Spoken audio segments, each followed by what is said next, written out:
With the Olympic Games just over 2 months away, the Russians are positioning themselves for gold. In the pairs competition, Elena Berezhnaya and Anton Sikralitsa are hoping to win their second consecutive gold medal on the Grand Prix Series.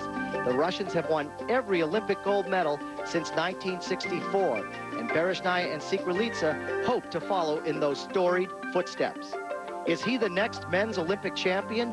Most think he will be the man to beat in Salt Lake. Reigning world champion Evgeny Plushenko is on a tear. He'll skate at home today as he looks to extend his incredible Grand Prix winning streak to 10 titles. Russia's Irina Slutskaya is the #1 ranked woman in the world. She comes to St. Petersburg in search of her first gold medal of the series, hoping to hold her reputation high. For America's Angela Nikodinov, this is a must-medal day, but it will also be a difficult one.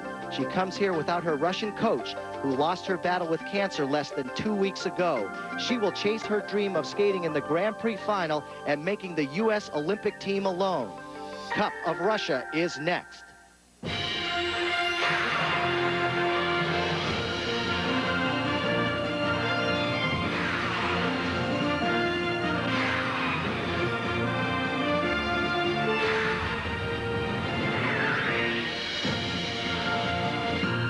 Welcome to one of Europe's most magnificent cities, St. Petersburg, Russia. Founded in 1703 by Peter the Great, it is a powerful mix of east and west, built on more than 100 islands linked by canals and bridges on the Sea of Finland. It is a deeply spiritual city that has produced giants of literature and the arts. And we welcome you inside the Ice Palace, a new venue for this 5th stop on the ISU Grand Prix of Figure Skating Cup of Russia. Peter Carruthers along with former national champion Susie Wynn, and today we'll see the short programs in all the disciplines, but the pairs are up first. And there are the former world champions Elena Berezhnaya and Anton Sikralitsa, looking for their second gold medal of the series and hoping to clinch a spot in December's Grand Prix final today. They suffered a setback a few weeks ago when Elena's skate blade cut Anton's left arm in practice, but so far the Russians have been very strong, and they had a big win in Paris just last week. Here's a look at the Grand Prix standings after 4 events in the pairs. Canadians Saleh and Peltier have 24 points, and they're locked for the Grand Prix finals. Ina and Zimmerman have been outstanding. They've won 3 silver medals on the Grand Prix so far. They have 18 points in second, and then there's a 3-way tie for third.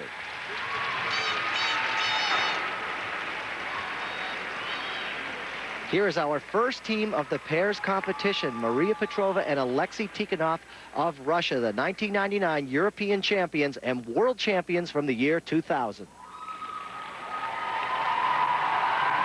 They train here in St. Petersburg, Russia. As a matter of fact, all of the Russian pairs train here in St. Petersburg. Tremendous depth. Okay.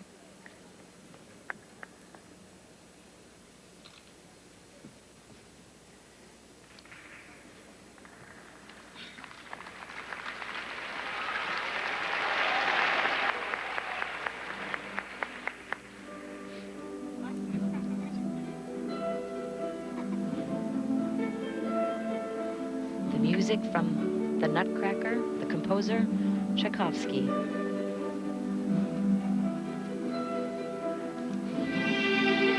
And this is the element they struggled with.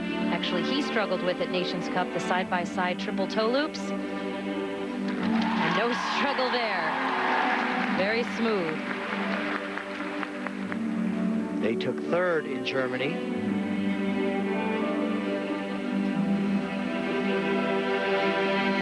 Unison's important, and the side-by-side spins, camel into sit, change sit. Wonderful unison.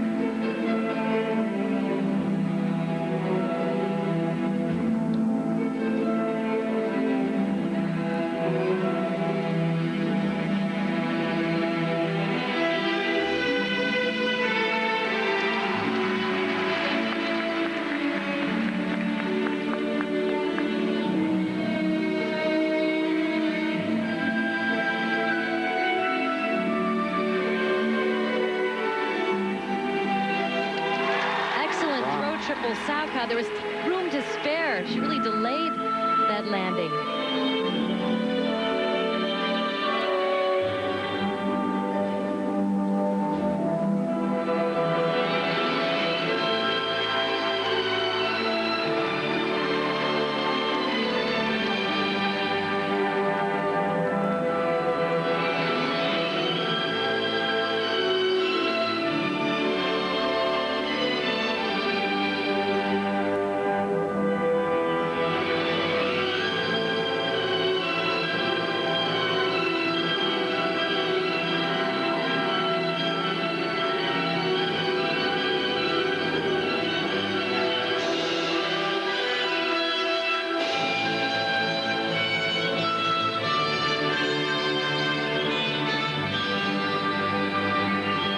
back inside death spiral.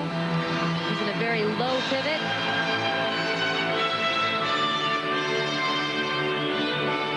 Our final element, the pair spin.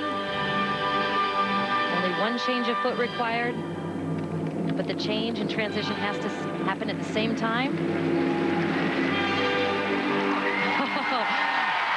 I think this was the best I've ever seen them skate. They were really pushed by their hometown crowd. Exceptional. How do you go wrong when you choose Tchaikovsky and you're skating in St. Petersburg, Russia? Maria Petrova and Alexei Tikhonov, who had a disappointing fourth-place finish at the World Championships last year, but here in this short program, setting the standard. It's so hard in pair skating to keep up the side-by-side triple jumps along with all the pair elements. Very secure, well-timed, very well matched, and very secure. Wonderful. And this was an exceptional required element here. The throw triple sow cow takes off of an inside edge, and the power and the command that that had. Wow. Big throw. And there are 8 required elements that must be met in this pair short program. Look for the big throw triple jump. Lady flies across the ice on that. And then the side-by-side spins, unison, very important at that point of the program. Remember, there are deductions. If there's a fall on a throw jump, the skaters can take up to 3/10 of a point. Step out of a landing on a throw, 2/10. 2 sets of scores in the pair short program. The first for required elements, and they range from 5.6 up to 5.7. Well, these seem a little low to me considering they had an excellent performance. And the presentation scores, same thing again, 5.6 to 5.7. Solid scores for Petrova and Tikhonov of Russia. 5-7, 5-6, 5-6.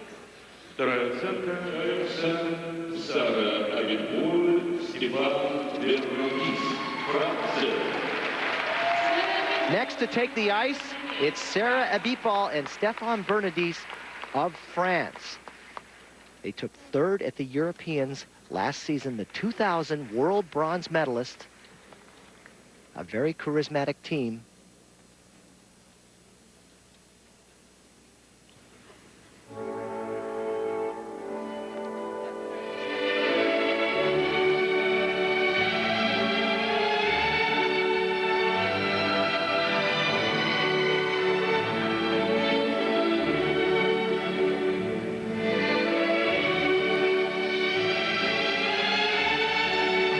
Choreographed program, the side-by-side triple toes opening up the show here. Excellent.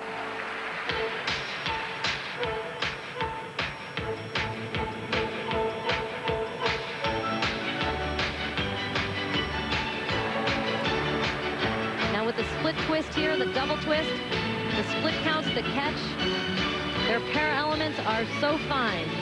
They've already picked up a bronze medal on the Grand Prix so far this season at Trophy La Ligue last week in Paris.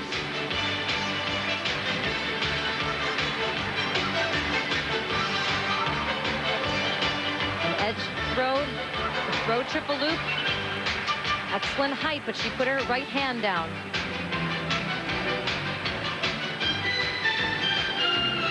This is a very difficult entrance to this lasso lift. They come from a very low level to high. That takes a lot of strength and timing between them.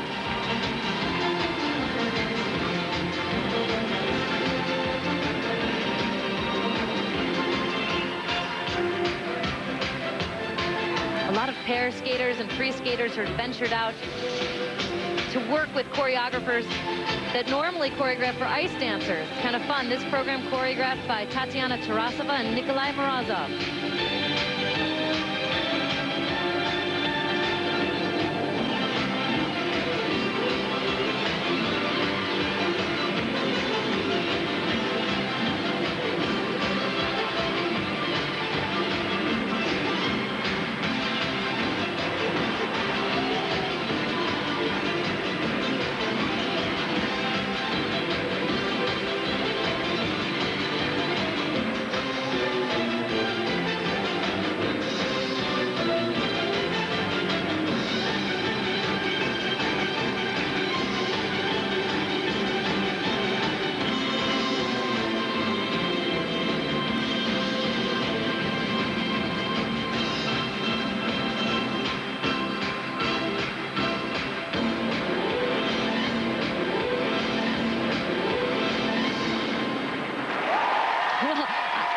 this was a fun program. I think the audience doesn't even care about the required elements. This is fun, and they certainly have captured the spirit of the can-can.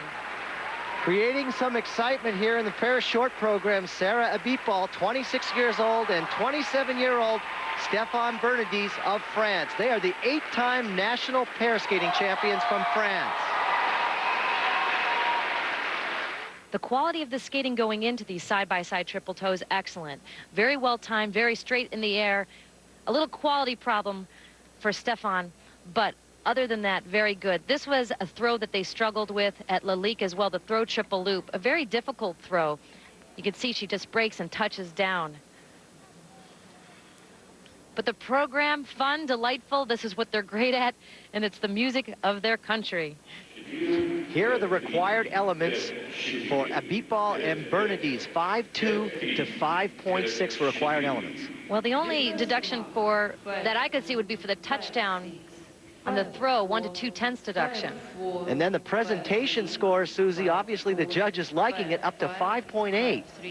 Well, those are excellent marks. That's a great push for them. So that puts them into second place behind Petrova and Tikhonov of Russia. Coming up, Laura Handy and Jonathan Hunt from the United States. Their short program is next when we return. Welcome back to St. Petersburg. A look here at the Hermitage, once the Winter Palace for the Russian Tsars. It's now a museum holding nearly 3 million pieces of art. Really impressive, almost 2 football fields long. Remember, coming up next Monday, it's the 6th and final stop on the ISU Grand Prix Series of figure skating, the NHK Trophy, as we move on to Kumamoto, Japan. We'll see reigning world champion Evgeny Plushenko. He will be competing, as well as all 4 short programs starting at 9 p.m. Eastern next Monday on ESPN. For more, log on to ESPN.com.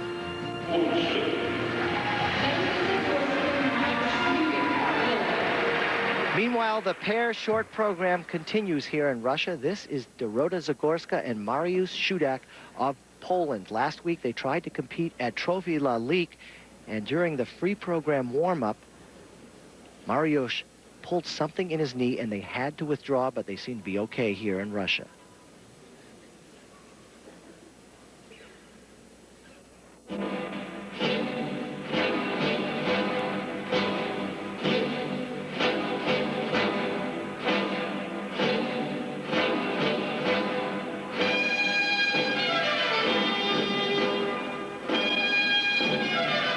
Wasting no time, going right into the side-by-side triple toe loops.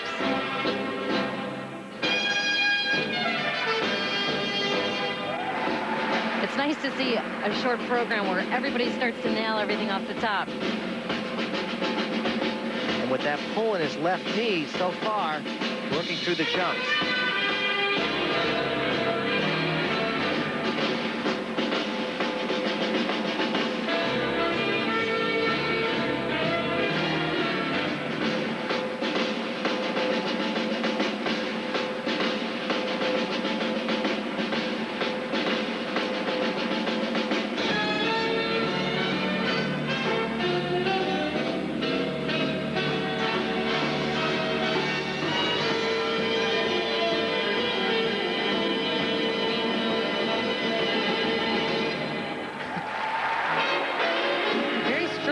Triple sow.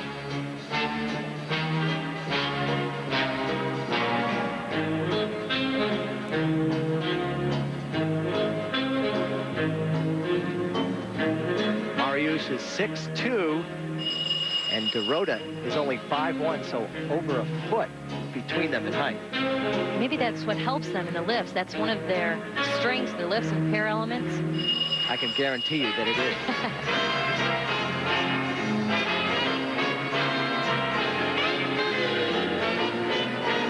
Beautiful arch position in this back inside death spiral. Trying their hand at a little American theme music. I can't say it quite suits their style. We're used to seeing them in a more of a dramatic role. But their lifts are exceptional. Difficult lasso lift. The rotation begins before the lift ever gets up. Very hard transitions.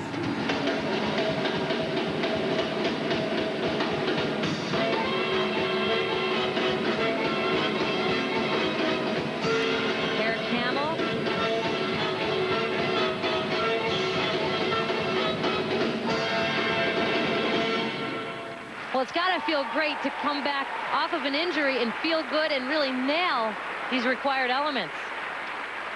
Zagorska and Shudak of Poland, the 5-time Polish champions, working through an injury and turning in a pretty good performance in the pairs short program.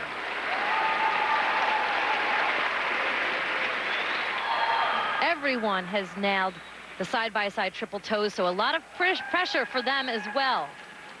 Very well done. And their pair elements, very good. The throw triple sow, very tall and straight in the air. I thought that maybe she had touched her toe down, but she did not. And the lifts, the lasso lift, a beautiful stretch position here. She steps through. Something's always happening. Those transitions are so hard because you have to keep up the speed and the control throughout. The marks for required elements for Zagorska and Shudak, 5.3 up to 5.7. Not too bad, Susie. Well, the high mark, 5.7 from Poland. And then the presentation scores, 5.3, again up to 5.7. 5-4, 5-3. So those marks good enough to put them into third place so far in the pairs competition here at Cup of Russia. This is 21-year-old Laura Handy and 20-year-old Jonathan Hunt of the United States. They took 8th place at Skate America. Right now, Petrova and Tikhonov in the lead.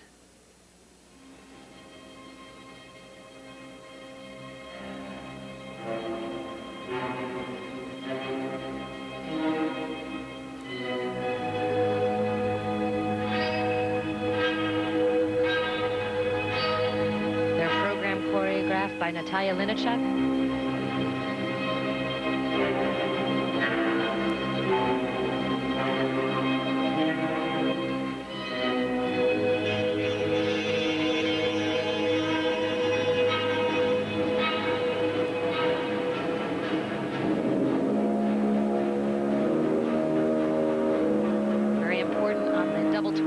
Split at the top, excellent rotation, beautiful extensions on the push out.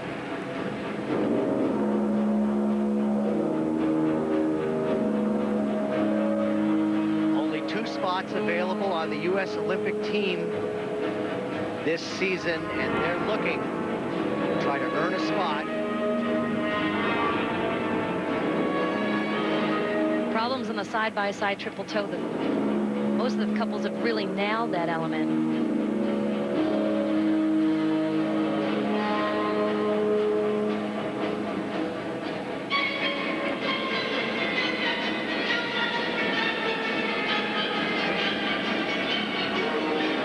Very secure overhead.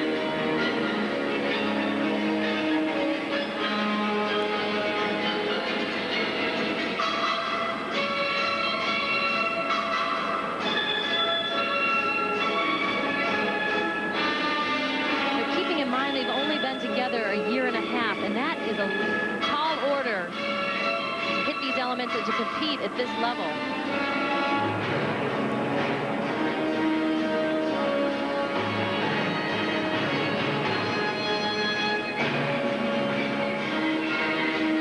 Susie, in such a strong field of pairs, a mistake like that really has got to hurt with the scores. Oh, absolutely. They've made 2 mistakes so far in the required elements. What's unfortunate, you can see the potential. They have wonderful leg line. They're a well-matched team. But the confidence isn't there and the power.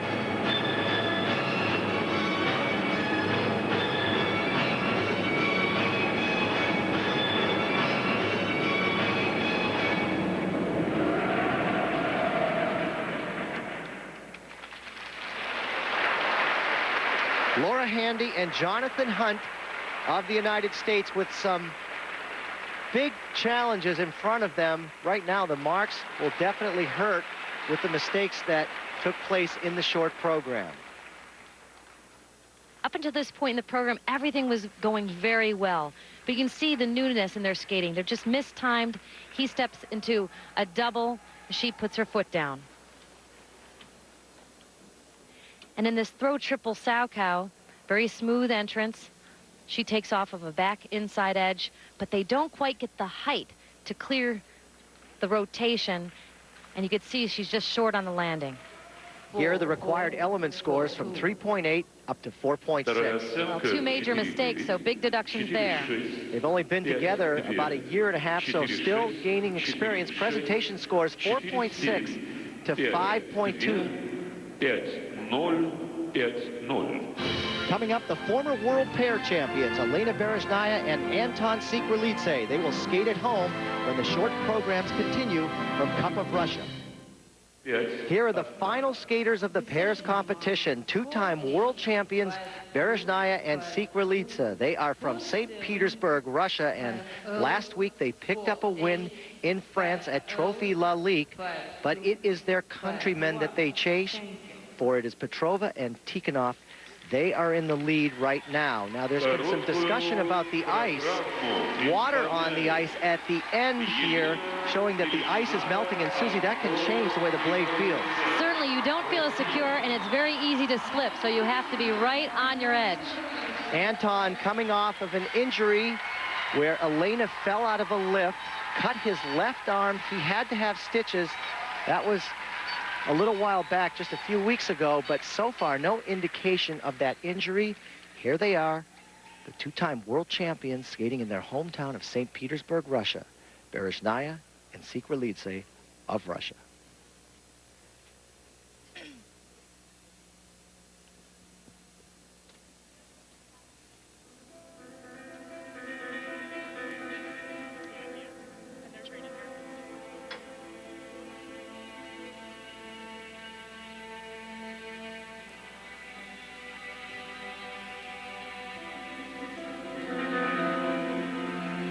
Beautiful skating posture as they approach the opening jump.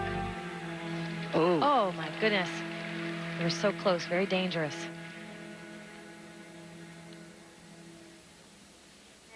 Their in-between skating is so beautiful and well-trained that when they make a mistake, it looks shocking. Spirals, a very difficult entrance from spiral into a throw triple loop. My. What do you think? Shocking, because everything else is so together. And in warm-up, they looked like Olympic champions. Split double twist.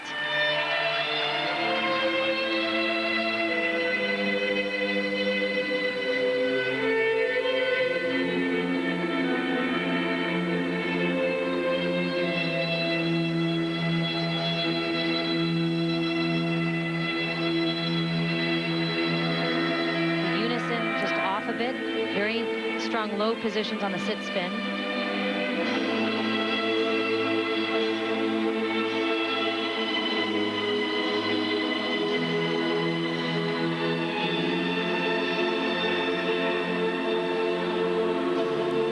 The stretch and the posture, the control that he has while turning the lift.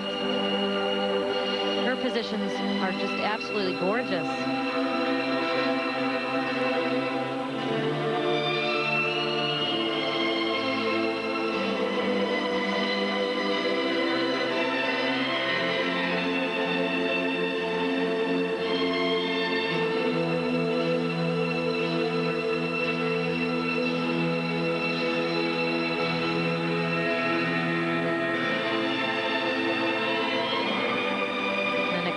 Back inside death spiral, her position stretched, his very strong.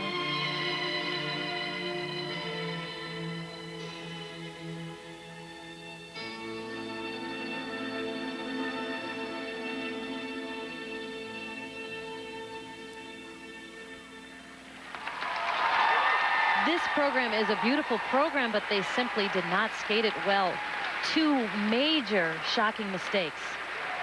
Well, the two-time world champions will face some major deductions in this short program with the falls. The question is, how far in the standings will they go down with these deductions? Well, they opened up with a side-by-side triple toes. They got very close. She was tilted in the air, but very dangerous how close they were on the landing. And the skating so beautiful under the throw triple loop. This was shocking. She had great height, great coverage, just looked like her weight fell too far back to the heel, and she wasn't able to secure the outgoing edge.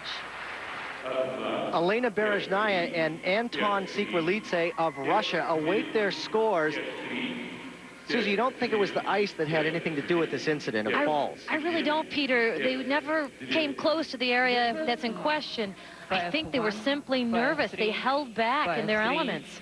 Well, the required elements, first set of marks, 5.1 to 5.3. Well, there was a 3/10 deduction for a fall by one partner and a fall on the throw. Those are heavy, heavy deductions. And the presentation scores, look at this, from 5.6 to 5.9, but the mistakes definitely taking a toll for the two-time world champions. They go into third place.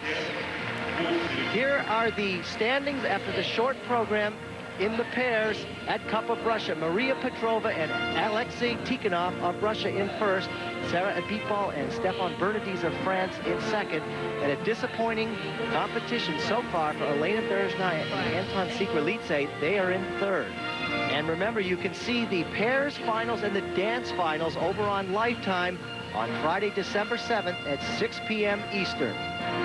When we return to Cup of Russia, the men will take the ice. Evgeny Plushenko looking for his 10th straight victory. And a must-medal day for Matt Savoie of the United States. The men's short programs are next.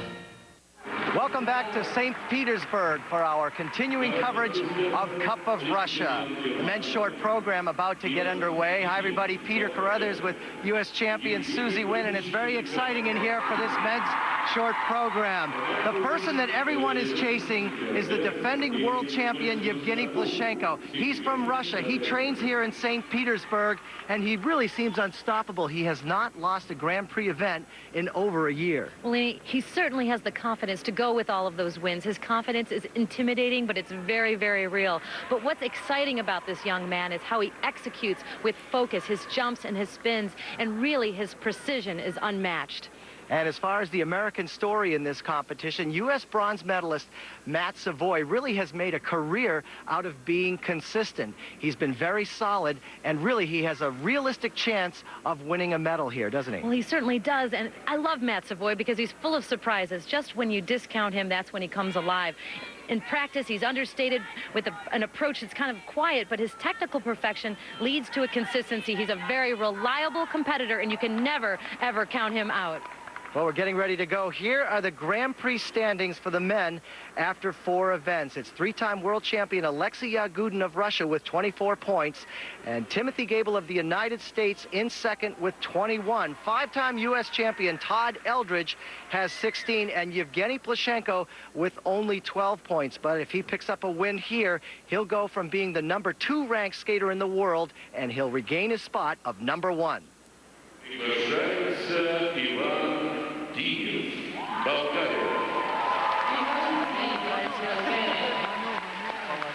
And here is the first skater of the men's short program at Cup of Russia, Ivan Dinev of Bulgaria, the 10-time national champion. He's won it since '92 up until now. 23 years old, from Sofia, Bulgaria.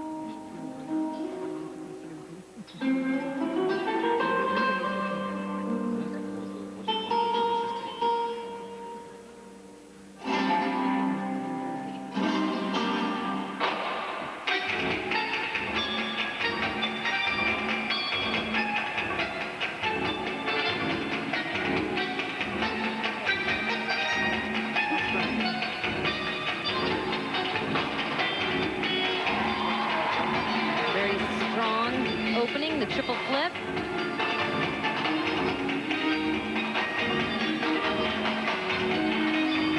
The music tango. Hard to skate to tango. It's very, very heavy music. Sort of tugs and pulls at you emotionally. Triple axel.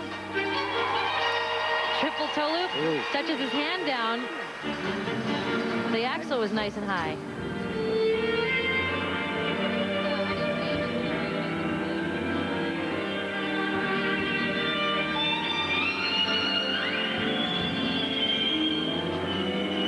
Change camel. It's nice from the leg line. It's higher than the hip. Creates a better shape and look.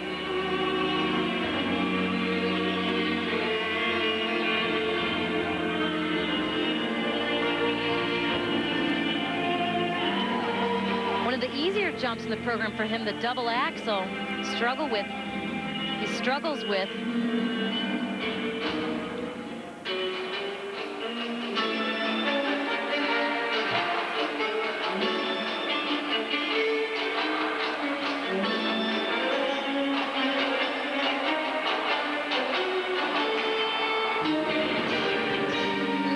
Last year, a strange incident at Nations Cup in Germany. Remember, Susie, he was out on the free program warm-up. His blade broke. He got off the ice, went out to the pro shop, got another blade, had a little bit of an additional warm-up, and then skated pretty well in the free program on a blade he wasn't familiar with. That's so amazing. I don't even know how to compare that.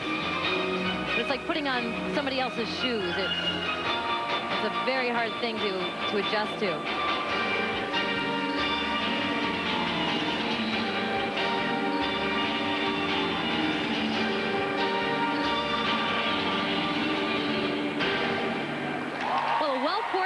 Program strong, but a mistake on the double axel. Ivan Denev of Bulgaria, the 10-time national champion. A little sloppy in parts throughout, but certainly a charismatic individual on the ice. He really was soaring well in this triple axel. Great height. He really gets under the jump, carries it well, sets back for the triple toe loop. Loses a little speed on the run out, touches down, but boy, the axel was impressive. And watch the feet. There's a slight skid on the axle to help it to rotate, but the feet so nice and tight and so secure. And here you can see not able to hold the edge because the body is not settled right on top of the skate. 8 required elements in the men's short program. They can do either a triple or a quad in the short program, but most of the men will try the quad. And then on the flying spin, it has to be a minimum of 8 revolutions. But you can see big deductions for falls. Falling on a jump, 4/10 of a point. 2 sets of scores in the men's short program. The first for required elements. His required elements marks range from 4.6 up to 5.1. Well, some quality deductions in the axle and the combination, and not the most difficult combinations compared to what we'll be seeing next. Judges liking his style, though. Presentation scores go from 5.2 up to 5.4. You could tell he's got that performer in him. Coming up, the reigning world champion Evgeny Plushenko will skate in his hometown when the short programs continue after this. Welcome back to Russia. Here in St. Petersburg, the most celebrated statue is that of the Bronze Horseman, memorial to the capital city's founder, Tsar Peter the Great. Newly married couples come to this statue to receive Peter's blessing. Don't forget, this Sunday, ABC Sports will feature the ladies and the men's free skates from Cup of Russia. For the ladies, it will be Arina Slutskaya of Russia, ranked #1 in the world, taking on American Angela Nikodinov. Will come your way at 4 p.m. Eastern this Sunday, Cup of Russia on ABC Sports. Well, do you think Evgeny Plushenko has some fans here in St. Petersburg? That banner certainly indicates it with a 6.0, and he hasn't even skated yet. Evgeny Plushenko, the defending world champion, the hometown hero, 2-time European champion, 3-time Russian champion, the man that everybody is trying to catch. He has just had a sensational winning streak. 9 competitions, trying to bring it up to 10 here at Russia. Trying to bring it up to 10 here in Russia.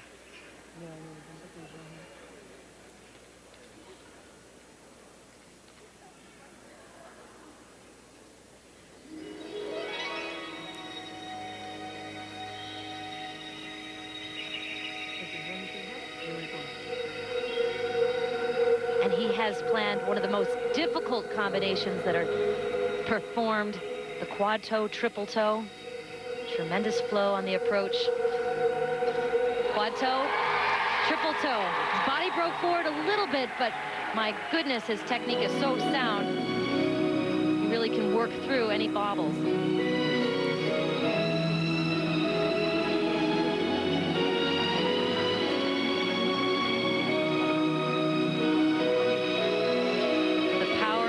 On the triple axel. Incredible.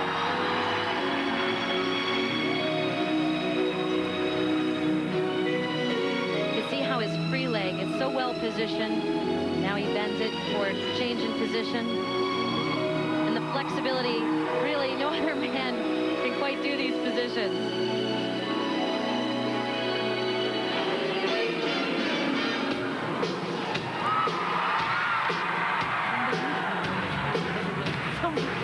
Well, he certainly has a wide range of abilities, from classical to modern.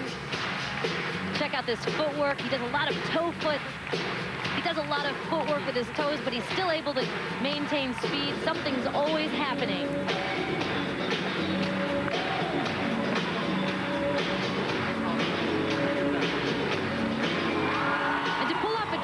Like that amidst all of this wonderful footwork, very hard to do. Most skaters can't do a jump that way unless it's really telegraphed. Ullman spin. The sit spin could be lower and stronger.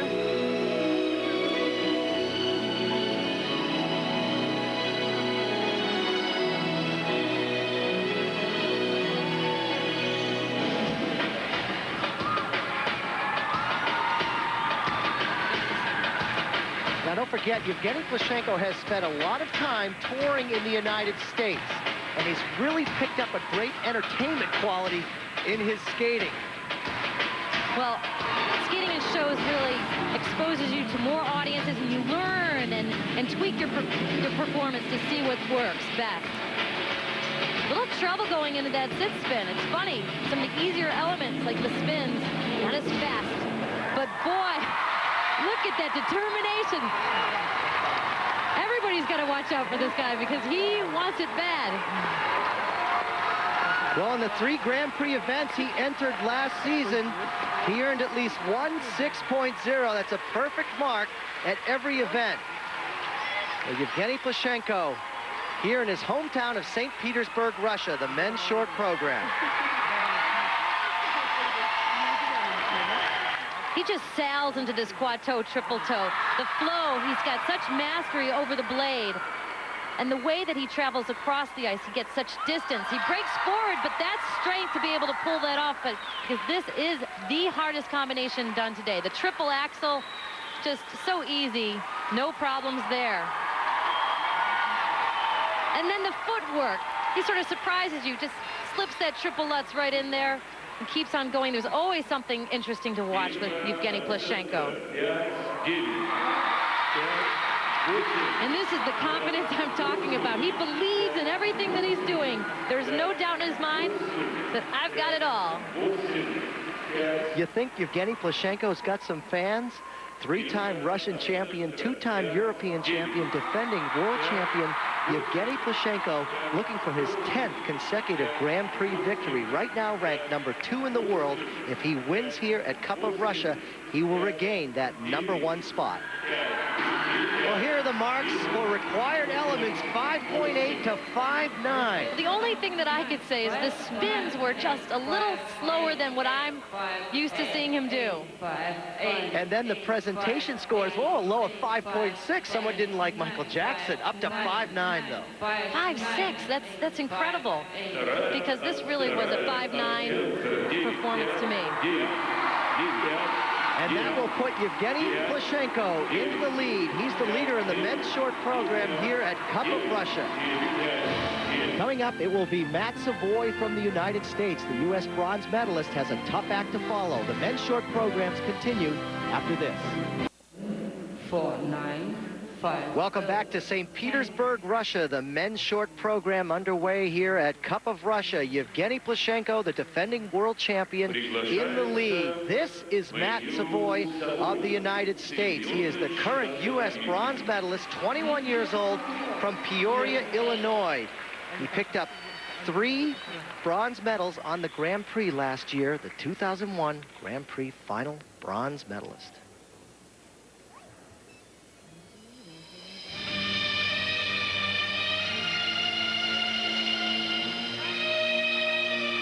Wonderful layover position in this flying camel.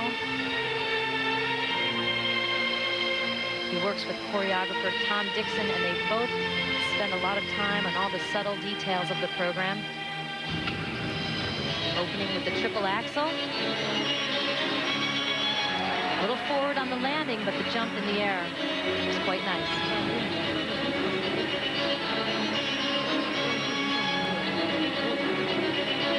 This combination, again, not as difficult as Evgeny Plushenko, the triple flip. He turns in between into a double toe instead of the triple toe.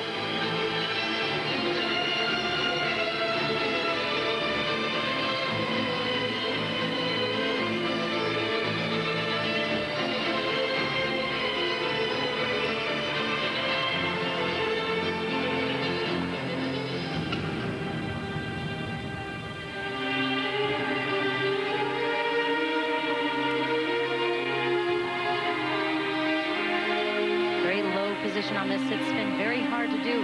Really takes a lot of energy out of the legs. That's why most men aren't able to hold that as long. It's tiring.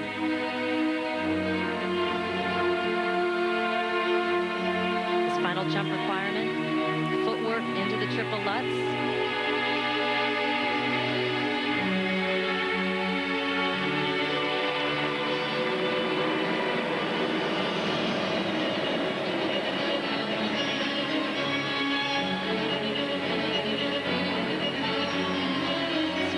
Very difficult because he uses many different turns.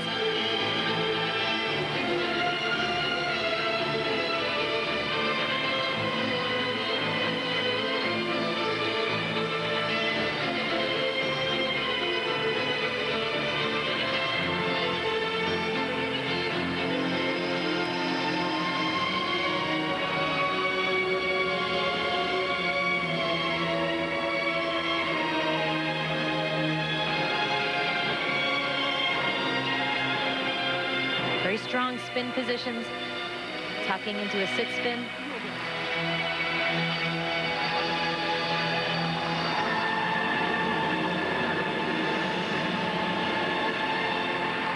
Well, this program definitely has potential, and it has many important moments within it, but some mistakes made during the combination. And Matt Savoie, considering this an important competition, for he is on the bubble right now, he really needs to medal here in order to qualify for the Grand Prix final. I just saw a held back Matt Savoie in some of the jumps. The triple axel very secure on the takeoff, great height, but here his body gets forward. A great fight, but normally he has a clean edge riding out long and clean. And in the combination, a more simple combination, the triple flip, very strong, but he starts to open up a little too soon, dropping to the left, has to turn in between. There's a deduction there, and he's only able to get a double toe off instead of a triple toe, making this an easier combination. Required elements marks for Matt Savoie, 4.8 to 5.4. Well, a small deduction for the step between the combination, but the difficulty wasn't there in the combination. And here are the presentation scores for Matt Savoie, a little bit better, 5.0 up to 5.7, and that will put him in third place in the short program, with Evgeny Plushenko of Russia in first. And when we return to Cup of Russia, it's the 99 national champion from Japan, Yosuke Takeuchi. Now, jumps are a big part of figure skating. For more on the rule book of skating, we join Dick Button. In the rule book of figure skating, with toe jumps, the skater uses the toe pick to vault into the air. This is the triple toe loop. The skater toe picks into the ice with one foot and then lands on the other. This is the flip. The skater begins in a straight back edge and follows with the toe pick, landing on the same foot. To prepare for a lutz, the skater glides on a back outside edge. As with the flip, the skater toe picks and lands with the same foot. The rule book of figure skating requires that in edge jumps, the skater jump without using a toe pick. Here is the salchow. The skater takes off from a back inside edge. In the loop, the skater presses up from a back outside edge. The axel is the only jump with a forward takeoff. The skater must complete an extra half revolution in order to land going backwards.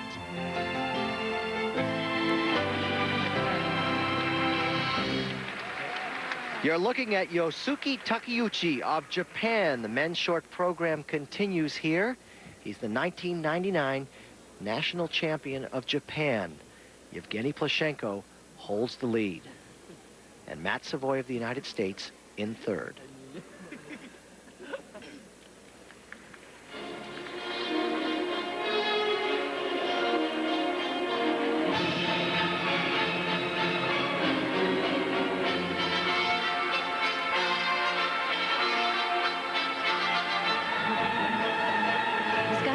Fun to watch in practice. He's very amusing in his programs, his choreography. A bit inconsistent, but a very difficult combination plan. Quad toe. Actually, he's changing his program around. There was a triple flip. Never know what to expect. He's keeping me on my toes.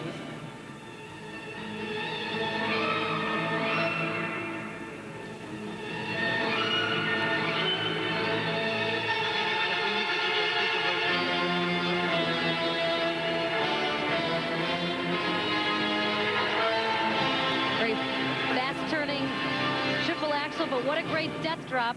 Flying spin. 8 required revolutions.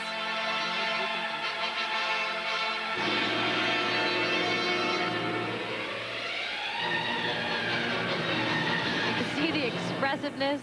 He has fun with the choreography. Really goes into character, doesn't he? He does. His footwork difficult.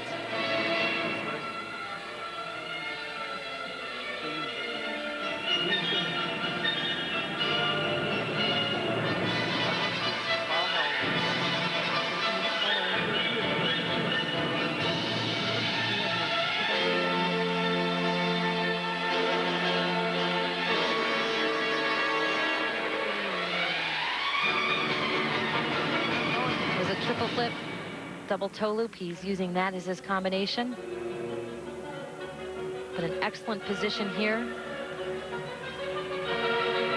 And the sit, change, sit.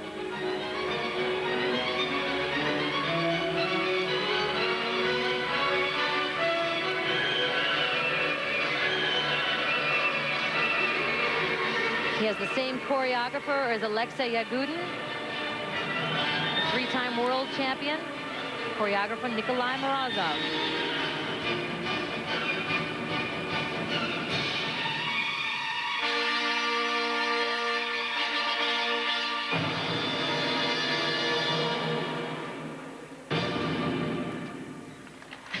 Well, certainly an energetic performer. He opted to do a more simple combination, but a great performer. Nice choreography. Pretty interesting skater in my book. Yosuke Takeuchi of Japan, the 99 national champion. He won the bronze medal at the 99 Junior World Championships. The triple axel. He's got quick rotation in the air. You can see the snap is very quick, but the quality in the blade on the landing is not there. He doesn't get a smooth run out. He opted to do a more simple combination, a triple flip, but then he steps out, touches down, and only sets into a double toe loop. But you can see here the influence of ice dancing choreography, paying attention to the music and trying to interpret. Good energy. The first mark, 4-4. And here are the marks for required elements. 4.3 with only a high of 5.0. Well, those are a bit low, but he opted to do more simple jumps. And the presentation scores, 4.8 up to 5.3. He's got to love those. So Evgeny Plushenko holds his lead with Matt Savoie of the United States in third. And that puts Yosuke into fourth. And coming up next in his first Grand Prix competition, it will be Gheorghe Kiper of Romania. Welcome back to Russia. This is St. Isaac's Cathedral. It's the third largest dome cathedral in the world. Simply breathtaking. Don't forget, next Monday we'll be in Kumamoto, Japan for the final stop on the ISU Grand Prix Series of figure skating, the NHK Trophy. Russia's Irina Slutskaya and Maria Butrskaya will compete with American Angela Nikodinov. All 4 short programs can be seen at 9 p.m. Eastern next Monday on ESPN. For more, log on to ESPN.com. And here is the final competitor in the men's short program, Gheorghe Chiper of Romania, in his first Grand Prix competition. Three-time national champion. And remember, Evgeny Plushenko is in the lead with Matt Savoie of the United States in third. Now, if you were a tennis player or a golfer, that doesn't sound so bad, does it? That's true.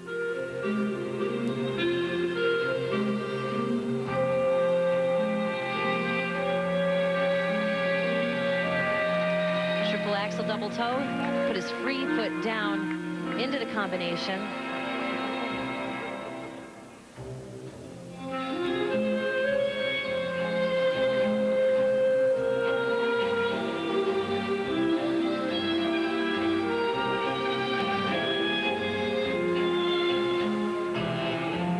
Triple Lutz.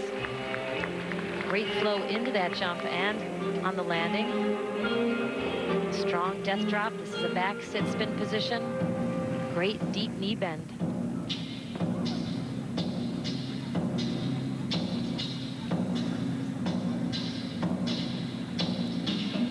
And this is really an exciting event for him, for Cup of Russia is his first Grand Prix competition.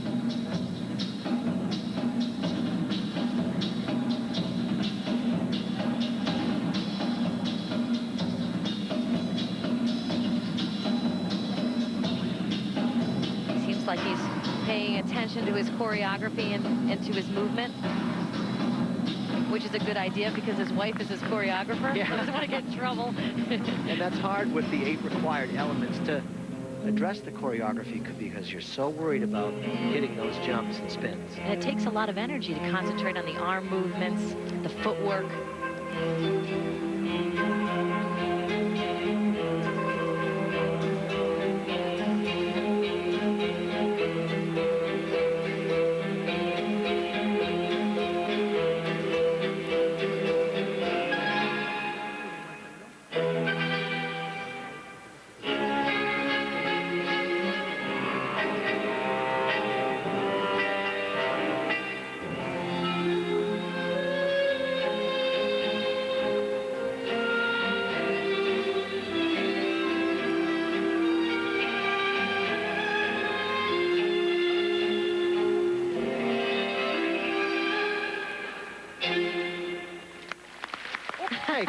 Considering it's his first Grand Prix event, a good job. I think he kept everything very together and well packaged.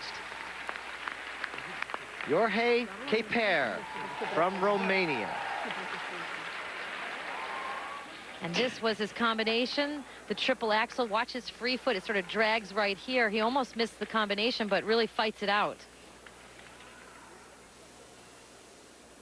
And then there was nice, strong footwork into the triple Lutz, a very secure outside edge vaults with the left foot, a little forward in his body, but a great fight at that. Here are the marks for required elements for Gheorghe Chiper of Romania. 4.8 to 5.3, not bad. This is impressive. His first Grand Prix event, he really looked confident. And the marks for presentation, 4.7 up to 5.5. What a showing here in Russia. He goes into 4th place. So here are the standings after the men's short program. Reigning world champion Evgeny Plushenko with a commanding lead, and Ivan Denev of Bulgaria in second. Matt Savoie of the United States in third. And this is really critical for Savoie here in Russia. He needs a silver medal to go to the Grand Prix finals. And remember, ABC Sports will have the free programs from both the men's and the ladies competition this Sunday at 4 p.m. Eastern. Coming up next, the original dance. World champions Barbara Fusapoli and Maurizio Magalio will take the ice for the original dance. That's next on ESPN. And welcome back to St. Petersburg, Russia on this cold November day, but inside the Ice Palace, it's quite warm. Peter Carruthers with Susie Wynn, and the original dance is about to get underway. Here's a look at the Grand Prix point standings for the ice dancing after 4 events. Canadians Shailene Bourne and Victor Kratz with 24 points. They are a lock for the Grand Prix final. And it's Lithuanians Drobiazko and Vanagis with 14. And then Anasina and Pezara are tied with the Italians, the world champions, with 12. There they are, the favorites, reigning world champions, Fusapoli and Magalio, looking for their second victory on the Grand Prix. And if they win a gold medal at the Olympic Games, they will be the first Italian team to do that, and they have a realistic chance at this point. And here are the standings after the compulsory dances. It's no surprise here, the Italians in a strong lead with Chait and Seknovsky in second. So Barbara Fusapoli and Maurizio Magalio will take the ice first. They've been skating together for 8 years with the Olympic gold medal now within their reach. Barbara got a little advice about handling the pressure from her husband, a former Olympian himself. Olympic will be another competition. I think the most important in our life.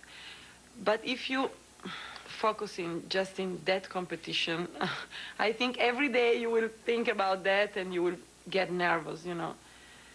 So he told me, relax and skate, enjoy. You have good program and enjoy your music and your work. For all summer you did work like crazy and skate quiet. I think this is good way.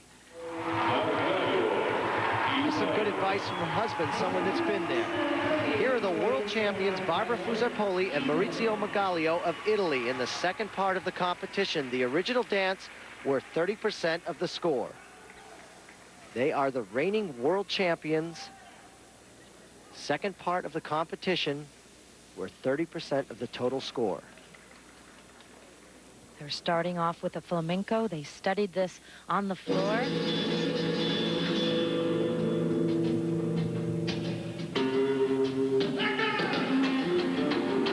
Strong dance characterized by stomping and seductive arm movements.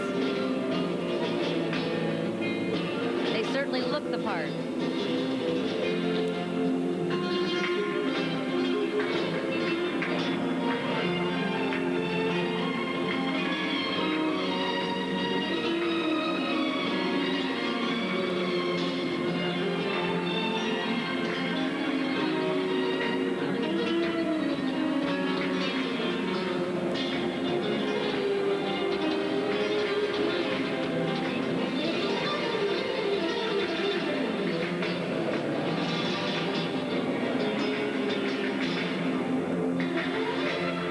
Side-by-side footwork, unison so important. The turns and twizzles need to show a range. Their unison's very good. They tend to do all of their turns on the left foot.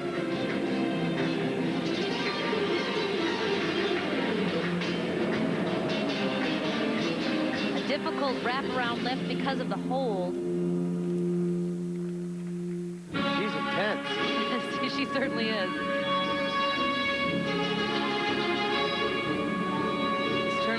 Paso doble, the dance of the bullfighter. She's using her skirt, showing the cape.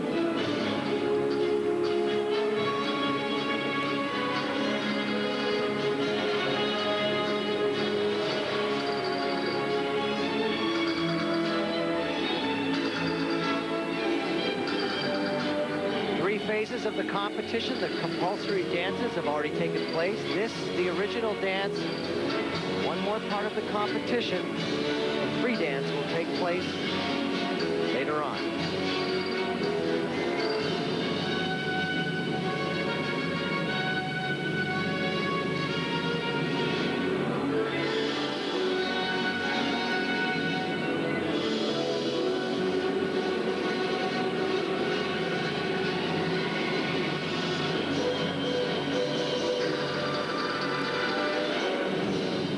Well, this dance certainly has improved since Nations Cup. Their unison is better, their speed is better, and the point of the whole program is coming through. How much work do they do off the ice to perfect the character within the music? Well, they choreographed most of this dance on the floor and then brought it to the ice. That's hard to do because the medium of flamenco is so much about foot stomping, where the blade is about gliding. So they've done a great job of transposing that. World champions Barbara Fusapoli and Maurizio Magalio of Italy. In this side-by-side footwork, the judges are looking for the skating ability of the individual. They have great unison. a nice characterization to the music. However, I noticed that most of their turn twizzles are on the left foot, which is showing a bit of a favoring to one side. See there again. And really, you want to show a range, being able to turn all different directions. And their lifts are very smooth. They're such a comfortable team together, great partnering. I just feel that for being world champions, they can come up with more innovative lifts. But the attitude is certainly world class. They give it everything that they've got. Susie, what about the required elements for the original dance? Well, one of the most important requirements is the music. This is a rhythm combination. The dancers get to choose from a paso doble, flamenco, tango, or a waltz. There are 2 footwork sequences to show off the technique and the turns, 2 dance lifts, and 1 dance spin. And the deductions in dance, a stumble or brief interruption is a 1/10 deduction. If one partner falls shorter than 5 seconds, a 2/10 deduction. If a woman is lifted too high in a lift, a 1/10 deduction. 2 sets of marks. The first for composition, 5-6 to 5-8. Well, Peter, I find it interesting that the low marks, 5-6, are from France and Canada. They're 2 rival nations, Anasina and Pezera, and the Canadians Born and Kretz. I don't know. I'm just pointing it out. And the presentation all the way up to 5.9. Well, see, you know, these 2 are performers. They have it in their blood. They love this stuff. Coming up, the 5-time national champions of Israel, Chait and Seknovsky. They're in 2nd place after the compulsories. Back in St. Petersburg, Russia, this is the Palace Square. It's the General Staff Building with its 2 separate structures joined by a gigantic arch. It forms the longest building in all of Europe. It is just huge. And remember, ABC Sports will have more from St. Petersburg this Sunday. The men's and the ladies' free programs from Cup of Russia. Russia's own Evgeny Plushenko, coming off of his win at Nations Cup in Germany, will compete against American Savoie. The action starts at 4 p.m. Eastern. Cup of Russia on ABC Sports.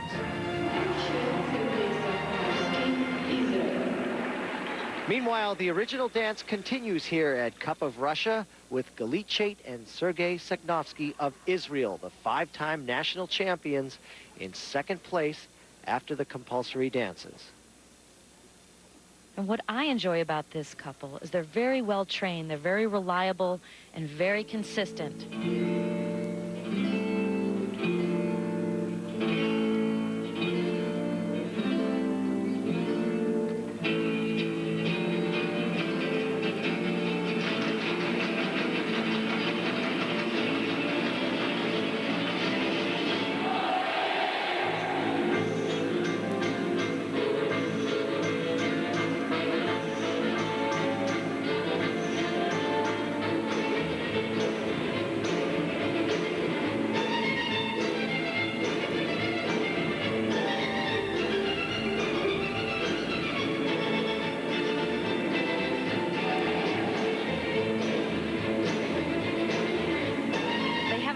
To turn very quick during their twizzles. They too are using their right foot a little bit more than both feet, but the unison is certainly there, and the energy.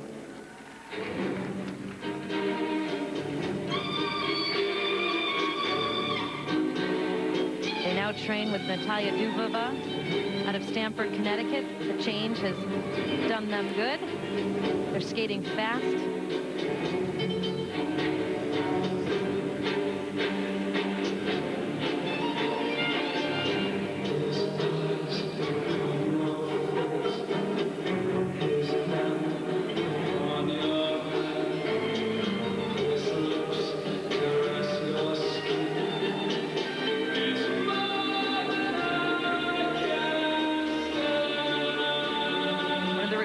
A dance spin, it must turn 3 revolutions. It goes by so quickly.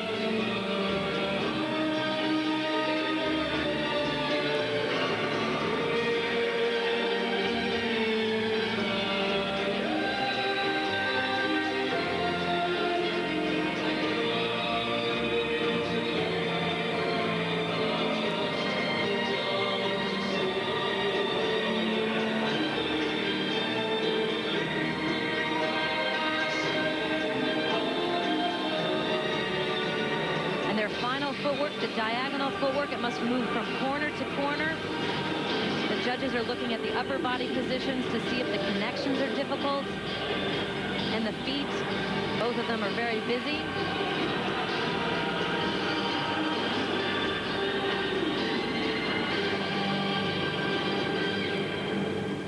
Well, a powerful performance. They keep getting better and better, and I love how hard they work in practice. You can see that they're on an excellent track. They certainly don't shut down at all during the performance. It's just 100% the whole time that they're out on the ice. Galichet and Sergei Seknovsky of Israel in second after the compulsories.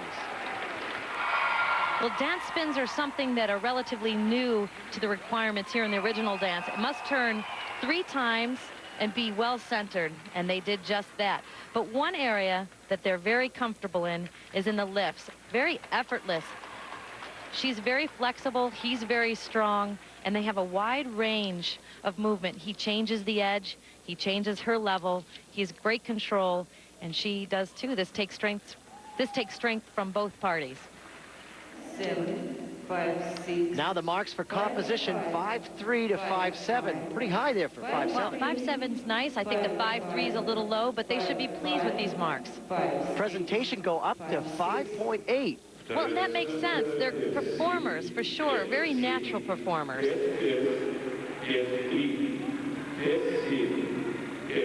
And that puts them behind the world champions Vuzarpoli and Magalio. When we return to Cup of Russia, it will be Tatiana Navka and Roman Kostomarov from Russia, fourth after the compulsory dances. And we're back in St. Petersburg. On the Neva River stands the Admiralty Building, erected by Peter the Great as a shipyard. Now it's home to the Naval College. A reminder, next Monday, we'll be in Kumamoto, Japan for the final stop on the ISU Grand Prix Series of figure skating. The NHK Trophy, the last event before the Grand Prix final. Irina Slutskaya, Maria Butriskaya, and Evgeny Plushenko will all be competing. Coverage of all 4 short programs starts at 9 p.m. Eastern next Monday on ESPN. For more, log on to ESPN.com.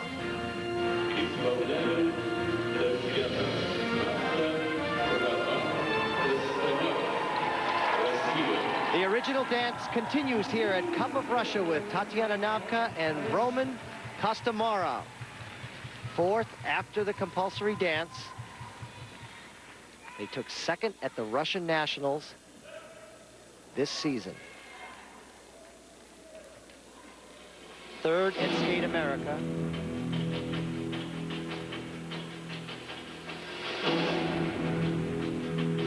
What's impressive about this couple, they've only been together less than 2 years, and how comfortable they are. They've really come together quite quickly. Starting with the flamenco, a very expressive She slipped, didn't she? dance, but a little nerve setting in.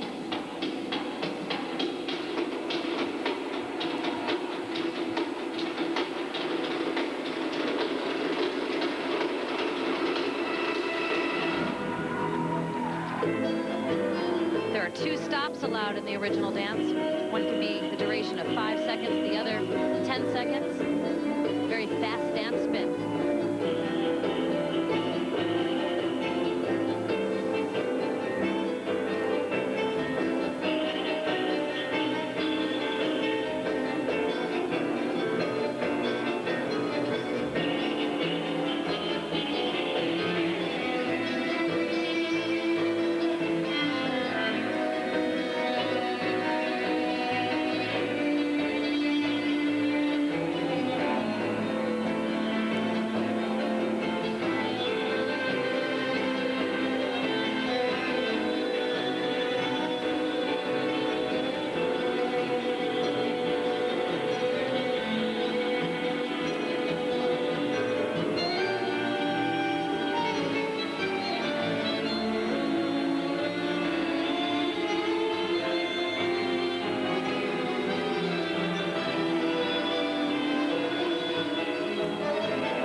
Tatiana married former world champion Alexander Julin.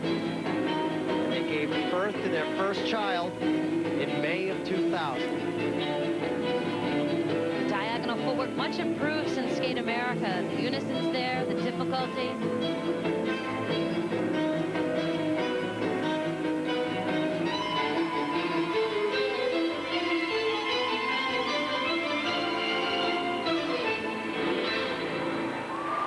Well, aside from the little bobble in the beginning, I felt that this was a step up from Skate America, much improved.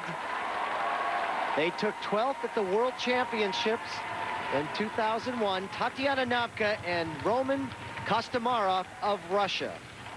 4th after the compulsory dance. Everything was looking so confident and so expressive. Just a small slip. She didn't quite secure her toe pick. She was doing some toe steps, but they got back on track, no problem. And this is one of the required dance lifts. This is a rotational lift. They do it with great ease. Beautiful leg line. She has wonderful stretch. And he has great power as he turns her. And then an area I really saw a lot of improvement was just the unison throughout the feet.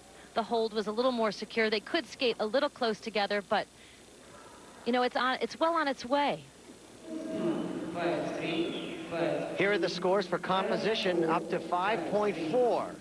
I think the 5-1 from the Israeli judge perhaps is a little low. There was that slip, but a very brief interruption, a 1/10 deduction. And presentation come up 5.3 to 5.5. And this was a well-skated program. That moves them into 3rd place with world champions Fuzarpoli and Magalio in 1st. When we return to Russia in 3rd place after the compulsory dances, it will be Elena Grushina and Ruslan Goncharov of Ukraine. Welcome back to St. Petersburg, Russia. The final skaters on the ice for the original dance, Elena Grushina and Ruslan Goncharov of Ukraine in 3rd after the compulsory dances. The standings so far, world champions Fuzarpoli and Magalio in 1st with Chait and Seknovsky in 2nd. A very elegant couple with great dancing technique. Nice fast dance spin, well centered.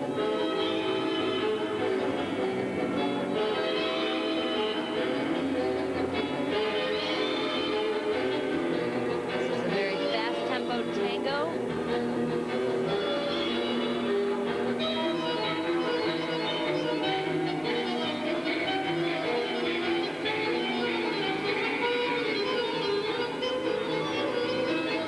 A lot of detail and difficulty within their choreography. See, their legs were intertwined at times.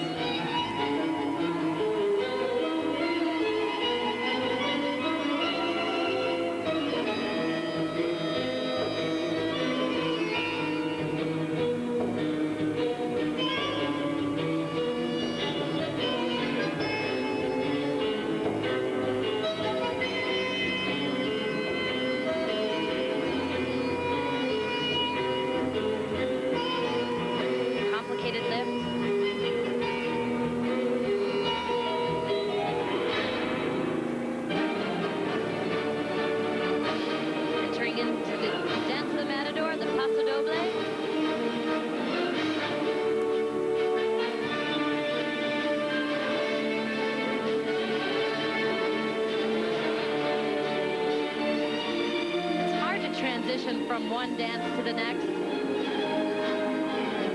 Some of those transitions shock your system, so it's the dancer who can really bridge those together well, making them work.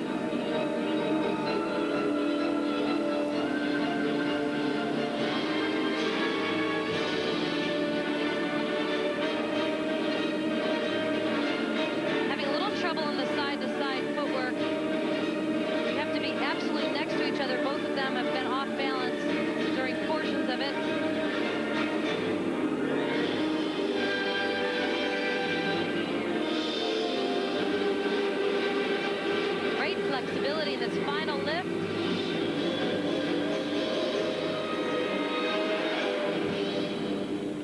A beautiful final position. Many points of interest within this program, but some problems on the straight line footwork. Elena Grushina and Ruslan Goncharov of Ukraine, third after the compulsory dances, 8th at the World Championships in 2001. Dance lifts are difficult because they're so close. You have to be very close and very tight. Difficult because he's on one foot and she's intertwined within his legs. There's a lot of work that has to happen, a lot of readjusting that happens throughout that lift. Where they had some problems in the straight line footwork, you have to be absolutely next to one another and equidistant throughout. There were some problems through their timing. Now she gets closer, he trips, and then she has a little stumble in here where her balance is not quite over the sweet part of the blade, I should say. And again there. Final poses, well, the temptation is to do something simple. They do something with a little bit of style right here. Beautiful shapes, very stretched out. Here are the marks for composition from 5.2 to 5.4. Not quite high enough to push the skaters ahead of them. They have the ability, but this is the first competition of the season. They're working out the kinks. And presentation 5.4 to 5.6. That puts them into third place. So here are the standings after the original dance. The world champions Fuzarpoli and Magalio from Italy in first, and Chait and Saknovsky of Israel in second. Remember, you can see the pairs in the dance finals over on Lifetime December 7th at 6 p.m. But coming up, the ladies' short program will get underway when Arina Slutskaya, the #1 ranked lady in the world, takes the ice along with Angela Nikodinov from the United States. The ladies are next. Welcome back to St. Petersburg, Russia, as we come inside the Ice Palace, the ladies' short program about to take place. Hi, everybody. Peter Carruthers, along with Susie Wynn. And Susie, the #1 ranked skater in the world of ladies figure skating, she'll be taking the ice competing here, Arina Slutskaya of Russia. But this is her second Grand Prix event, and so far she's been playing catch-up. Well, it's very important for her to not only have an impressive skate, but to win here. Technically, she's considered one of the best, but this is where she struggled at Skate Canada in the jump combination during the short program. Artistically, well, this has been her weakness, but it's improved certainly. If she can combine a great artistic performance with a technical performance that she's very capable of, well, that could certainly stronghold her position in the world against her Russian rival Maria Bucherskaya and her American nemesis Michelle Kwan. Both of these skaters have completed their Grand Prix events, but they haven't made great waves, and this is an opportunity for Slutskaya to do just that, make a big wave as she heads into the Olympics. Well, she hopes to turn it around here. For American Angela Nikodinov, November 12th was a sad day. That was the day she lost her friend and her coach, Elena Cherkaskaya. Cherkaskaya danced with the Bolshoi Ballet for 22 years as a prima ballerina and really coached Angela to her finest season last year. But Susie, she is a very important figure in her life. She really is. Nikodinov has credited her with giving her a new look and believing in her. Now, what's important that Angela brings all those gifts and treasures into this performance. Can she do it? I believe that she can. The proof is she's here, she's competing, she's pushing through, and that's what it's all about. She's facing the situation with much courage. So for Angela Nikodinov, she puts her arms around the future. Here's a look at the Grand Prix standings after 4 events in the ladies. Maria Bucherskaya of Russia, #3 ranked lady in the world with 24 points. Behind her, 4-time world champion Michelle Kwan of the United States, and with 18 points, world bronze medalist Sarah Hughes in third.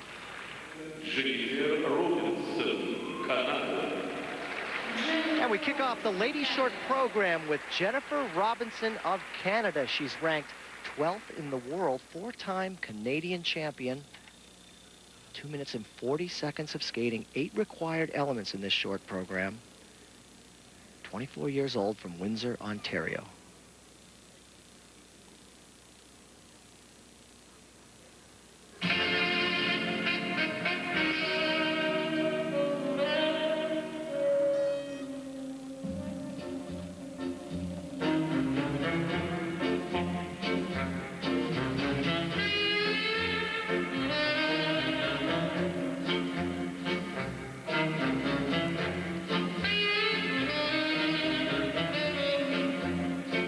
Nice flow. She enters into her first element. the triple Lutz double toe, the combination. Very secure on the triple Lutz, and she makes the double toe. Wonderful. Lady short program worth 1/3 of the total score.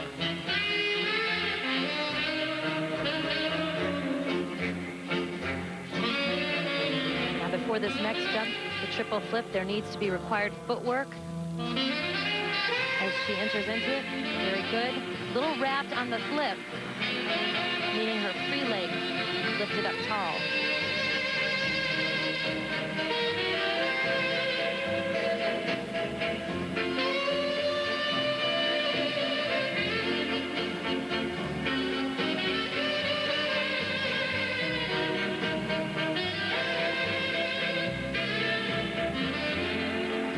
Nice strong position on this back sit spin.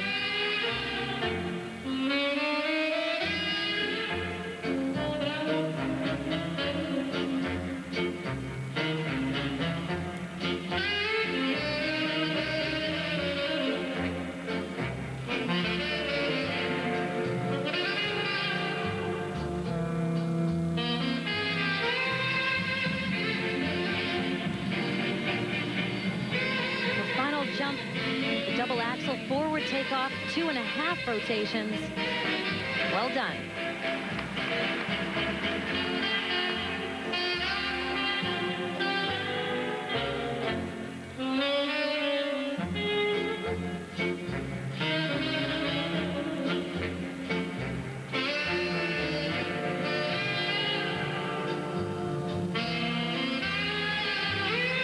Final spin, the combination spin. It has to have 1 change of foot, at least 2 changes of position. Right here, this transition important to get speed and power.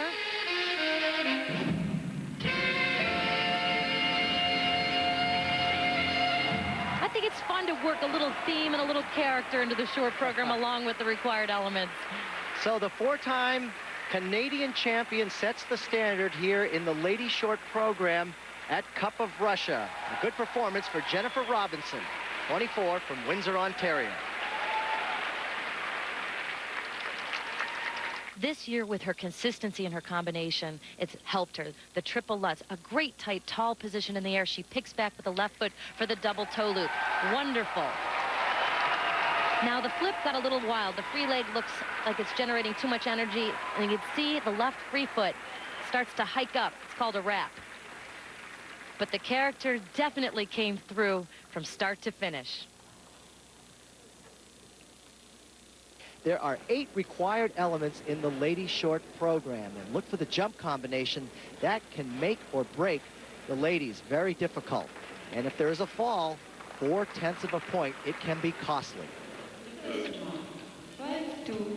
2 sets of scores in the ladies short program. The first for required elements, Susie, and they range from 4.7 to 5.3. Well, she skated very well. I would have these marks a little bit higher. And the presentation scores all the way up to 5.4. Well, an appreciation for the character piece. Jennifer Robinson of Canada setting the standard here.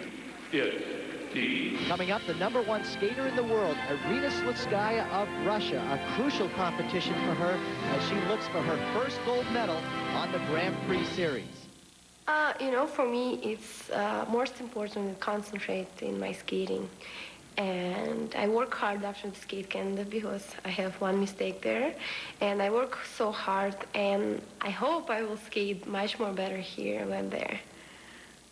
And we're back in St. Petersburg, Russia, and just off the main avenue is Ostrovsky Square, which showcases the city's only statue of Catherine the Great, really a famous monarch in her own right.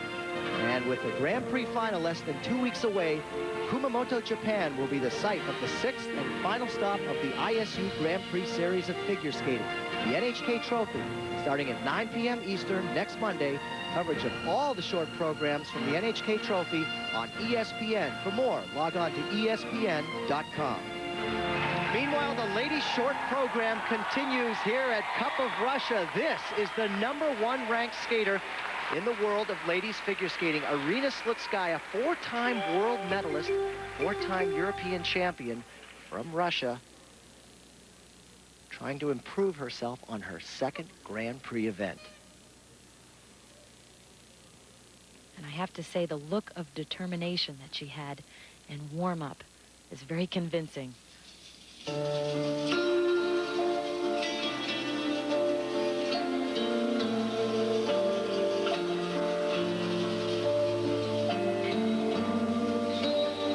Very aggressive approach into her combination. The triple Lutz double loop. Turns it into a double toe, but this was wonderful.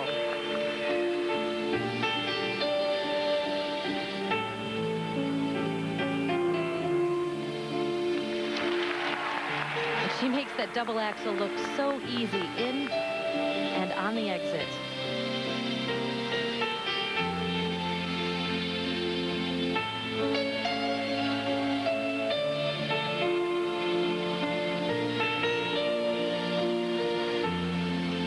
Of her required jump elements. The triple flip. Oh, wow. Oh, my goodness. She just did not attack the landing. She had the position in the air.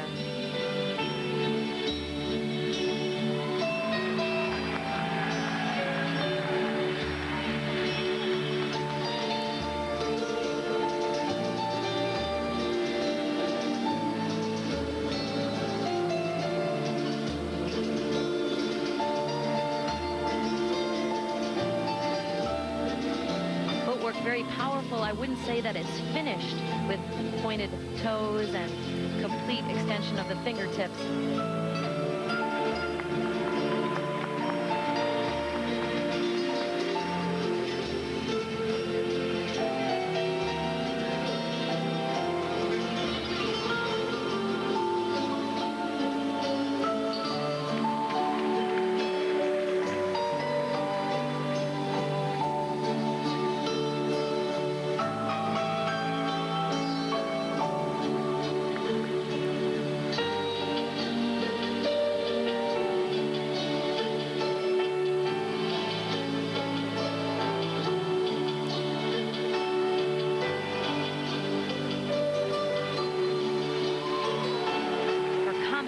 Spin so fast.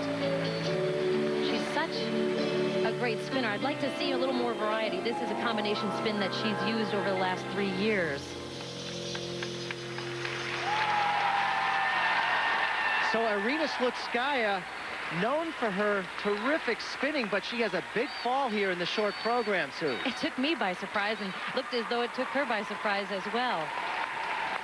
Four-time European champion Irina Slutskaya starting off a little bit unsteady here in the ladies short program. She is such a secure jumper. Check out this Lutz. Vault in with the right foot, the air position so tight and secure, and double toe loop. She gets great height on her jumps, but this is where there's some problems. Watch the free leg, very sloppy going in, but it just didn't look like she really attacked to get the free foot back in time. A lack of concentration. First mark, 5-4. Here are the marks for required 5-5. elements for Irina 5-4. Slutskaya, 5.0 to 5.5. These marks would have been splendid. A 4/10 deduction for a fall. 5. Not the way she wanted to start out here. Presentation, wow, these are much improved. 5.6 up to 5.9. Isn't it funny? Nobody thinks of her as an artist, and that's what's carrying her here in the short program. So Irina Slutskaya is in the lead in the ladies short program here at Cup of Russia. Now an open door for Victoria Volchkova from Russia, and she has met the pressure before. The 3-time European bronze medalist. She grew up in St. Petersburg, Russia, but now she trains in Moscow. 19 years old, known as a great jumper.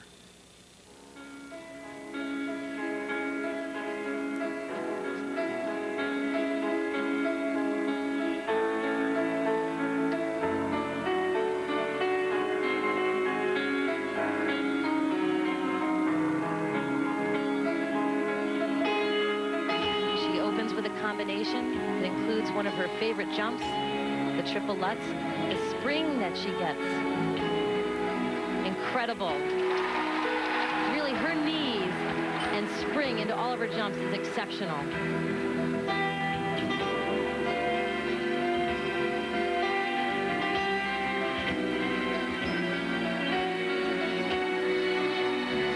This is the preceding footwork into the triple flip, the jump that Slutskaya fell on. She puts her hand down.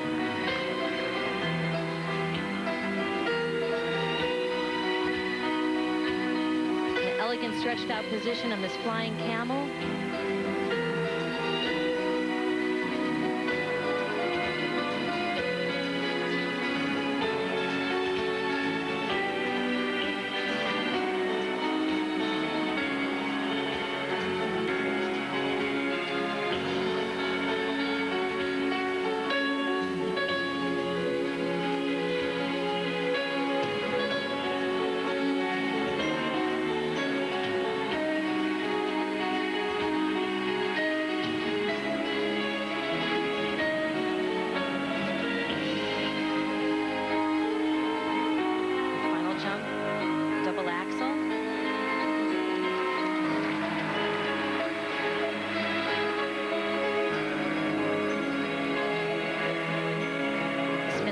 Well centered in one place. It needs to rotate 8 revolutions.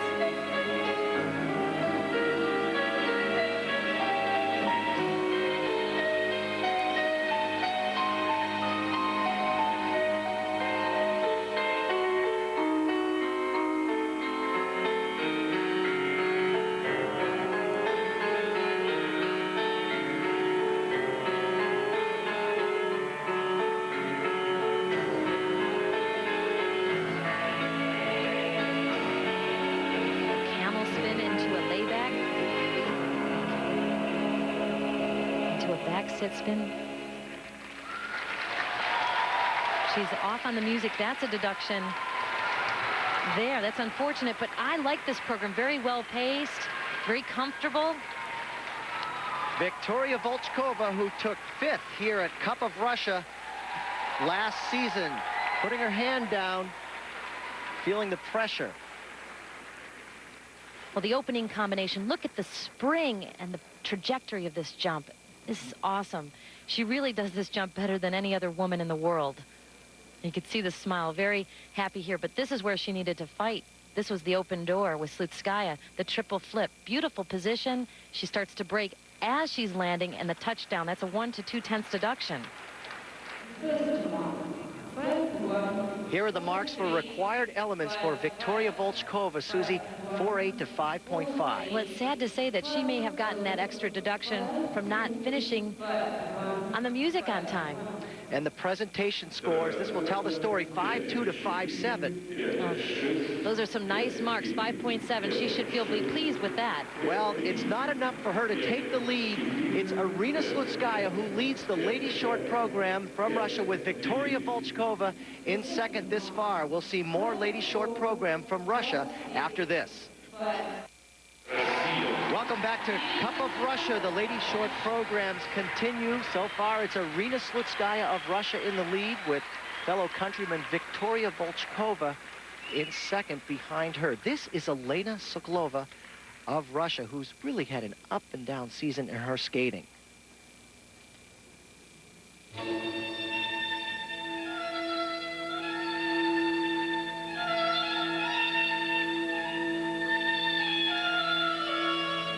She struggled greatly at Skate America, not only in the free program, but here in the short.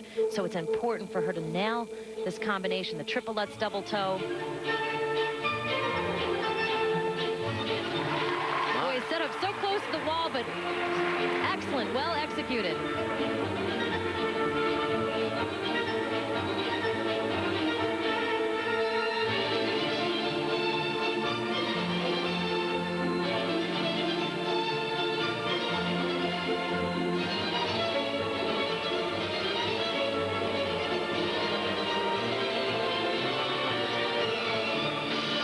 Strong triple loop.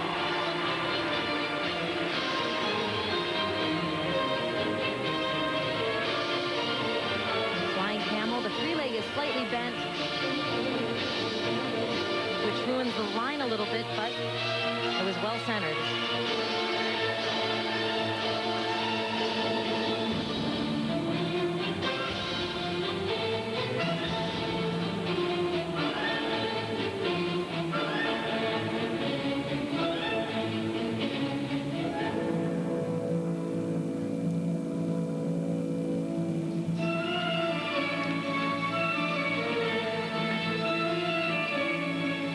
walking going into her elements is a little slow. But what's great to see is that she's confident in these elements. That's a big change.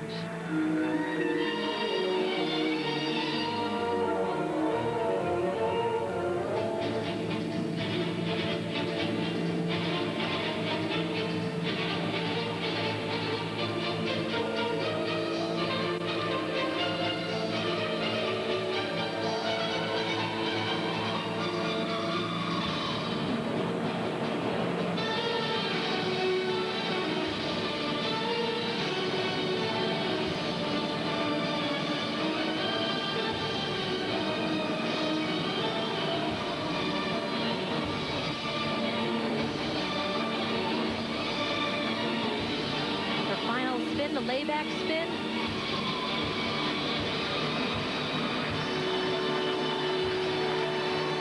And I think it's so great to see a skater overcome, coming off of a tough go at Skate America and really overcoming that situation. What a personal victory. Well, she trains here in St. Petersburg, and back in 1998, she represented Russia at the Olympics and the World Championships. Since then, she has not been named to the Russian team for Europeans or Worlds, and making quite a statement here in the short program. Elena Sokolova of Russia. At Skate America, so inconsistent, but here she set this up close to the wall, but a great outside edge entering into that jump. Very secure on the combination, and she had speed here on the run-out edge. Very hard to do. Now watch the feet. The edge is very secure on the left foot. Beautiful tight air position. But what was great was the combination kept moving. It kept taking on some ice. Here, the triple loop. Again, very secure. Her back very straight. But what the best part of this program, just how pleased she was with herself. What a victory. There's Alexei Mishin, Elena's coach. He also coaches Evgeny Plushenko. Slutskaya had problems. Volchkova had problems. So now, with the required elements marks, they range from 5.1 to 5.6. The only thing that I could say was that it was much slower than Slutskaya's program. But the jumps and the spins, they were certainly secure. And the presentation marks go from 5.2 to 5.6. Not enough to overtake Arina Slutskaya. She has the lead. Elena Sokolova in second, and Victoria Volchkova of Russia in third. So the next skater on the ice comes from Kiev, Ukraine. She's ranked 6th in the world, Elena Lyashenko, 1995 European bronze medalist.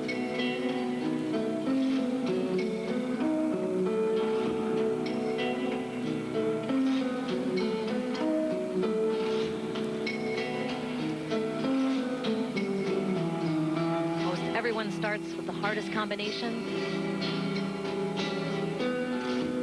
A very deliberate setup on this triple Lutz, going in backwards, but it works for her.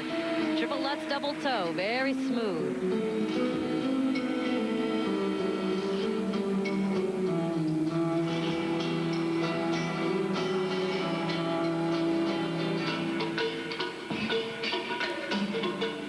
Her speed is wonderful.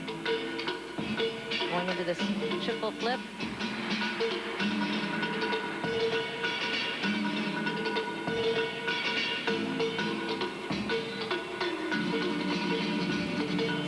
Traveling quite a bit. The position in the free leg, nice and stretched.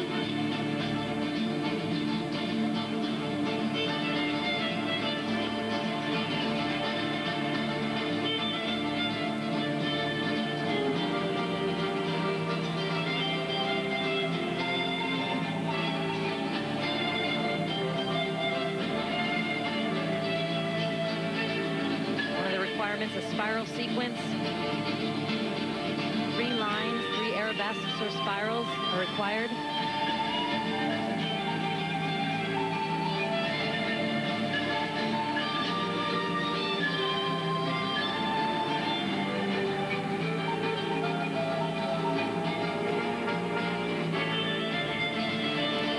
Very hard to do a layback with the arms behind the back like that. It's quite a pull on the back.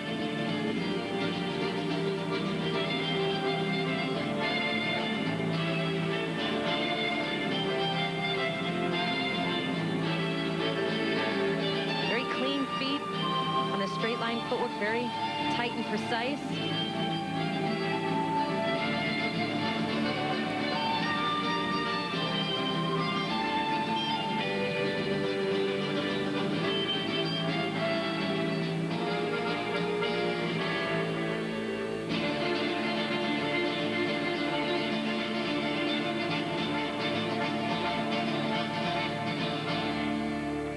Well, she certainly is a fine skater. I liked her approach to this program. She certainly hit all of the elements and had great power. 25-year-old Elena Lyashenko from Ukraine, ranked 6th in the world. Very deliberate takeoff here. Watch the right leg picking back. Very practiced, but boy, once she's up in the air, very secure. Picks back for the double toe loop. Great run out. Beautiful posture. And the layback spin, such a difficult spin to learn because you're in a bent over position, but to add to the difficulty, to clasp your hands like that really pulls on the back. It makes you more dizzy. It takes a lot of practice.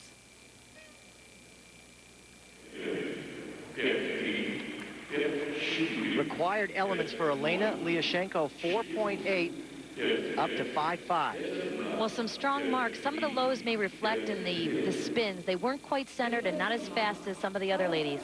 And presentation scores from 5.2 to 5.6. But in this ladies short program, it's all about the Russians. They're 1, 2, and 3 so far. Coming up, a difficult day for Angela Nikodinov of the United States. She'll be skating without her beloved coach. The ladies short program continues after this. And back at St. Petersburg, Russia on a cold November night, our coverage continues from Cup of Russia. Reminder, ABC Sports will have more from St. Petersburg this Sunday with the men's and the ladies' free programs. Evgeny Plushenko looking to regain the #1 world ranking and compete against American Matt Savoie. It all starts at 4 p.m. Eastern on ABC Sports. Here is our final skater of the competition, Angela Nikodinov of the United States, skating here without her coach, Elena Cherkovskaya, a former Russian prima ballerina who less than 2 weeks ago lost her battle to cancer. Obviously, a very emotional time in Angela's life. I keep her spirit in my mind, and when I think about her, how we used to work together, and it just kind of, it's an inspiration. And so with this competition, I know it's going to be very difficult, but I just have to remember what she always told me, and to just be strong and fight through it, and just make her proud. And I'm sure she will. Angela Nikodinov of the United States goes it alone in competition without her friend and coach, Elena Cherkovskaya. The door is open for Nikodinov with the standings that look like this. Arina Slutskaya of Russia, she's in first. She had a fall. Sokolova of Russia in second, and another Russian, Volchkova, in third.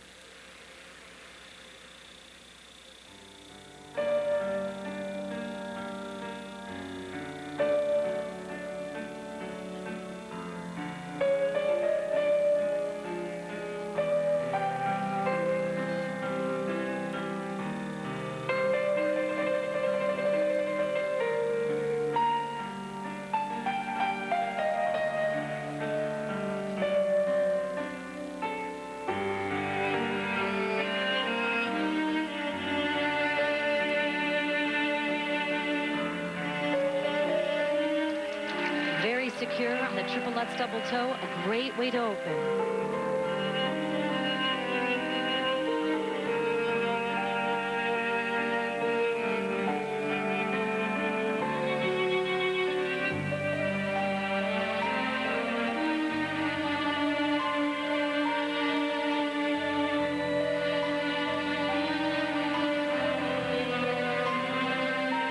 She covers the ice beautifully.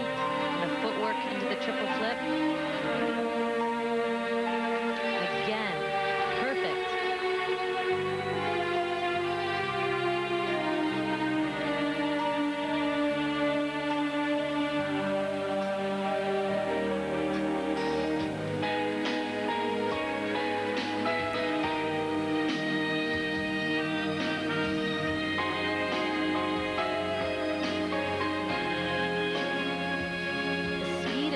the circular footwork, very powerful. A sensitivity and drive with the music.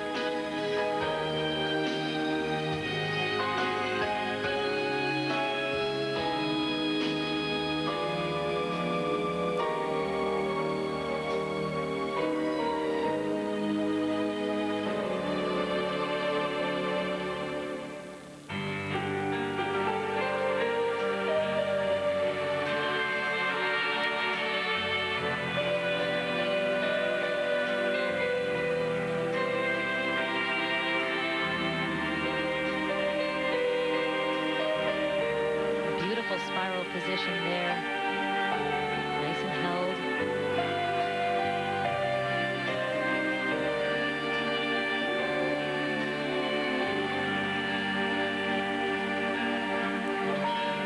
And one of the best laybacks because the knee and the ankle are parallel to the ice. It's traveling a little bit, but the position is exquisite. I have to say, I thought this was a very delicate performance. I was so pleased to see everything well-rounded and skated out. She didn't hold back. Angela Nikodinov meets one of her greatest challenges, to compete without her friend and coach Elena Cherkaskaya. She has put down a very solid performance in this ladies short program.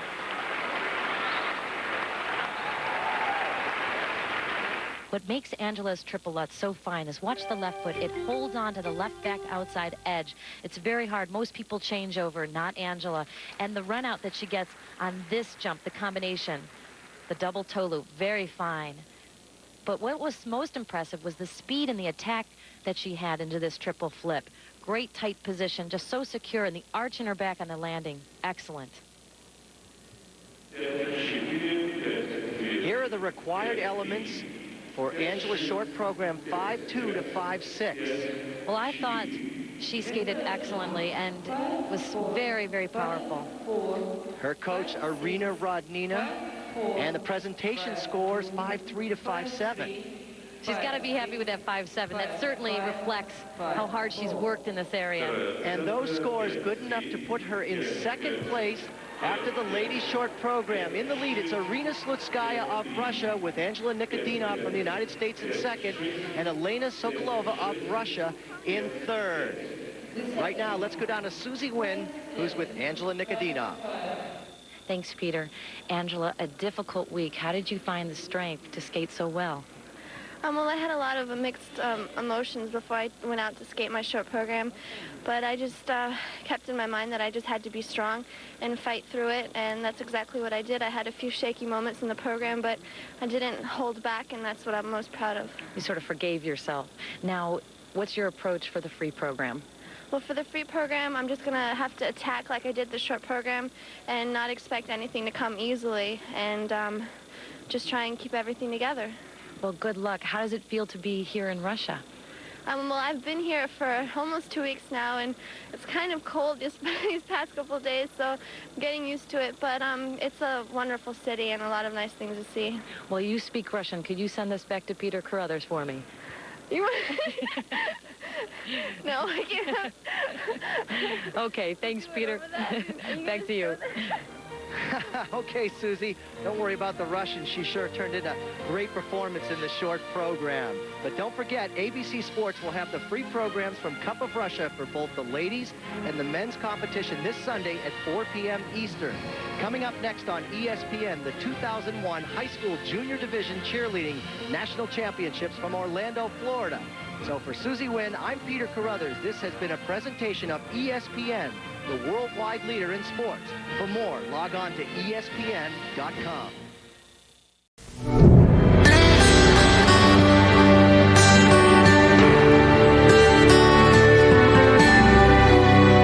They put steel wings on their feet and fly across frozen water. But their stories are told in their faces. The eyes that show no fear.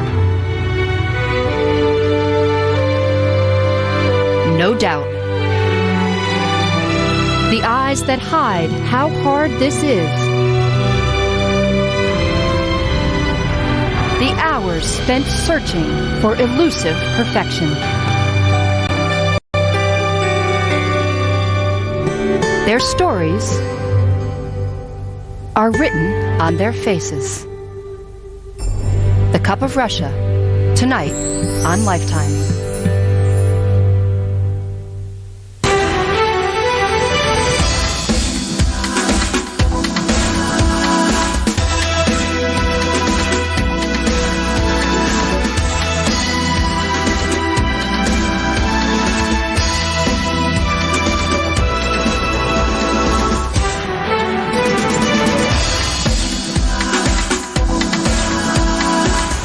Tonight, we bring you to the northern capital of figure skating, a city created by and named for the Tsar who opened Russia to the West 300 years ago. Today, it's considered good luck to toast new beginnings beneath the statue of Peter the Great. It's a city that can overwhelm you with its beauty. This is the Church of Our Savior on Spilled Blood. St. Isaac's Cathedral. The Tsar's Winter Palace, now one of the world's great museums, the Hermitage.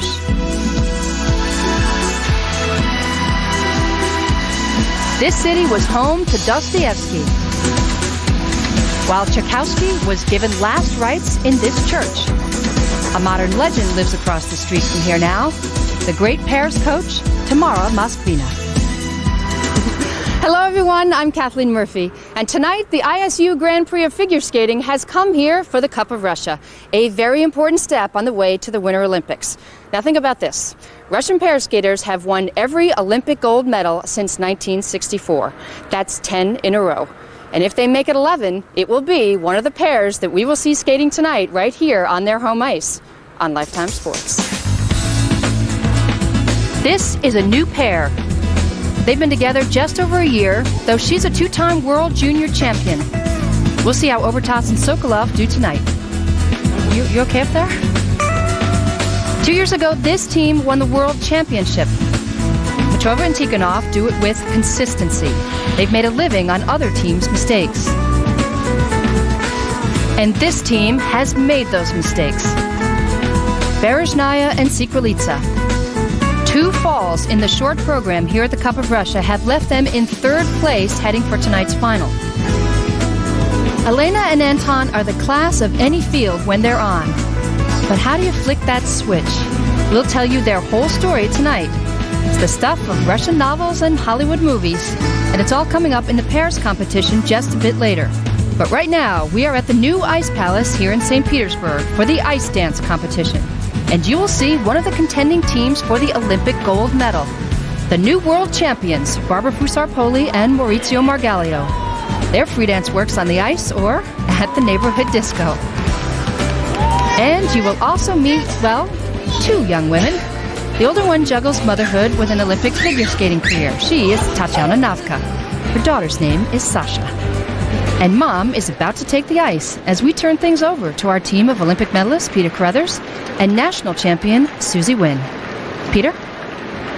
Okay, thanks, Kathleen. Well, Navka and Kostomorov will skate first tonight, but the question on everybody's mind is the world champions Fusar-Poli and Margalio from Italy. Susie, a couple of weeks ago, you saw their free dance, and the question in your mind was, is this good enough to be a great Olympic free dance? Now, you weren't sure at that time. Has anything changed since then to make you think that it is a great Olympic free dance? Well, Peter, before I answer that question, let me say this. In 1984, Torvill and Dean, the Olympic champions, set such a high standard when they skated to Bolero. It's a masterpiece. And since then, we've all of us dancers have struggled to meet that standard, and the Italians find themselves in that same position. I spoke with Maurizio. He said they've made major changes, 45 seconds worth in their free dance. It's a work in progress. It's definitely improving, and the more I see it, I become more fond of it.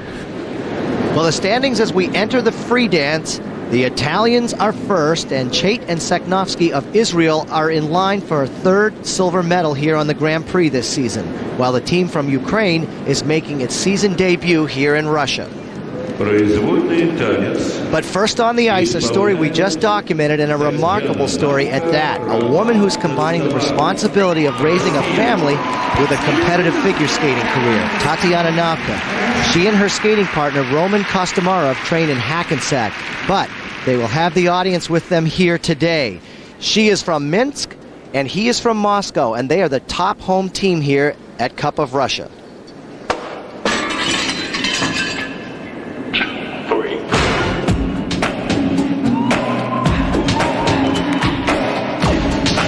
To start off, a little Michael Jackson in the closet.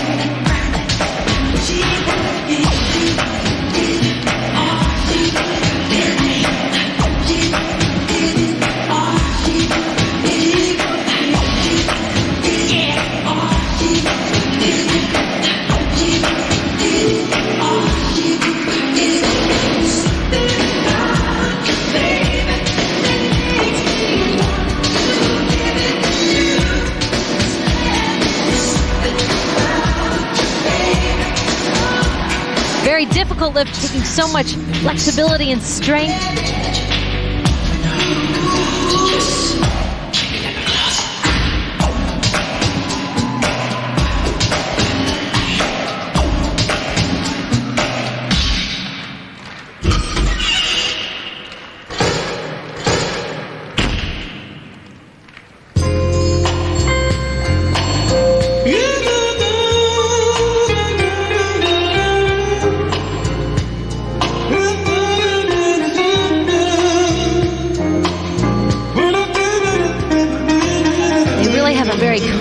Quality to their skating, although they've only been skating together than less than 2 years.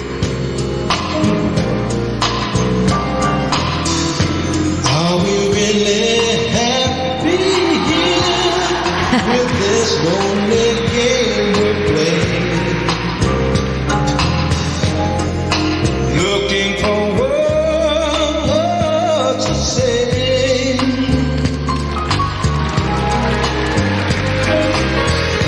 Searching but not finding understanding anywhere.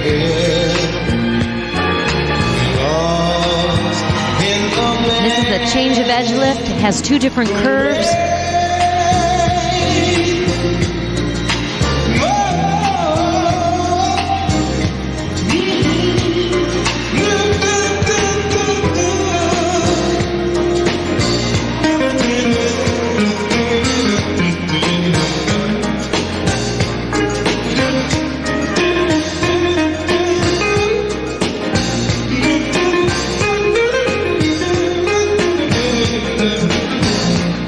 That Tatiana can balance motherhood and be so world-class on the ice. It's true, because you're divided when you're at home. Your responsibilities are divided in 3. Responsibilities to your husband, to your child, and then skating is such a tall order. It takes 5 or 6 hours out of your day.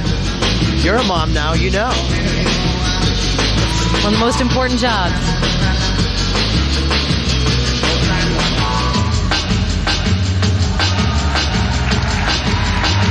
Really, they are the future of Russian ice dancing. For being together for such a short time, it'll be fun to see them develop over the next 4 years.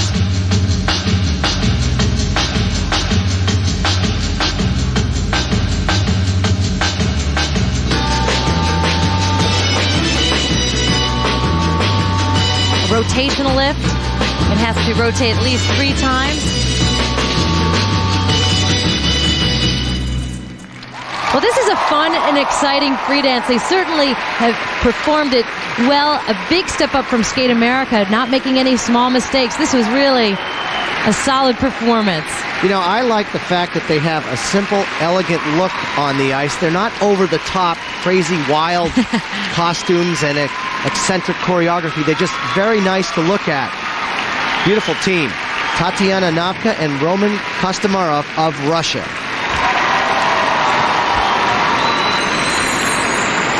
Well, they call this their balancing move, but this takes flexibility in your hips, in your knees, in your ankles, and that relationship to one another. That's where the balance comes in. their lifts are really quite spectacular, very smooth. She's got a very elegant leg line. She's intertwined in between his legs.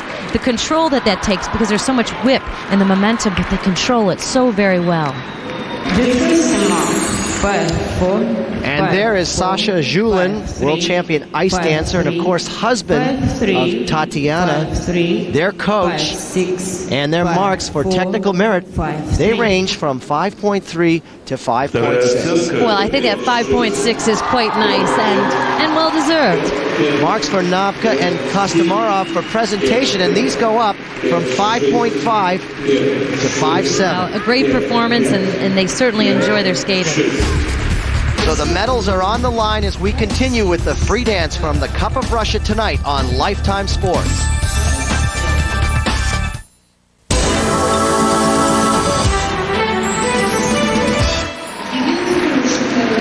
And welcome back to St. Petersburg and the brand new Ice Palace, home to the Cup of Russia. This is Elena Grishina and Ruslan Goncharov of Ukraine. And they are in third place after the original dance. They took 8th place at the World Championships.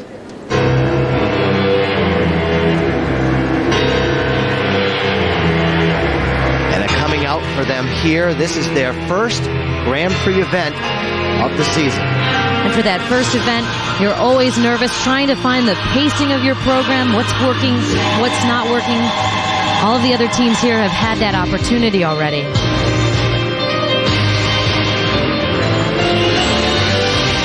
The music, Barcelona.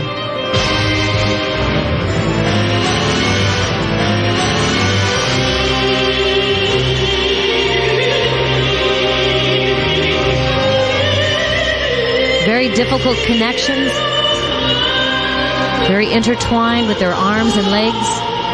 That takes a lot of practice and negotiating.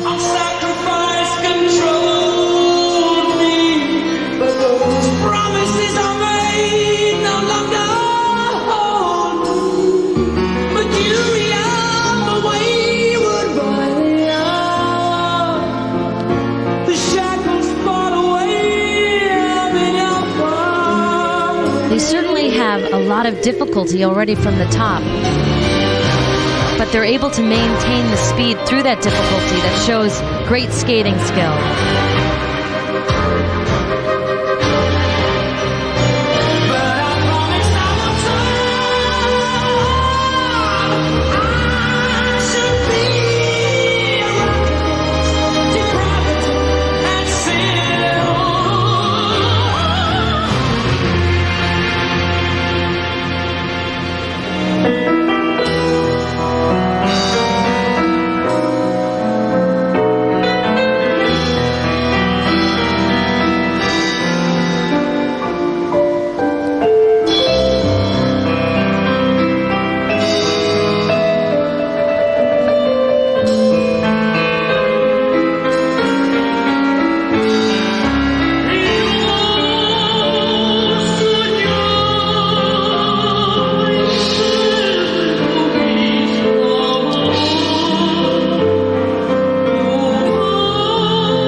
Final stage of the competition, the free dance, 4 minutes long, worth 50% of the total score.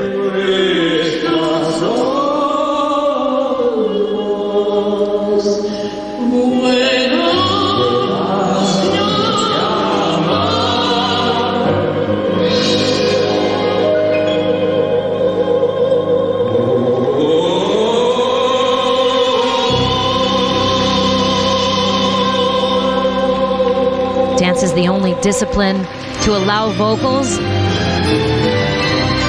you like that? At times I do. What has been happening a little bit is that everybody's choosing the same type of vocal or the same vocal, so those vocals become familiar and get recycled a little bit too much.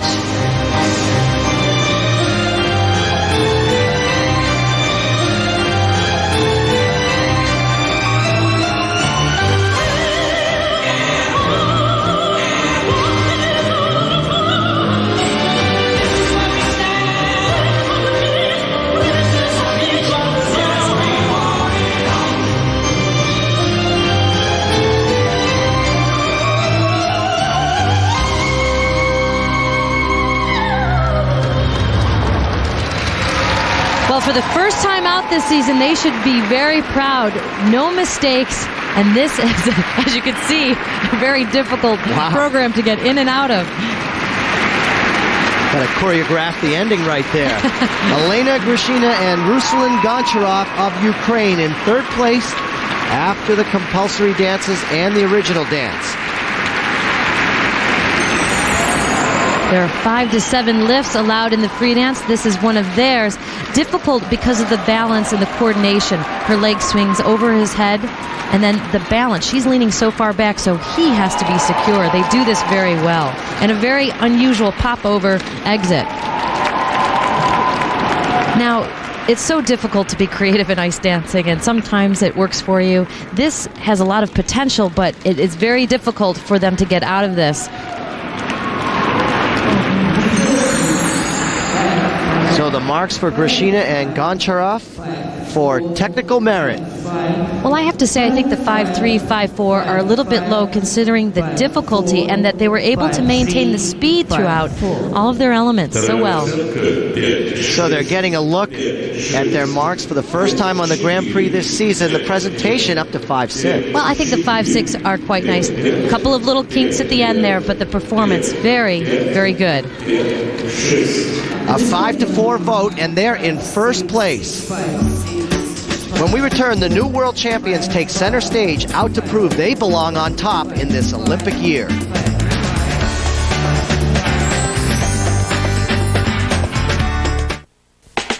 The ISU Grand Prix of Figure Skating includes 6 countries on 3 continents. And this Sunday, the skating moves to Japan. The men's and women's finals coming up on ABC Sports at 1:30 Eastern. And then 1 week from tonight, the pairs and dance finals right here on Lifetime Sports at 6 Eastern. But tonight, it's the Cup of Russia. Peter Carruthers, back to you. Thank you, Kathleen. We'll see the French dance team of Anasina and Pesara next week in Japan, but we won't see them against the Italians until the Grand Prix final later this month. They are the rivals for Olympic gold. Barbara Fusarpoli and Maurizio Magalio in first place after the original dance, world champions. She is 29 and he is 27. The music, I Will Survive, a celebration of dance.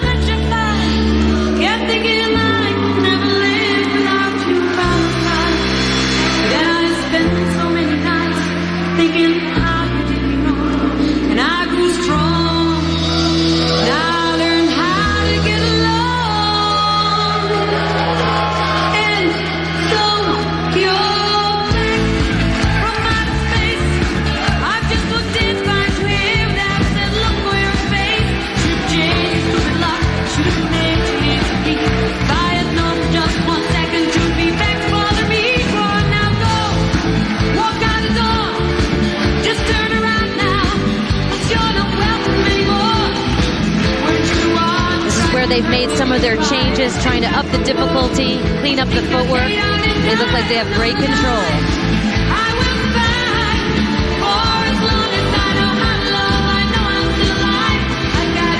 Do you think they're banking on the fact that when they're in Salt Lake at the Olympics that this piece of music is really going to overpower the audience and really work in their favor? Well, I think that certainly factors into the decision. I know with the Canadians, Born and Kratz, they've chosen a Michael Jackson piece. And with the Italians, that music will certainly liven up the crowd. But Barbara just loved this music. They used it as an exhibition piece. And her coach said, she's just got to skate to it. She loved it so much.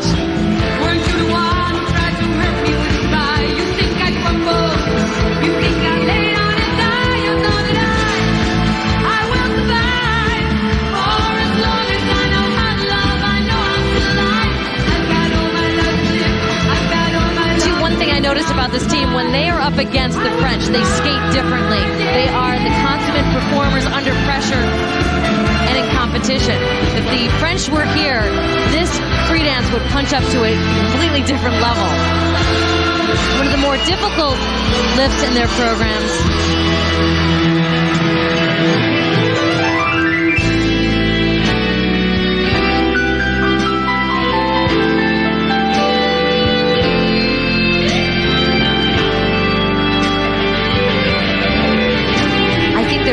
that they could do choreographically during this slow piece. Making it edgier, move out more, finding more highlights. Some of their lifts and highlights are on the simple side.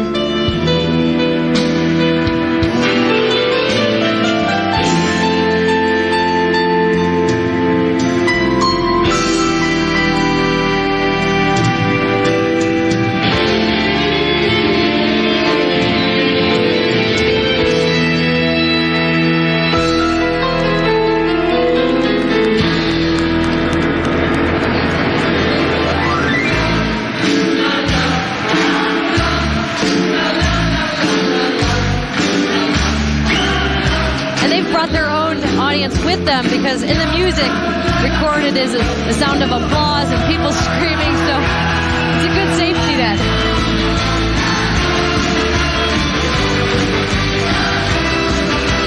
This last piece, very difficult because the tempo is so fast. It's hard to keep those feet moving with the beat.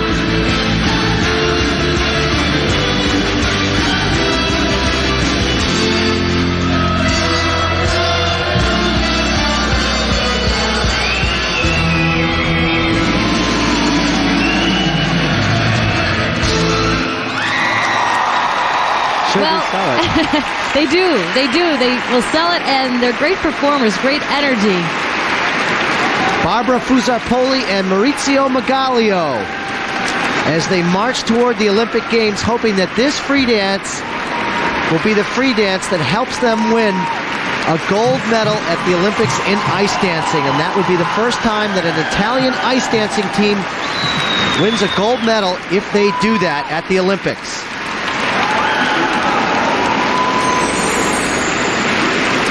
This is a look at the end of their circular footwork.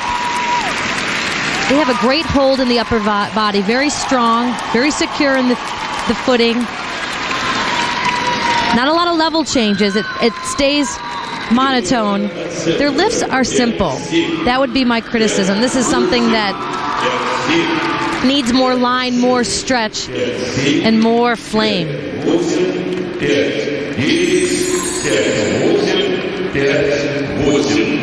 This is Mark, 5'7". And there's their coach, Tatiana Tarasova.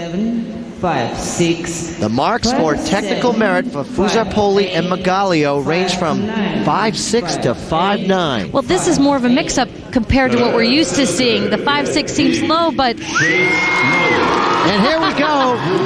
The presentation scores. 2 6.0s from Ukraine and Italy. Well, that's what they've been looking for. Boy, did they get a big nod from the judges there. I guess so.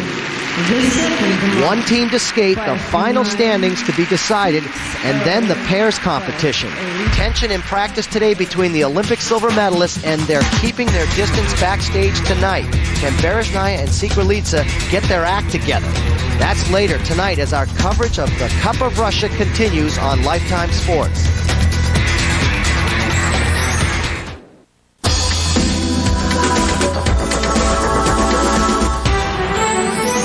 Welcome back to St. Petersburg, Russia. Here is the final couple on the ice in the ice dancing competition. Galit Chait and Sergei Sakhnovsky from Israel. And they are in second place after the original dance. 5-time national champions.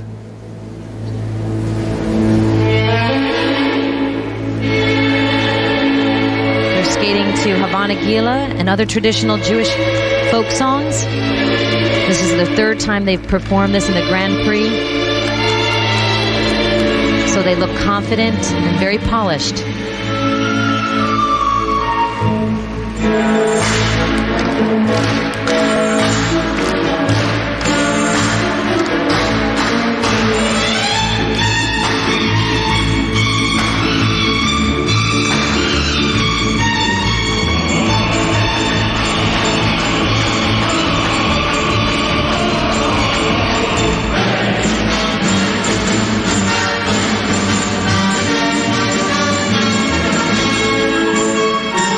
They have very fast turns. Those are called twizzles. Excellent unison.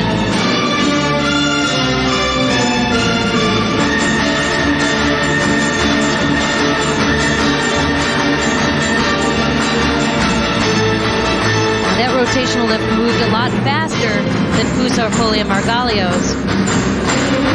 But the Italians have a little more control in their upper bodies during their footwork sequences.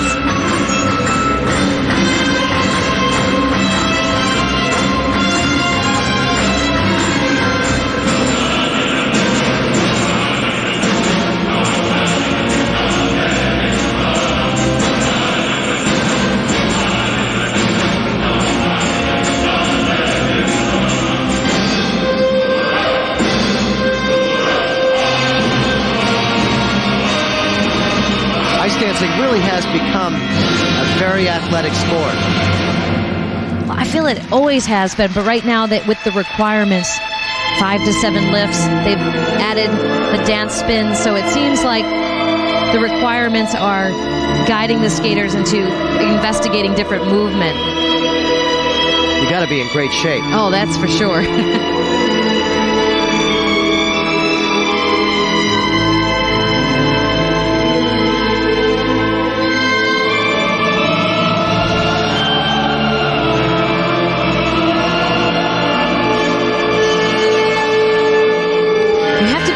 Shape, but what the most difficult thing about ice dancing is coming up with interesting things. Everything you do has to be creative. You can't rely on the lifts and the jumps from pair skating or free skating.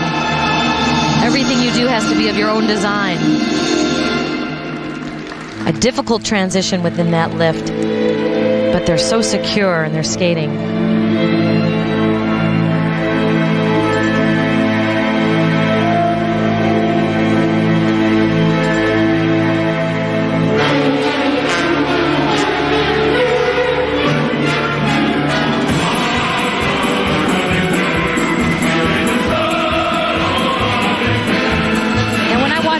Upper body hold, it tends to bounce a little bit. I know that some of it is due to the choreography and the interpretation of the dance, but I think they lose that solid drive that they could have because they tend to do it throughout the program.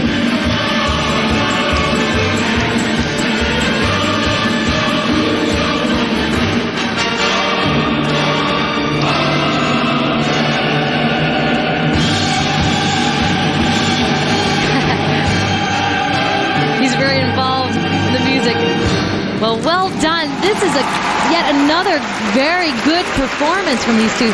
They've had a very strong run this Grand Prix. Galit Chait and Sergei Seknovsky from Israel.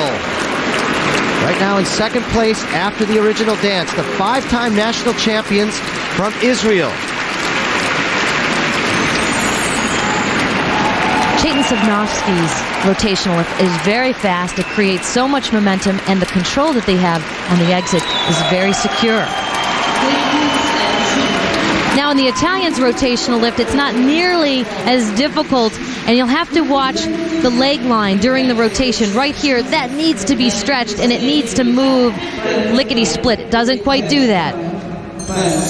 Here are the marks for technical merit for Chait and Seknovsky. They go from 5.5 to 5.7. Well, I think those 5.7s are fair and strong, like their performance.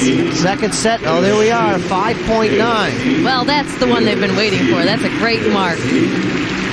But those marks not good enough to push them over the world champions. So the final standings in the ice dancing, Fusar-Poli and Margalio of Italy in first, and Galit Chait, Sergei Seknovsky of Israel in second, and the Ukraine team in third.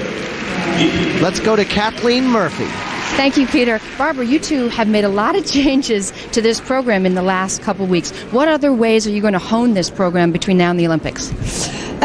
Just work. We want to work and we want to be perfect, quite perfect. Of course, now it's start of the season. For us, it's the second competition and we feel very good, better than Germany. In Germany, we were just a little nervous. Here, feeling was unbelievable. Public, it's wonderful, and we did very good. Maurizio, how difficult is it to make changes to a program in an Olympic year when you've got competitions and you're under the scrutiny of the media? The problem is that you can try 20 times at home in your sessions, but will never be like in front of the public. So in Germany, we were thinking that it was everything okay, but after the competition, we said, okay, we will change this, and we did in 1 week. Of course, it's a hard job, but we are almost professional skaters because we're doing only this in our life, so we can do it, and we will do until the Olympics. Well, Olympics coming up. Your husband has a gold medal in speed skating. You got a lot of fast footwork out there. How nice would it be for you to have another gold medal at home? Yeah, he has some secrets for me and Maurizio, but I can't tell you because it's secret. We'll have to wait for that. Congratulations. It was a wonderful skate. Thank you. Thank you. Ciao. Bye. Back to you, Peter. Thanks, Kathleen. When we return, the pairs competition and the most incredible story of Elena Berezhnaya. She was a virtual prisoner at one point in a country she did not want to skate for. Her flight to freedom, her rise to the top rungs of the Olympic podium. All that is coming up next on Lifetime Sport. As we count down to the Olympics, the most fascinating competition, the most difficult to predict, will be the pairs. Saleh and Peltier into the lead. Almost no one expected Jamie Saleh and David Peltier to come in as world champions. And this season, the Canadians have added 2 more gold medals to a growing collection. The Chinese have never won Olympic gold in figure skating, but Xue Shen and Hangbo Zhao jump higher and throw farther than any other team. The question mark is how well they do when their blades are on the ice. There is a power emerging in America, and that's another surprise. Kyoko Ina and John Zimmerman have put together their greatest season at the perfect time. But pairs has always belonged to the Russians, as if it's in their blood.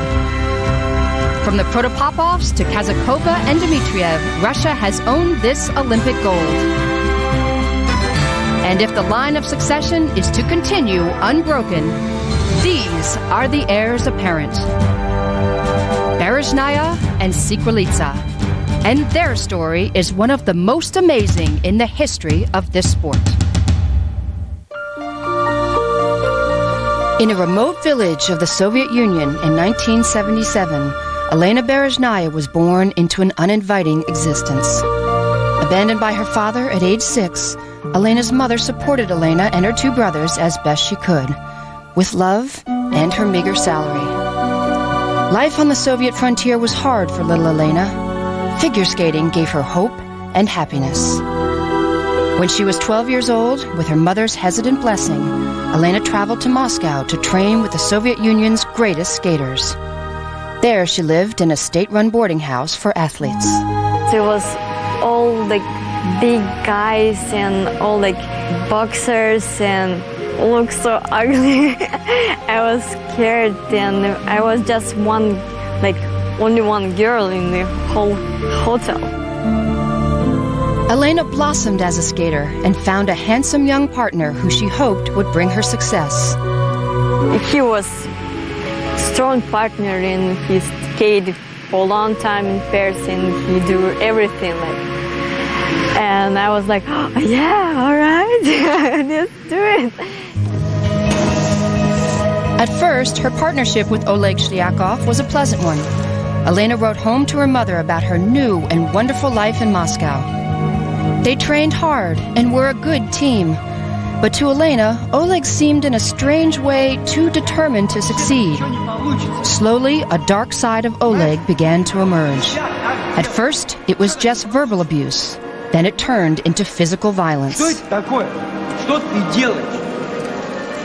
Elena, now only 14, not knowing what to do, stayed with Oleg and endured the mistreatment. We did some lift on the floor, and I did something wrong, and he started so mad, like pushing me, like wow. I was so shocked, and he would start to apologize, but I was shocked, and I was so scared. Other boys at the Red Army skating club saw this abuse. Reportedly, one day after practice, they trapped Oleg behind the rink and beat him. Oleg looked to escape and to take Elena with him. The Soviet Union was experiencing turmoil within the government. That, and the unpleasantness at the rink, caused him to flee with Elena to his hometown of Riga, Latvia. This small country was just becoming an independent nation from the Soviet Union, and Oleg decided that he and Elena would skate for Latvia in the 1994 Winter Olympics. In Riga, Elena stayed with Oleg at his parents' house. Oleg's mother was reportedly a practitioner of black magic. His father, a commercial fisherman who spent months at sea. They experienced some success by placing 9th at the 1994 Winter Olympics. But Elena was not happy skating with Oleg. She felt scared and trapped in Latvia. Oleg did not want her to skate with another partner. I'll be skating with somebody else? Like, who cares whether I was skating or not? Just leave me. I want to go home, that's it. Like, and then they start to be scared. I'll leave you. Oh, how come? Because, you know. And so that's like always thought they stop me. So they scared me about that, but when I said like, okay, let me go, I was ready to go, I don't want to skate anymore. They're like, okay, that's enough, she have to skate. Elena did get to go home in a way. They sought out the guidance of the greatest figure skating coach in the world, Tamara Moskvina. Tamara had coached more pairs gold medalists than any other coach in history. Her unique ability to lead and coach with compassion was just what this pair's team needed. They traveled to St. Petersburg, Russia to train under her. In St. Petersburg, I'm so glad I was in this town. I'm so glad I feel I'm in Russia. And I'm a Russian person. And I'm not in other country. So I feel I'm safe. At first, Oleg was the perfect gentleman around Tamara. It was a good change. He trying to be so gentle, like, because it's Tamara, you know, like, wow. And he did so good. And of course, he like was like sometimes like hard, tough, but he was so gentle, so good. And Tamara was like, wow, good. But soon, the facade began to crumble. Oleg started to be again so mad. So doesn't care about Tamara, nobody who skate in the rink, and again start to be himself. Skaters saw Elena fall in practice, and Oleg skate close to her on purpose, just to scare her. Tamara saw the bruises and scars on Elena's body. She tried to talk about the problem, but Elena refused. Tamara, not knowing what else to do, took Oleg for a psychological evaluation. The doctors determined that he had what Tamara described as a neurotic character flaw. She kept the news to herself, but she ached with worry.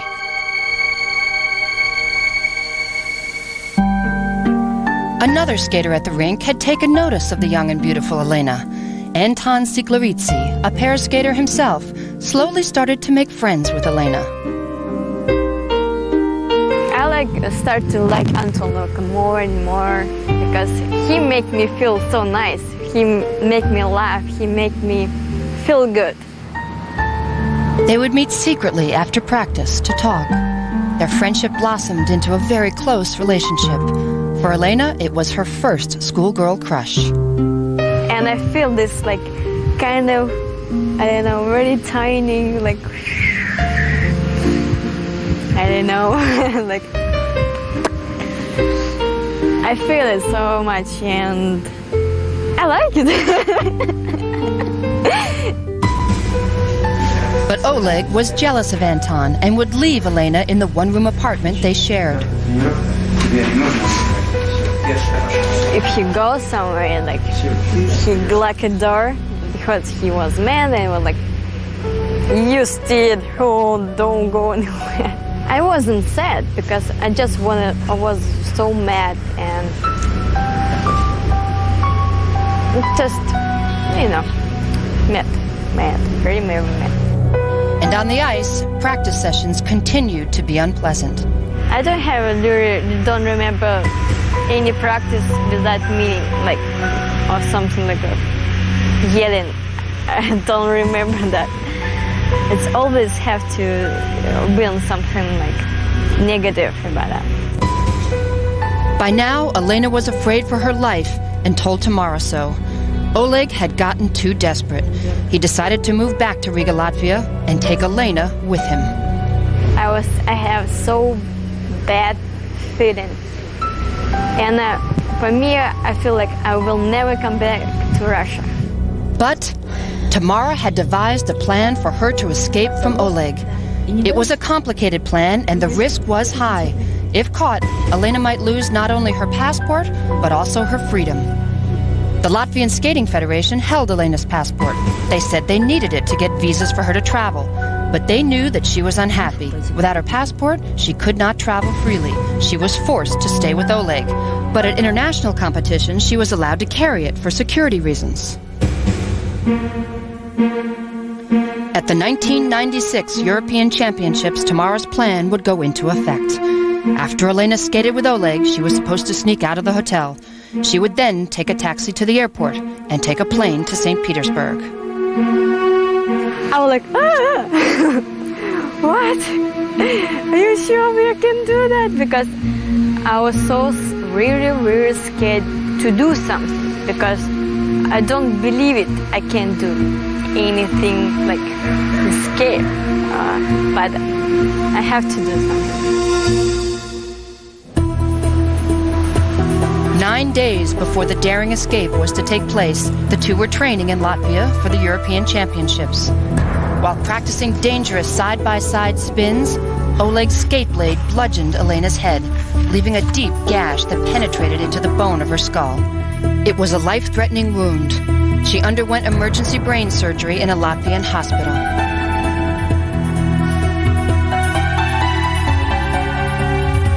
When she woke up, Oleg was standing over her. While she could not speak, inside she was screaming. She hated him. She vowed to herself never to see him again. But Oleg was not the immediate problem. Her survival was. Back in St. Petersburg, Tamara told the news of Elena's tragic accident to Anton. He was devastated. He had horrible images in his mind. A broken, shattered Elena lying helpless in a hospital bed. He desperately wanted to hold his friend in his arms and mend her broken soul. Together, he and Tamara devised another plan. For the scheme to work, Anton would travel by train to Latvia. There, he would secretly help Elena to escape. Back in Latvia, Elena's mother had arrived to give her daughter extra care as she lay unmoving in the hospital. Then came an emotional reunion with Anton. I was happy. I knew he came. Somebody who really want to help me. Anton, the first person who really want to help me to just be myself, just live normal life. And he was my best friend for me on those times. The morning she was discharged, Anton and her mother took Elena to a hotel near the train station. Anton, with the help of a friend of Tamara's living in Latvia, had secured Elena's passport. Now, if they were lucky, she would be able to leave Latvia without Oleg finding out. But Oleg did find out. Realizing that his Elena was now with Anton, he went wild with rage and jealousy. All he knew was that they were hiding somewhere in Riga and that they would be taking a train out. He started a desperate search for them. He knew where he would wait, at the train station. Meanwhile, back at the hotel, Elena and the others waited. The plan was to take the very next train to St. Petersburg 9 hours later. They hid in the hotel room, knowing that Oleg was somewhere out there searching for them. I was scared, and I was scared because they don't let me leave. But in my head, like, just go, just get out from this town, from this country, just get out of here.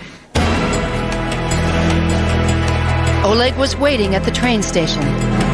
It was easy for Anton, Elena, and her mother to walk across the street and slip into the crowd of people. Desperately searching the crowd for his Elena was Oleg.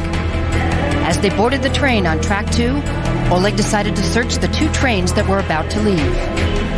He started on track 1, the train to Moscow. Before he could get to track 2 and search that train, the train to St. Petersburg pulled out. Not knowing if their plan had been successful, Anton held his fragile friend, comforting her and reassuring her that they would make it out of Latvia safely. They did, leaving Oleg behind. The trip took 12 hours. At dawn, they arrived at the St. Petersburg train station.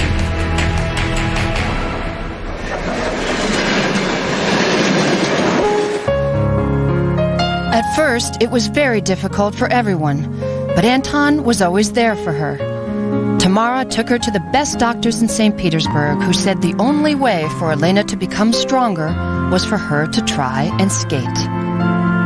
And so, very slowly, Elena took to the ice. Anton was extremely patient with her, spending hours and hours helping her skate again. During this time, Elena and Anton had long talks.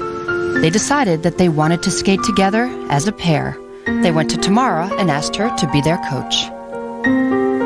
I think this accident changed my life. Because in my head, everybody tell me other things. So I don't really have any choices. And this accident, well, I'm like, wake up like, wow, I can tell them what I want. And nobody couldn't stop me. Just do what I wanted. Anton helped me to do that.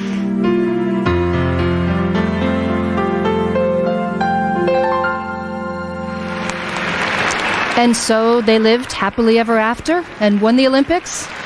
Not quite. Because for this team, nothing comes easily.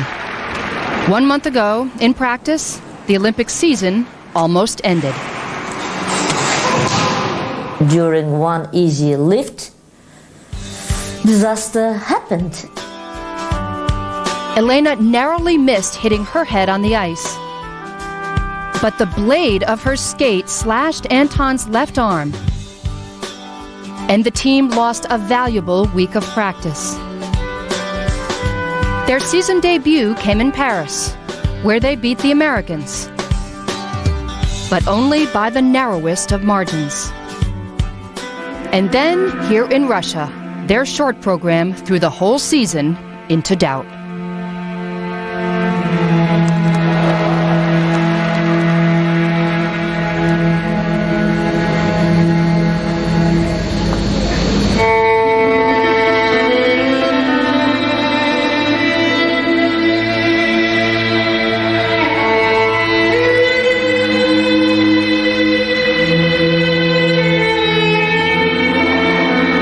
In the Olympics, and you can kiss any color medal goodbye. Here, it was good enough for third place, but not really good enough for anything. 5-3, 5-2. Maria Petrova and Alexei Tikhonov were just about perfect. Like Elena and Anton, they live and train here in St. Petersburg. Unlike their rivals, they didn't miss an element.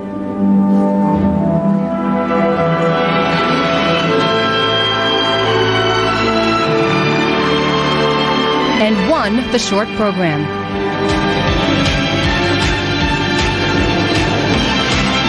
The French team skated as if they were still in Paris.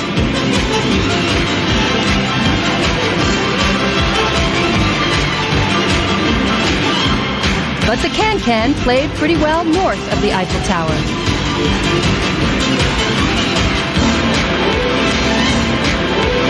And Sarah Abitbol and Stefan Bernadis took second place, ahead of Berezhnaya and Sikulitsa.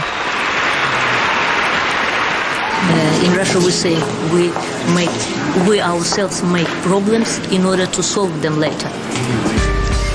We'll see who solves what when we return. The pairs free skate next on Lifetime Sports.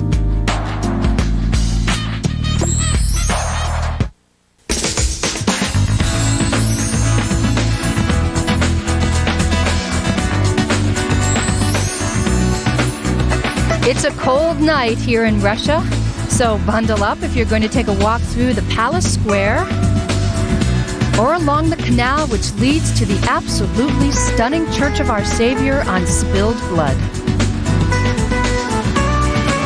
We're about a half hour from the city center, and no, that's not how we're traveling around tonight. Here at the new Ice Palace for the Pairs Free program, where all eyes are on a team that seems to be in trouble. Anton Sikleritsa and Elena Berezhnaya. Things seem a little tense between these two as we turn things over to our team, Susie Wynn and Peter Carruthers. Susie? Thanks, Kathleen. Now, Peter, I have to ask you, being the pairs expert, when a team has a slow start to their season, as Yelena and Anton have had, how do you get back on track? How do you turn it around? You got to get a gift from the judges, the way they did in the short program. They got some 5.9s for presentation, and they had 2 falls in the short program. Remember, 6.0 is a perfect mark. Now, they are in 3rd at this point, so if they win the free program, well, they will win Cup of Russia. But forget about that for a minute. When they get to the Olympic Games, if they have falls like that in the short program, they're going to be outclassed by the Chinese and certainly the Canadian pair team of Salé and Peltier. What the Russians need to do right now is skate up to their reputation. Here are the standings entering the free program. Petrova and Tikhonov are first, and a win here would be a huge boost to their Olympic hopes. The French are in second. Berezhnaya and Sikleritsa are in 3rd, and because this program counts for 2/3 of the final score, whichever of the top 3 teams win, well, they will take the whole event. Here are Laura Handy and Jonathan Hunt of the United States. They placed 8th at Skate America. Still really a young team, the work in progress with these two. They've been together since April of 2000, so still developing their unison.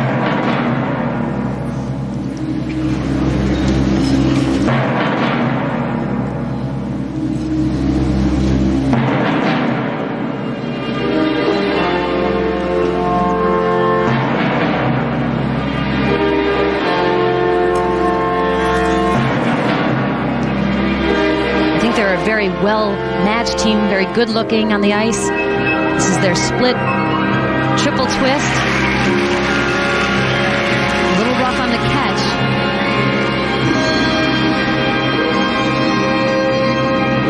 Pair skaters spend so much time developing their pair skills, such as lifts, throws, that sometimes the singles jumps sort of take the back seat, but actually the singles jumps are the most difficult things to do in the program, and right now they approach their side-by-side triple toe loops.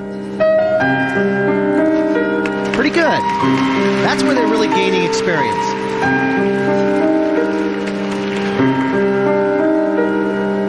I was talking to Irina Rodnina, the 10-time world champion, and she said, I would not want to be a pair skater today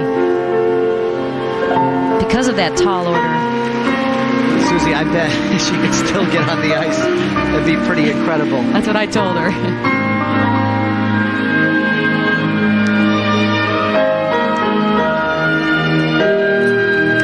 Oh, she can see that she's a little weak on the throws.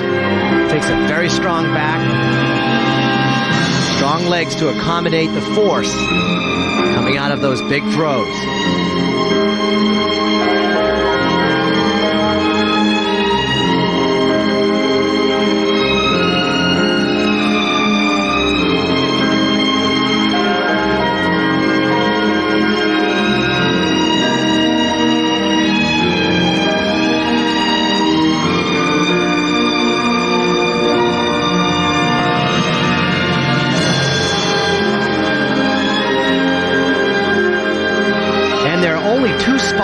Available on the U.S. Olympic team, and for the most part, people know that Ina and Zimmerman are locked to win the gold medal unless something very strange happens at the national championship. So these two really are trying to win that second spot.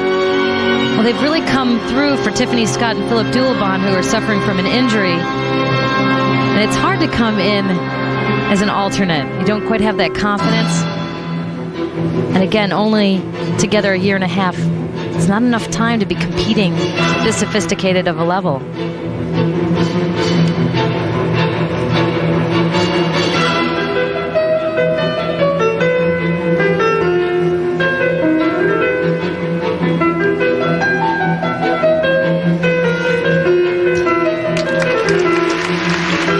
A strong throw triple Salchow.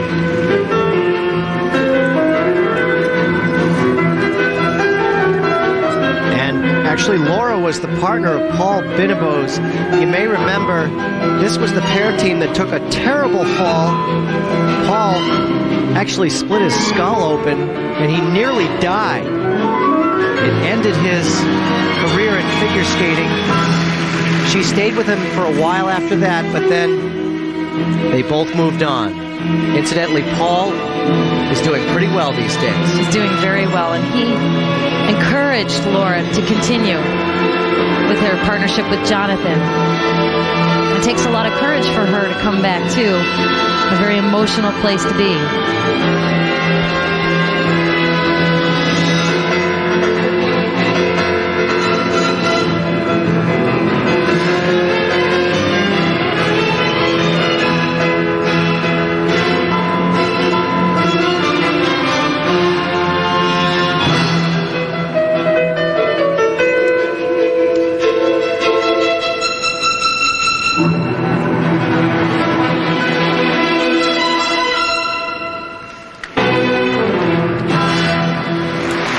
This was a very strong skate.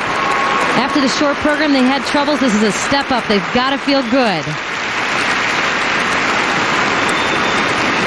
And when we return, we'll check their marks. The Russians are coming next, but which of the top teams is going to win gold? Or will there be an upset in the works tonight on Lifetime?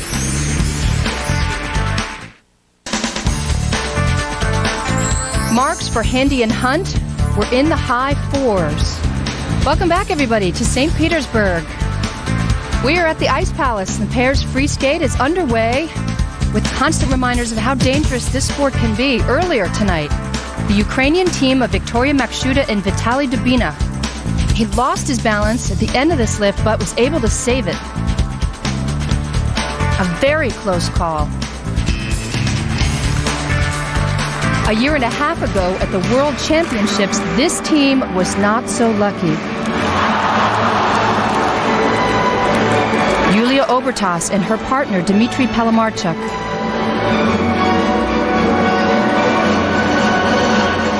He catches an edge here.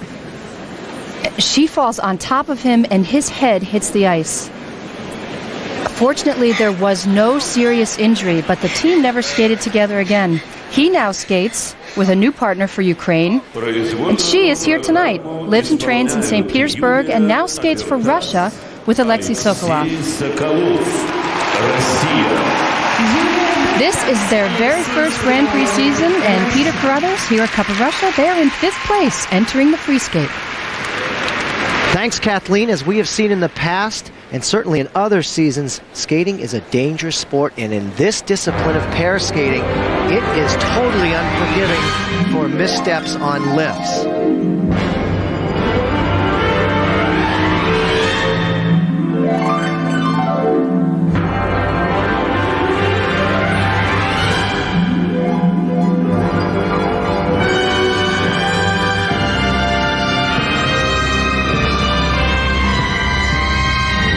Both struggling with their timing and their unison on the side-by-side triple toe loops.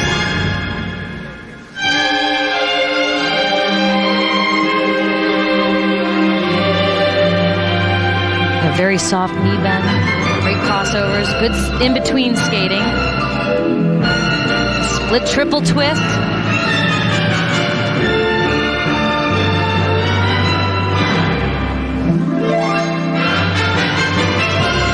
side-by-side jumps, double axel. Trouble for both.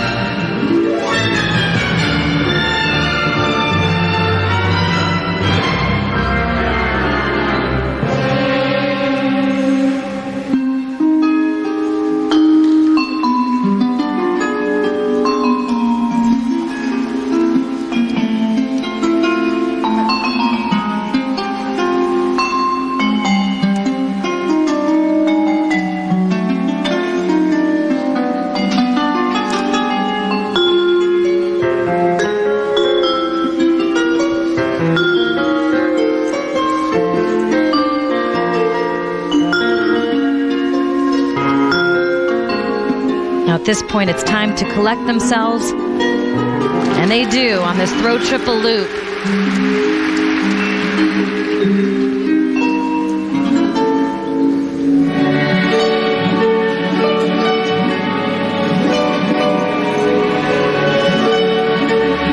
She's got nice posture as she skates.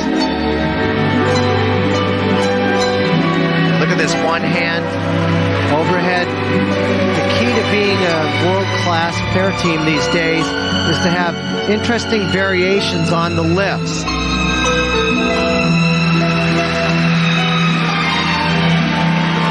And what's interesting, their lifts, some of their pair highlights are their strength, yet in the complete beginning of their program, everything's a side-by-side jump, side-by-side spin, no pair elements. Not banking on their strengths earlier on in the program. Want to have balanced choreography throughout.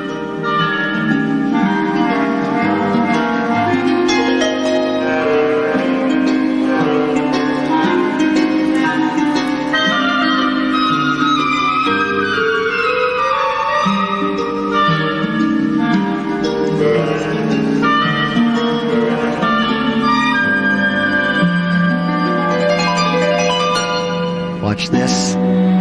That's a great variation and dangerous to do also, because if he goes to the back of his skate, she would go right over his head.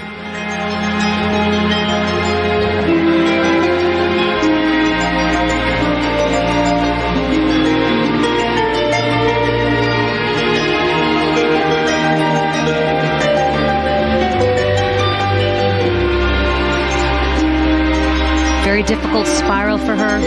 It's a rond de jambe where the leg moves around into a spiral position. The potential in their line and their partnership is, you can just taste it.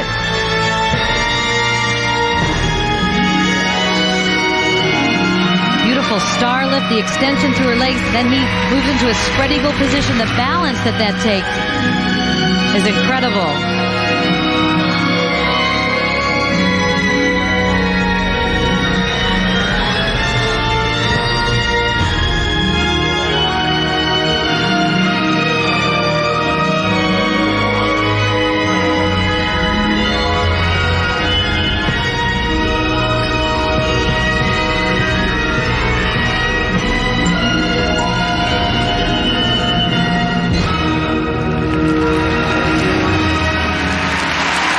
I have to say, Peter, I enjoy their lifts and their pair elements the most. Yeah, the program sort of built toward the end of the program. I'd like to see them a little bit more aggressive at the beginning, but they have a nice line on the ice, meaning their posture and carriage.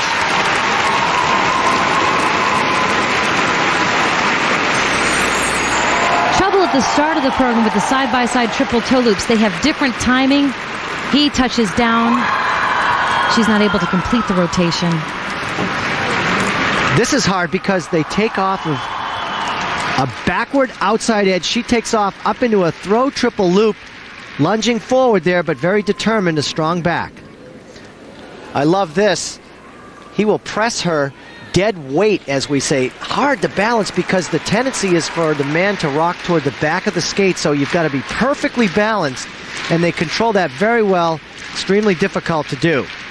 The first mark, 5-3. Here are the marks for technical merit for Obertas and Sokolov of Russia. 4.9 up to 5.3. Well, everything was pretty much in place except for their side-by-side jumps. And the presentation, 5.1 to 5-4. Well, this is a lovely program that just needs some more time to develop.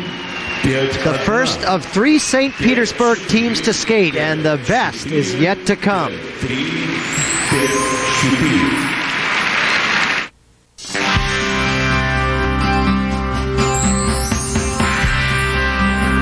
The battleship Aurora fired the first shot which began the revolution of 1917. We are in St. Petersburg, Russia, but we are headed for Japan in the NHK Trophy. Men's and ladies finals Sunday at 1:30 Eastern on ABC Sports. And then 1 week from tonight, right here on Lifetime, the dance and pairs finals, 6 p.m. Eastern. Peter Crothers, let's send it back to you. Thanks, Kathleen. Petrova and Tikhonov are expected to face off against the Chinese team of Shen and Zhao next week, and that will be an interesting duel. But tonight, pride, bragging rights, and Olympic positioning are on the line here in St. Petersburg. Maria Petrova and Alexei Tikhonov are in first place entering the free skate. Berezhnaya and Sikralitsa skate right behind them. And you can forget last night, Susie, because whoever wins this free skate will take the gold medal here at Cup of Russia. But in this competition, they just seem to me very calm, very collected. And when they bank on their consistency, although they're not the best performers or artists, that seems to be good enough at times. They're skating to the music of chess.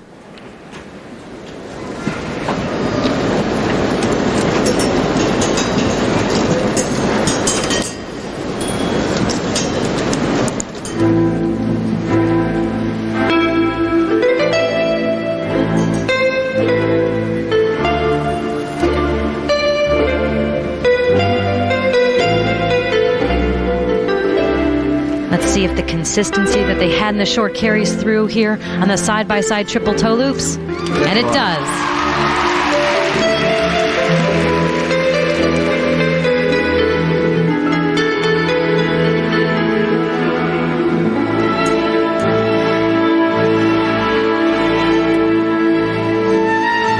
Setting up for the double axel, forward takeoff. Very well matched.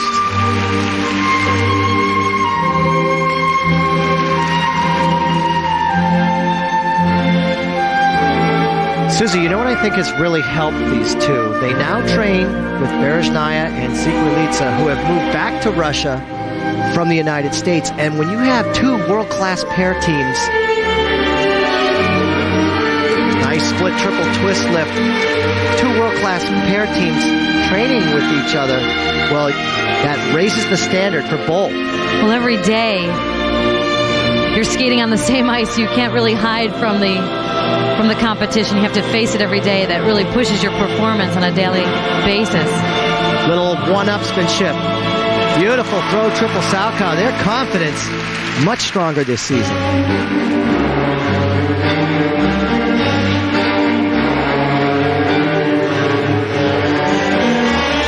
Well, last season she really battled with an ankle injury, and injuries just can knock the wind right out of your sails. Oops, a little unstable on that lift right there.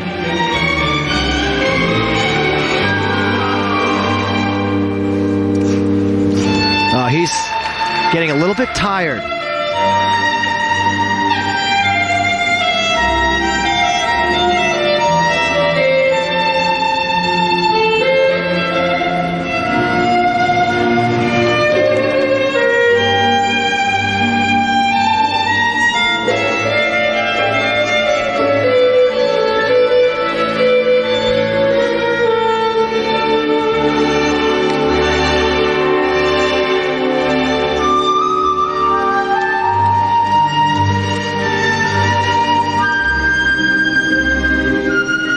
These two are very strong. However, I don't think they have the line and the dimension that Berezhnaya and Sikralitsa have when they're on.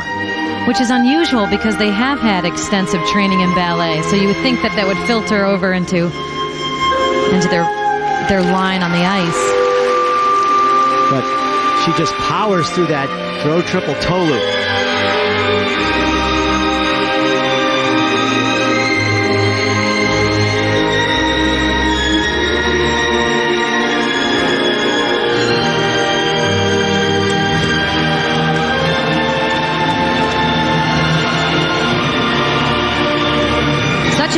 lift, but it lost a little of the impact because the speed isn't quite there.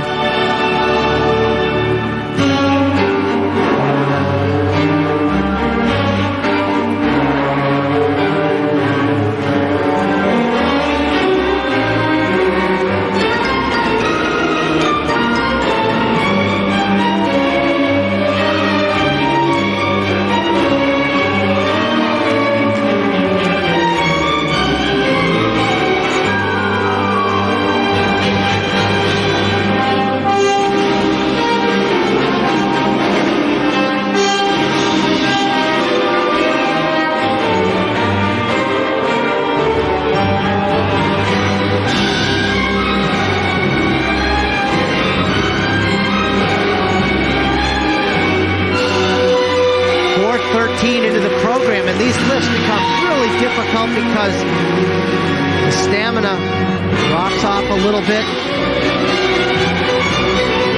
Last element, the paired death spiral.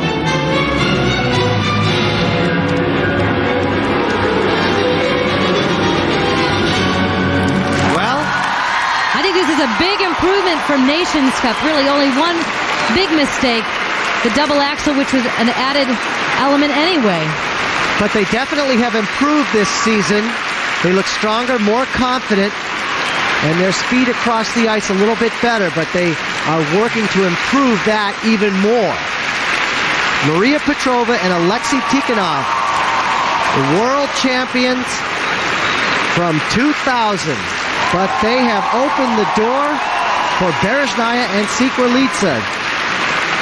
Berezhnaya and Sikwarlitsa know if they win the free program, they will win Cup of Russia, and that's what it's all about right now, is redemption for BNS. This is a team that usually wins by not making mistakes. This one of the uncertain elements in their program, the lift, a bit of a bobble. The speed wasn't quite there, and the balance between them. Very small, but those could turn into dangerous moves. And these were the double axels. Take a look at what happens to him. He steps out of that jump right there. The judges want to see a continuous edge and no jerky movement, as we just saw. The first mark, 5-7, 5-6. Here are the marks for technical merit, 5.5 to 5.7. Not bad, but there's still a lot of room for Berezhnaya and Sikwarlitsa. 5-7. Вторая оценка 5-8. And the presentation scores from 5.6 to 5.8. A little better. But now the waiting game starts.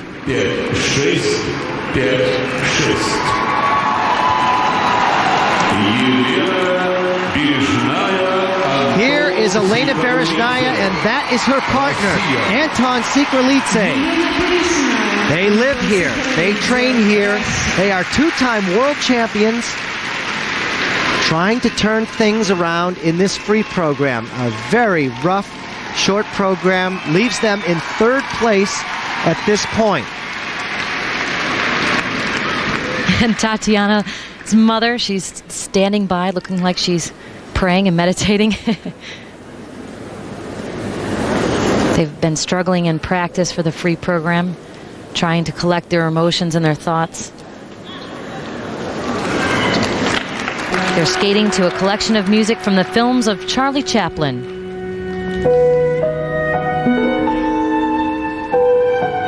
Wonderfully character-driven program.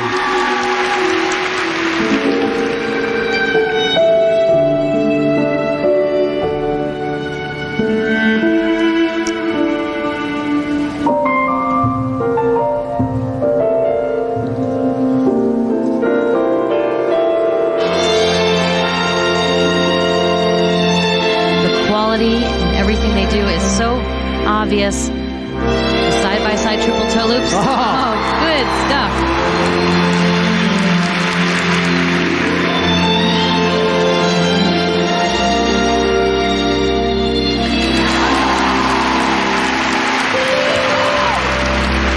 And the jump sequence, the double axel, double toe loop, continuously moving.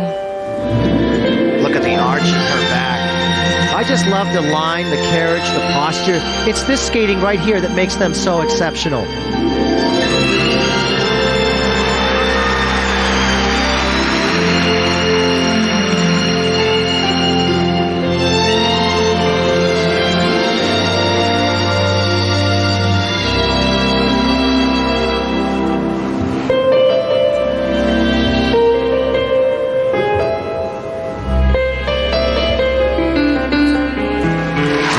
There, very solid.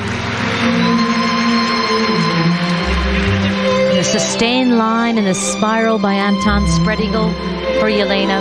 Beautiful, developed.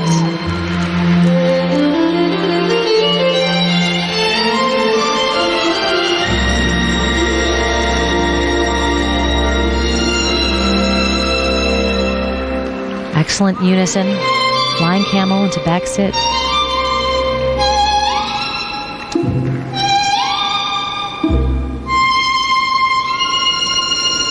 And then into a pair spin, a very innovative way to bridge two elements together.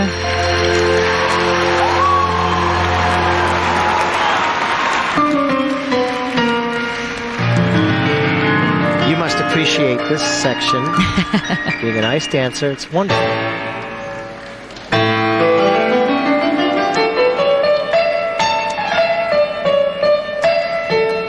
They did receive a little help from Olympic champion Christopher Dean earlier on in the choreographic stages. This is last year's free program. And I think the judges really appreciate this because it's a different dimension. It is, and it stands out from the other teams. Better believe it.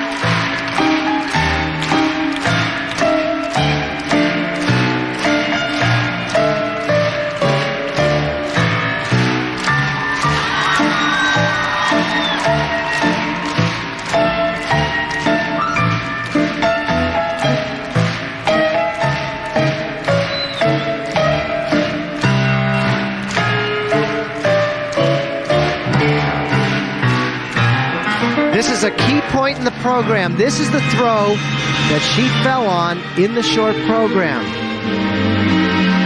Right here, the throw triple loop. She really wants this and gets through. Oh. They're back.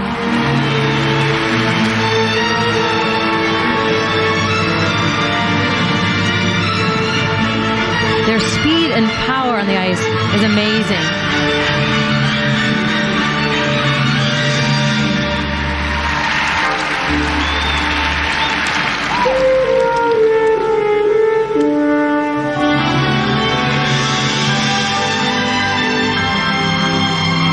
What a beautiful way to arrive into this forward inside death spiral.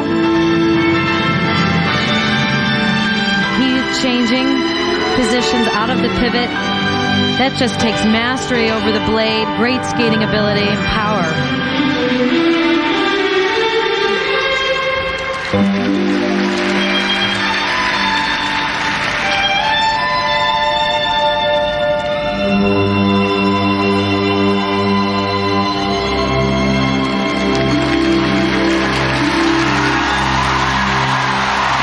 I thoroughly enjoyed that program. It was so nice. And Mom's happy. That's important. Elena Berezhnaya's mother, the two-time world champions, have really skated a fine free program here in their hometown of St. Petersburg, Russia. I said they needed to skate up to their reputation. Well, Susie, they've done more than skate up to their reputation. They have just pushed the boundary a little bit further in the world of pair skating. Coach Tamara Moskvina, her hard work paying off with these two very talented people. We'll be back with their marks at Cup of Russia after this. 5-9, 5-8, 5-9. And welcome back to Cup of Russia, and the celebration is continuing here at the Ice Palace. Here is the first set of scores for Elena Berezhnaya and Anton Sikrelidze. They are huge, from 5.8 up to 5.9. Big change from the short program. It's great to see these marks again for this couple. 5-9, 5-9, 5-9, 5-9, 5-8, 5-8. Вторая оценка. Now the second set, and look at that. Well, there's the perfect score from the German judge. Well, he got that right. 6-0.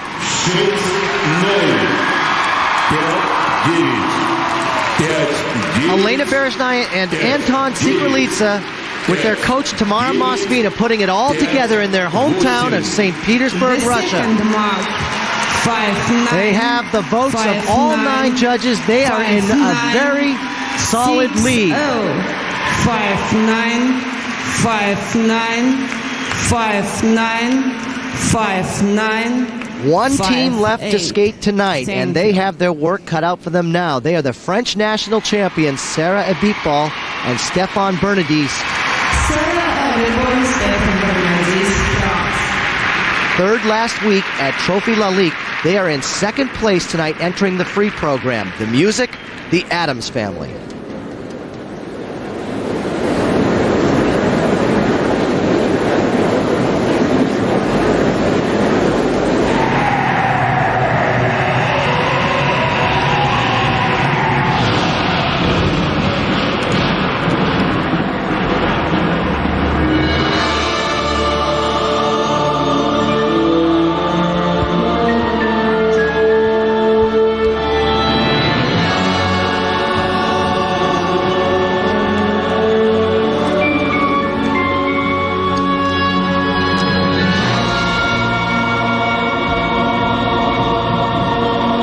Problem with their side-by-side triple toe loops. Interesting costumes. Spider on the front of her costume, a hand on the back.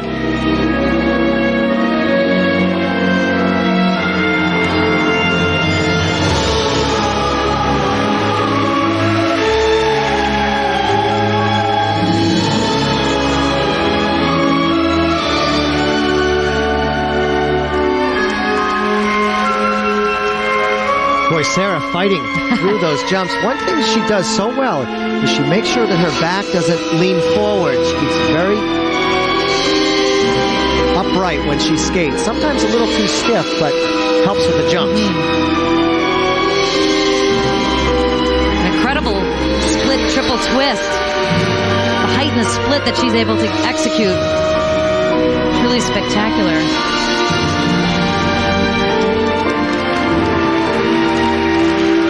Bow lift, the balance between them, perfect.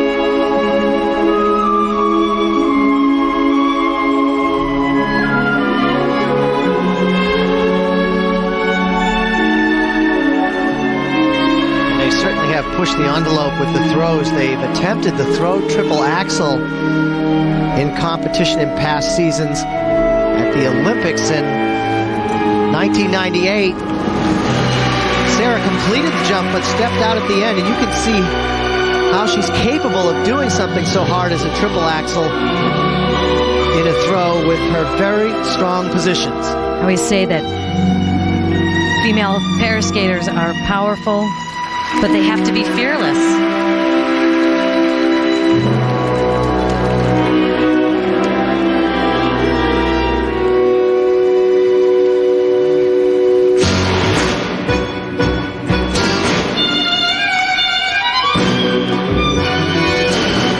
There's some character for you. They can come back and reincarnate themselves as ice dancers. What do you think of this tango section? I think it's fun. I think they're very capable. It suits their look and their feisty spirit.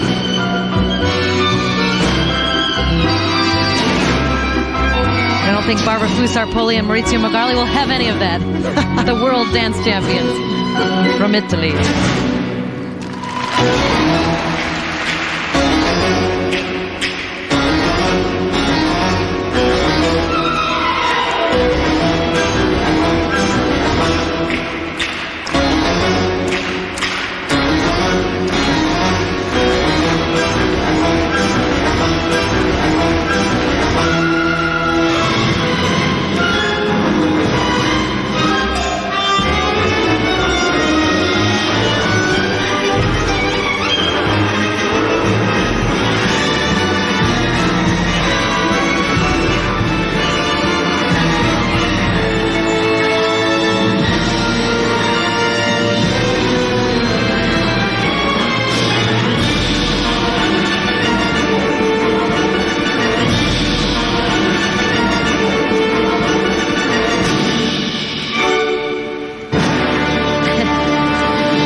The right music as a vehicle to show off their best stuff. This was highly entertaining. The 8-time national champions Sarah Abitbol and Stéphane Bernardis of France. They train in Paris.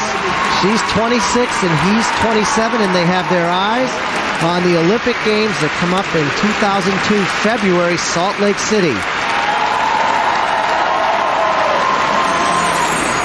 A strong start here on the side-by-side triple toe loops. Just both so secure in the air, and they fight for all their landings on every jump, every throw. And this is called an adagio lift. They call it the bow lift, but the way he balances her is as she arches her back at the top of this lift, he's able to simply let go with his left arm and support her. And she's got that right arm as a handle right there to counterbalance. The first mark. In second place after the short program, here are their technical merit marks, 5.5 to 5.7. A stretch for them to win, but these are still some strong marks. I think some of those 5.5s are a little low. 5.5. Вторая оценка 5.8, 5.8, 5.8. The second set of scores, a battle for second, 5.6 to 5.8. Those 5.8s are pretty nice. The second mark, 5.8. And it's a 5-4 split. They finished third behind Petrova and Tikhonov. Right now, let's go to Kathleen Murphy. 5.7. Anton, not a hint of the short program tonight. How do you feel about your performance on the ice? I think tonight it was a good program for us, for our condition for today, and I'm happy about our skating today. Elena, a tough time with the short program. How did you prepare and focus for tonight's performance? Tamara helped me feel better, and how have every time like all over again. Just try to forget about yesterday and do what I have to do today. Well, Tamara, how exactly did you help them? I have several tricks that I use, so that was successful trick tonight. Okay, thank you, Kathleen. Well, Tamara Mosvina pulls off another magic act with her team of Berezhnaya and Sikralica. Petrova and Tikhonov were second. The other young Russian team, Obertas and Sokolov, were fifth. And a nice comeback tonight for the young Americans, Laura Handy and Jonathan Hunt, as they build toward next month's U.S. Championships. And we'll be back to wrap things up after this.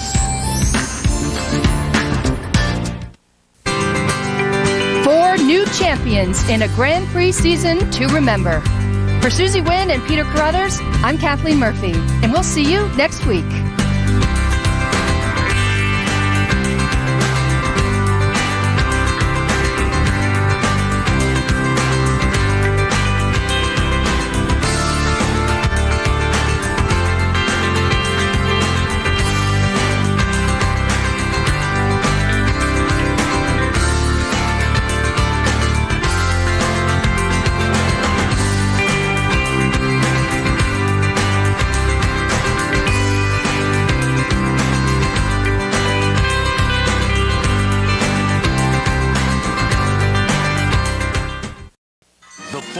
Presentation of ABC's Wide World of Sports, home of the World and U.S. Figure Skating Championships. The Russian chapter of the Grand Prix of Figure Skating is about to unfold. Reigning world champion Evgeny Plushenko and the #1 ranked woman in the world today, Irina Slutskaya, will skate in their home country as they take the next step to Olympic gold. The powerful young Russian looks to extend his unprecedented Grand Prix winning streak to 10 straight titles. For Slutskaya, this is a crucial competition. She is looking for her first gold of the series. And America's Angela Nikodinov comes to skate in honor of the former Russian prima ballerina who coached her to her finest season. Cup of Russia is next.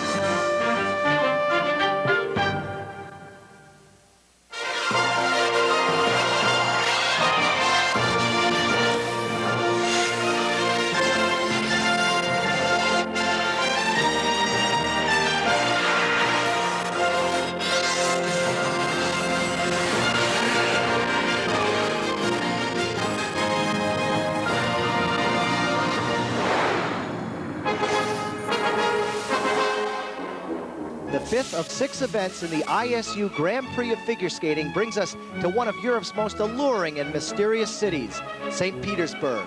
Once the capital of Russia, it is a deeply spiritual city, one that has produced giants of literature, music, and the arts, and one with a turbulent past. St. Petersburg has been ruled by the Tsars, overthrown by the Bolsheviks, and endured enormous loss of life in World War II.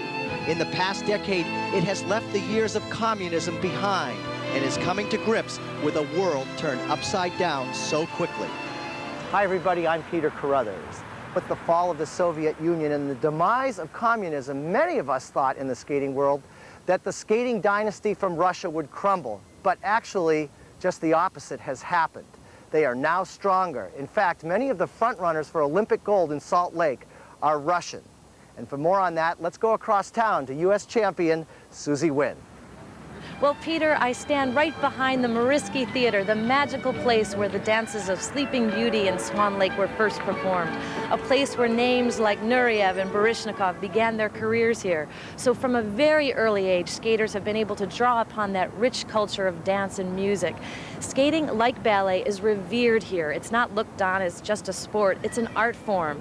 And one of those skaters who's benefited from this culture, who finds himself caught between two worlds of the old system and the new system, is Evgeny Plushenko. He moved here from Volgograd, his hometown, where his rink was closed. It's now a BMW dealership.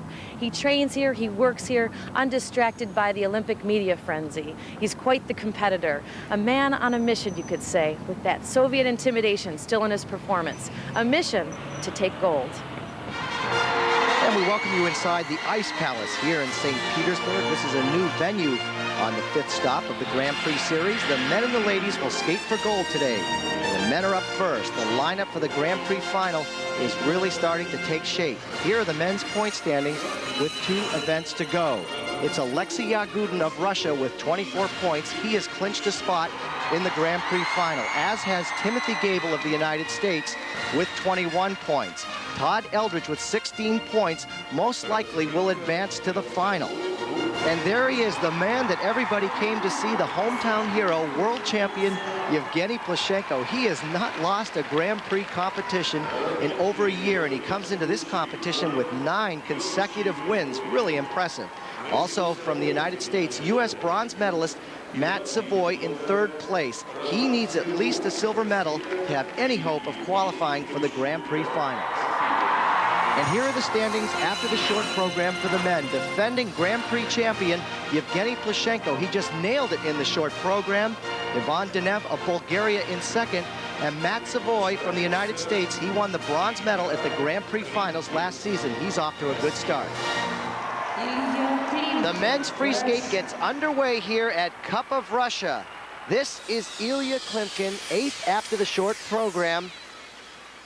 He is a student at the Russian Government Academy of Physical Culture, the junior world champion from 1999.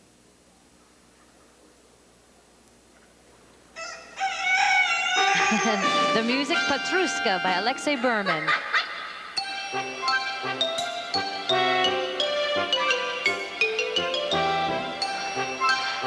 Always has the courage to try something new in his choreography, the innovation. A plan, quad, triple toe, double toe. Very well done. his Grand Prix season with a 5th place finish at Skate America.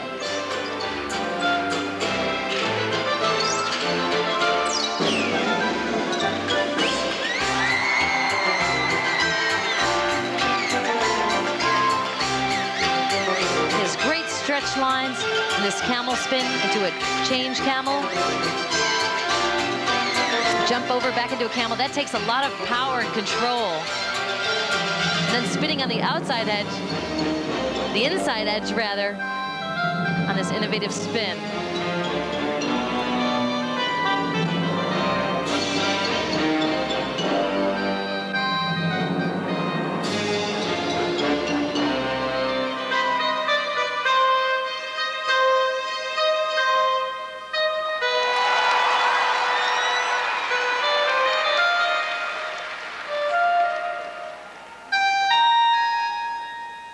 He's spinning in the opposite direction that he is accustomed to. Very good. And then back in the direction that he normally spins in, showing a lot of versatility.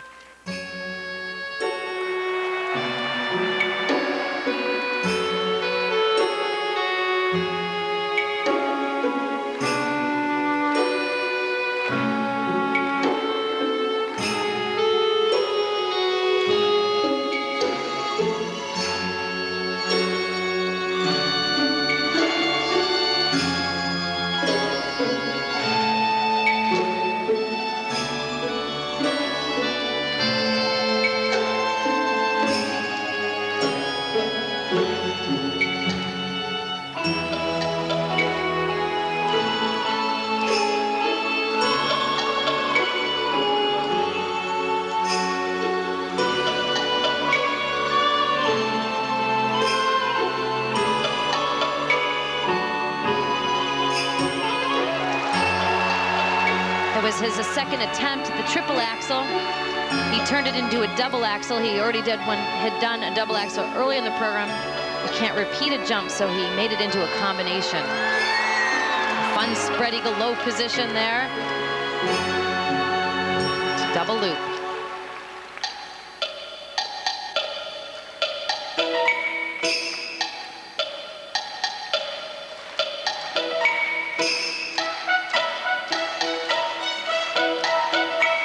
Maybe not showing his great jumping ability here, but in 1999, he became the first person to land 2 different quads in one program. He landed both the quadruple toe loop and the quad salchow. Susie doesn't look on top of his jump. He really doesn't. That was a triple Lutz, but it didn't have the flow that we're normally used to seeing him have.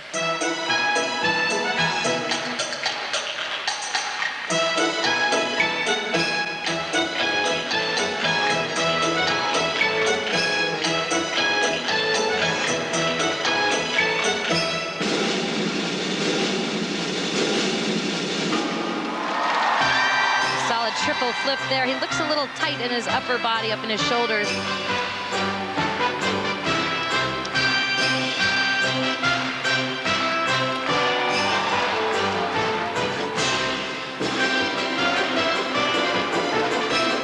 It's funny when we talk to him about his jump sheets or finding out what he has in his program, he tends to change things and improvises as he goes along, and I don't know if that's a great idea. Certainly can't organize your energy and pace yourself. You never know what you're going to do.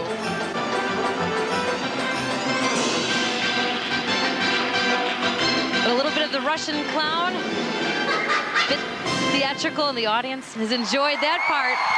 They appreciate that theater. Yes. And that slant on things. We talked about the influence of dance in this culture, and right there, interpreting the ballet Petrushka, Ilya Klimkin in 8th place after the short program. A very strong start at the top of the program, the quadruple toe loop. He sets back with the left foot, vaulting him up, a great axis in the air, very straight up and down into a double toe loop. This was a superb jump. He normally does not spin this direction. That's like writing with the other hand. And then he steps into the direction that he's used to skating in right there with no transitional time. He gains power out of nowhere. And then you have to watch this. You think it's over, but then he steps right into a triple sow cow. No speed. That is really exceptional. Well, in the days of the ice follies, the man that made this popular was Mr. Frick, and he's kind of brought it back out of retirement. This is so hard to do. It's one of those moves, you can either do it or you can't. I used to love Mr. Frick. Saw him in the Boston Garden. Here are the 9 judges whose decisions really count the most in this men's free program. Incidentally, no U.S. judge on the panel. And here are the requirements for the men's free program. A lot of emphasis put on the big jumps, the quads, and the triples, but the men also have to perform 4 different spins.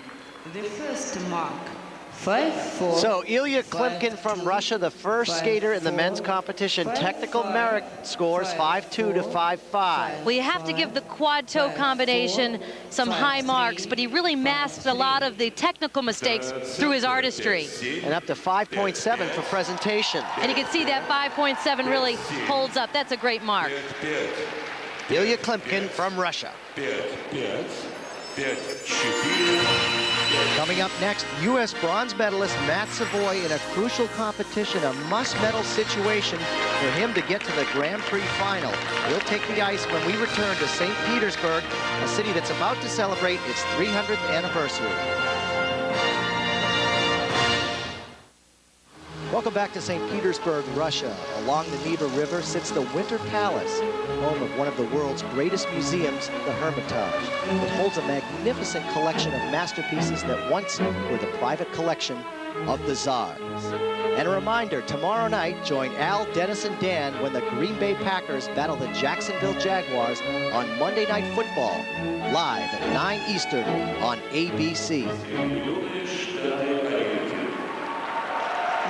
Meanwhile, the men's competition continues here at Cup of Russia. This is Matt Savoie, the current U.S. bronze medalist, in 3rd place after the short program. He needs a medal here at Cup of Russia if he has any hope of getting to the Grand Prix final.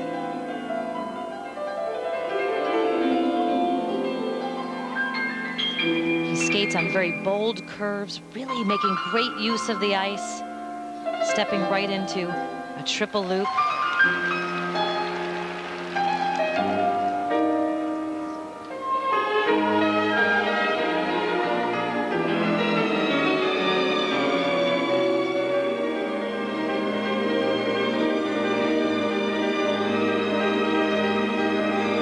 Triple axel. He has great speed and flow.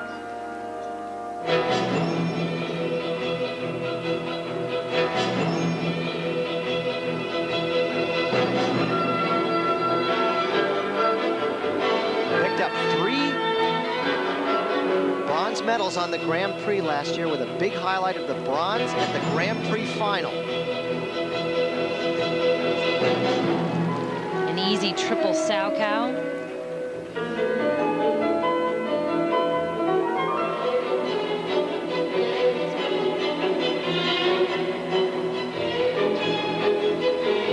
Very strong line in the camel spin position.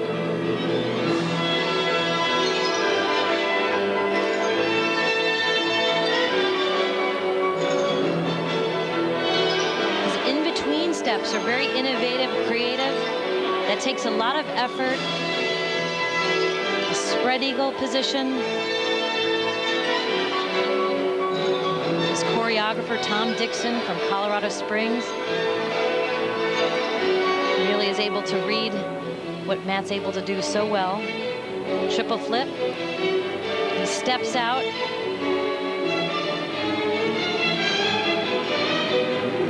On a triple toe loop.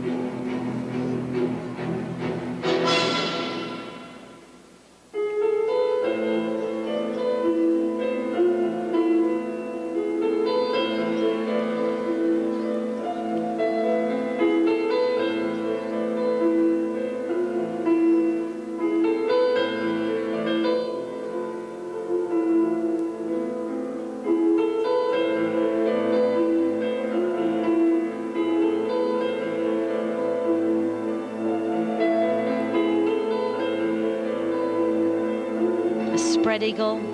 He steps right into a triple axel. Actually, that was a double axel. It's a very hard entrance coming off of a spread eagle.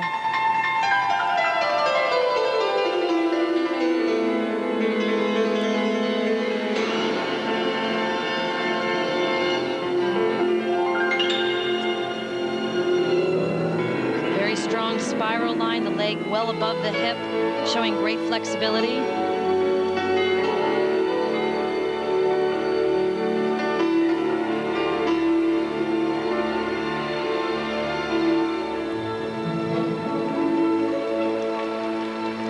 Showing flexibility, but also strength to hold the leg high.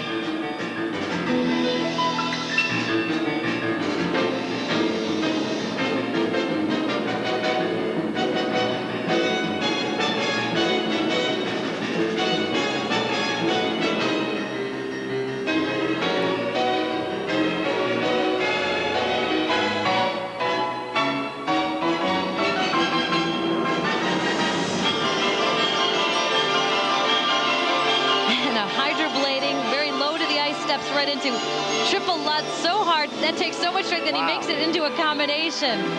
He's really fighting here at the end of his program.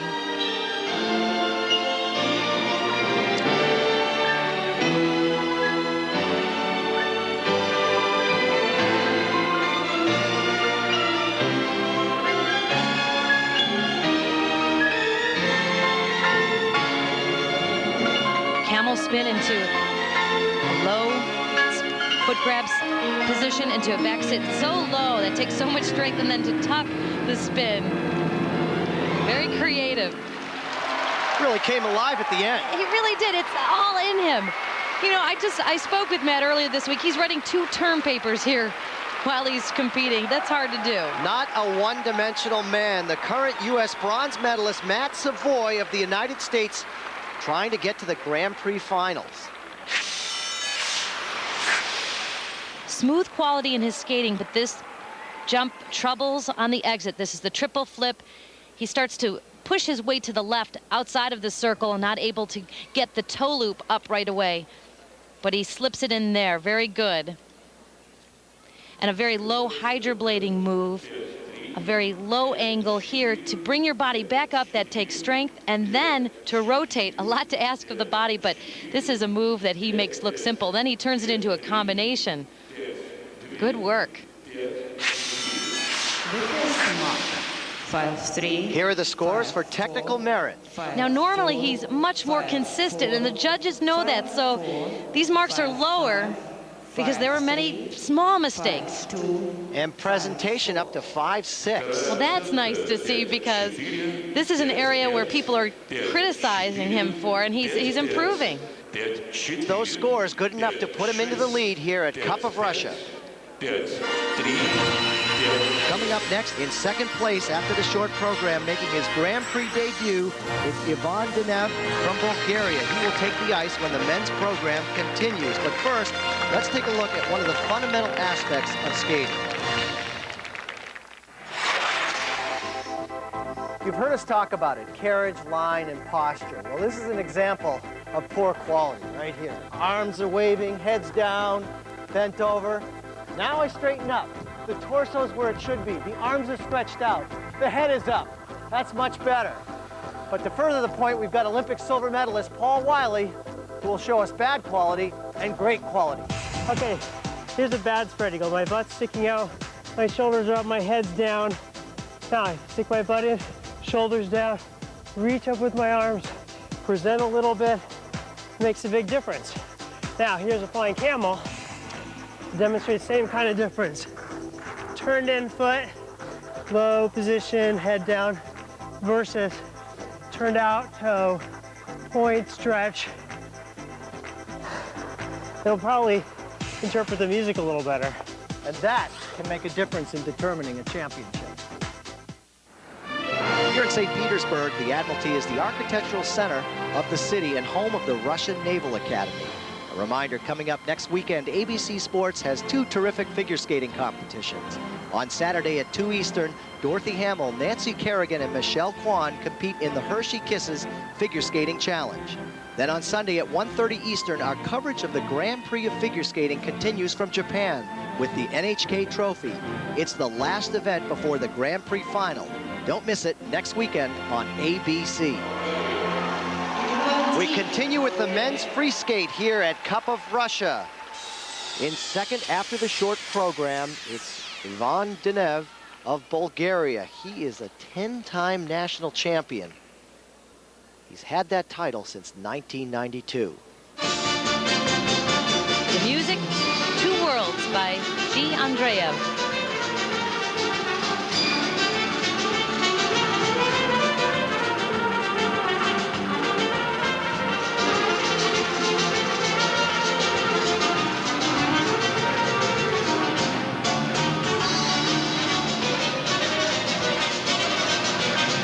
Setting up for the quad toe. Two-footed, but a full attempt. Well, he landed the quad toe loop for the first time at the 99 Worlds. At that time, he became the first skater from Bulgaria to land that quad toe in competition.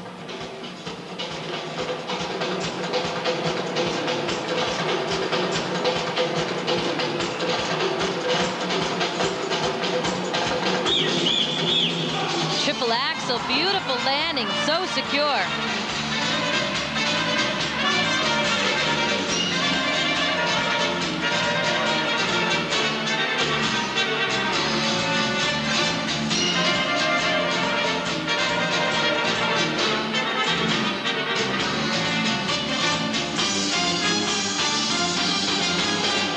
Triple Lutz very tilted in the air.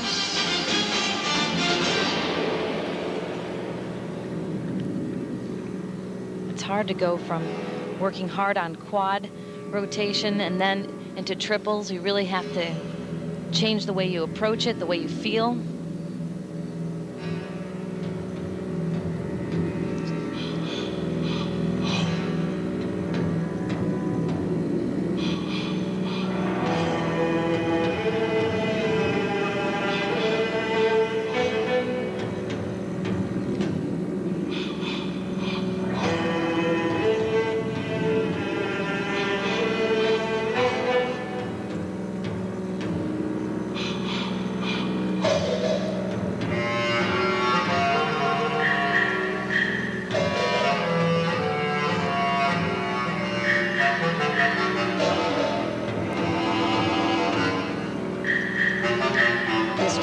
That he's setting up for, he'll need to do in combination because he can't repeat the same triple into a double toe loop.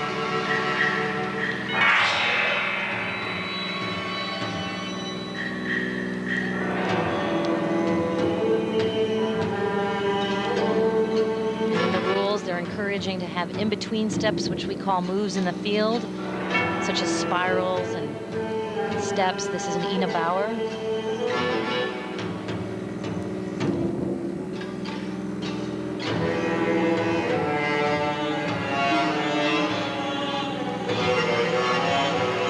Triple flip.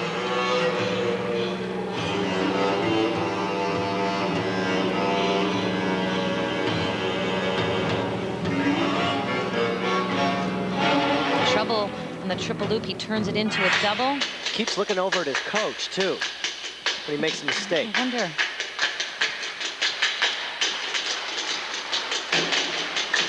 Sometimes you're so shocked when something goes wrong. You look for a pair of eyes that brings you back to reality.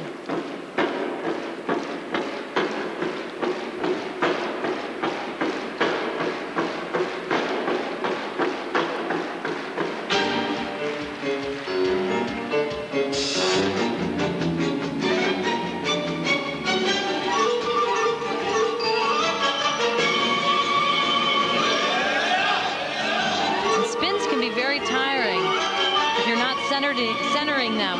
When they're centered, it's much easier to control. When they start to travel, you have to hold on for dear life.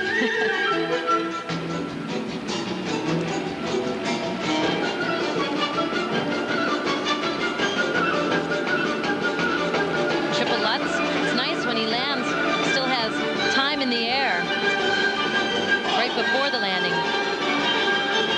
That triple Lutz 4 minutes and 20 seconds into the program, too. Gotta give him credit.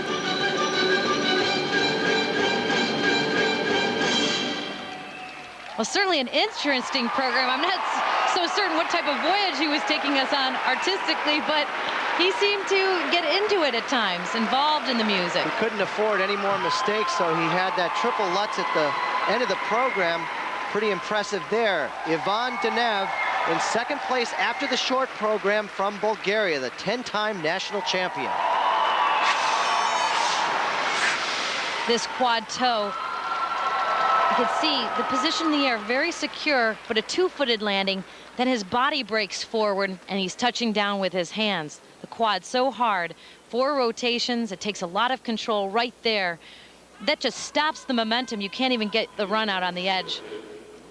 Now compared to the quad, the triple Lutz, much easier, but he doesn't quite get a strong vertical position. You can see he's leaning left, totally away from his right side, which is his axis, the place where he needs to be centered over. 5-4, 5-3. The marks for technical merit for Ivan Denev of Bulgaria, up to 5-6. Well, a lot of little mistakes again in the jumps, and then he starts changing the jump order. It gets confusing for the skater. You can see, get tired out. How about this, a high of 5.7 for presentation. Well, the Russian judge and the Russian people like this concept.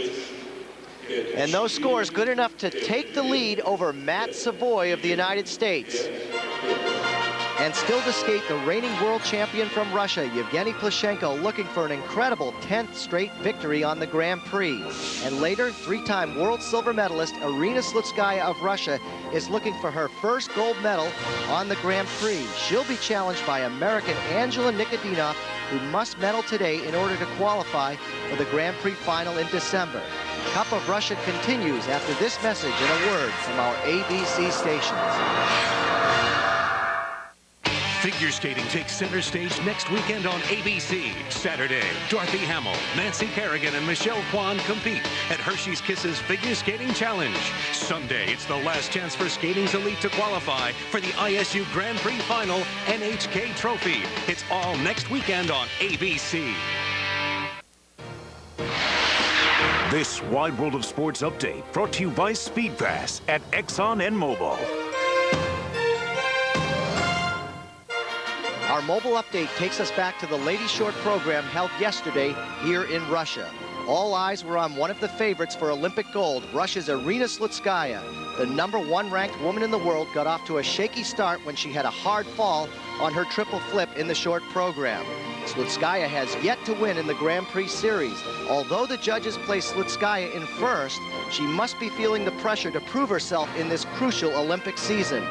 American Angela Nikodinov skated an inspired short program on the wings of her former coach, Elena Cherkaskaya, who lost her battle with cancer just 2 weeks ago. She is in a solid second place, and with a medal here, she has a great chance to advance to the Grand Prix final.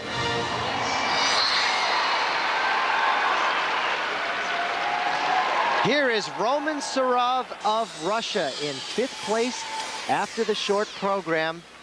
He took 6th at the Russian Nationals. The skater he most admires is 4-time world champion Kurt Browning of Canada. He's a real motion picture buff. He's skating to the music from Casablanca, On the Waterfront, and Lawrence of Arabia.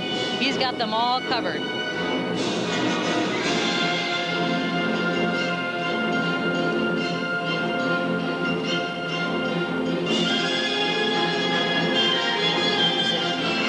A quad loop here. Turns into a triple.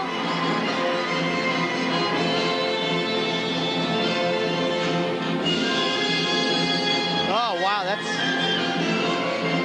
strange. You know, that's a loss of concentration, a loss of balance.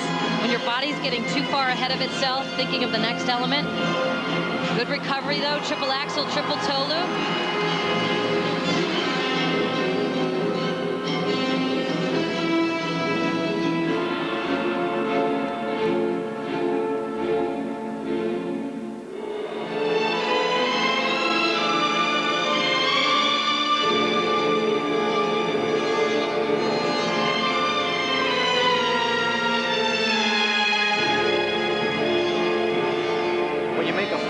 that at the beginning of the program. It's not on a jump, so there's really no deduction on it, but still, you've got to regain your composure and get it back for the hard jumps. It'll reflect itself in the presentation.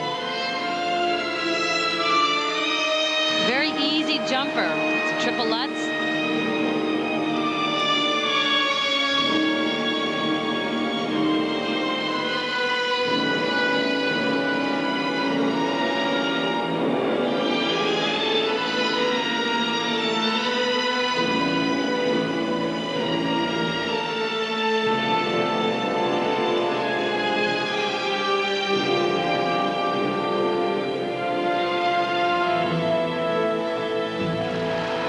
Triple axel in his program. The quality not there on the landing.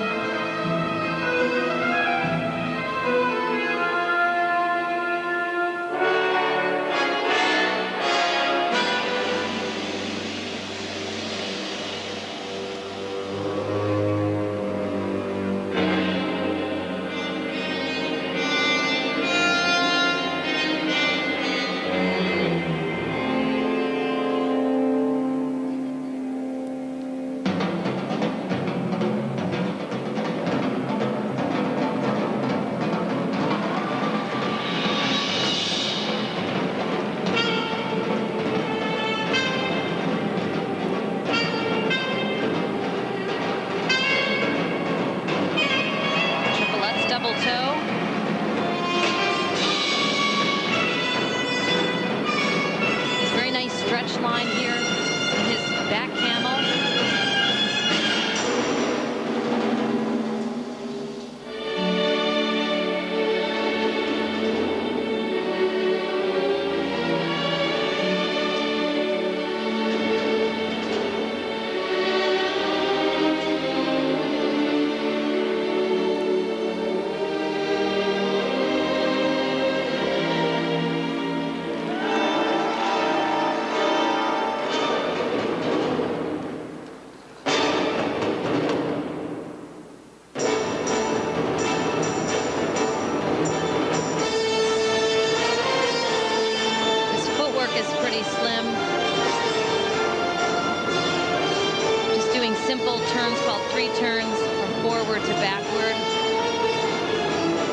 Challenging turn.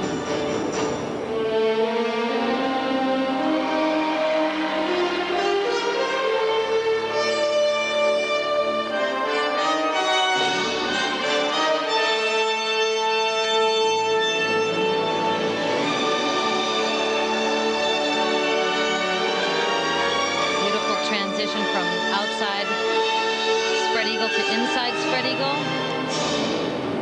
Setting into a butterfly, great extension and lift in the air.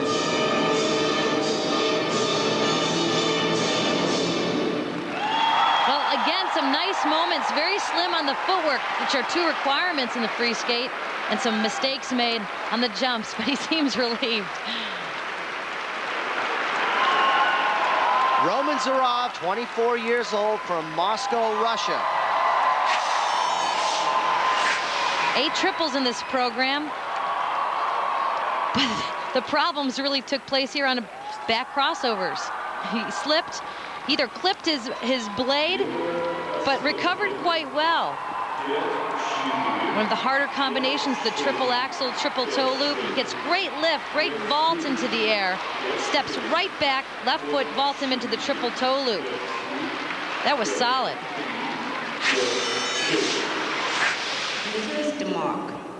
Here are the scores for technical merit for Roman Zarov of Russia. Up to 5.7, Susie. That's a surprise. You know what's surprising is that he made some mistakes, but he did land 8 triples, but he got distracted. Presentation scores, again, up to 5.7. Now, some of these are a little bit high. I felt that a lot of the program fell off choreographically. Didn't quite get it at points. Well, there's a big surprise, high enough to put him into the lead and push Matt Savoie of the United States down into 3rd place. Coming Coming up, the reigning world champion from Russia, Evgeny Plushenko, who is absolutely fearless when he takes the ice. He'll try to take his Grand Prix winning streak to 10-0 when we return. Back in St. Petersburg, Russia, the magnificent church on spilled blood. It was built on the site where Alexander II was assassinated 120 years ago. And don't forget, Monday Night Football comes your way tomorrow night. It'll be the Green Bay Packers battling out the Jacksonville Jaguars on Monday Night Football live at 9 Eastern on ABC. This is the man that everyone has come to see in St. Petersburg, Evgeny Plushenko of Russia.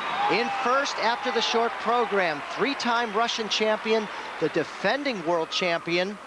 And believe it or not, Russian pair skater Anton Sikrelidze just tapped me on the shoulder and said that Evgeny Plushenko will try the quadruple Lutz. If he does that and lands it, he'll be the first man in history to land that jump in competition. Well, he landed them in practice this morning. And during the warm-up, he tried two, and he fell on both of them, but he still seems very composed.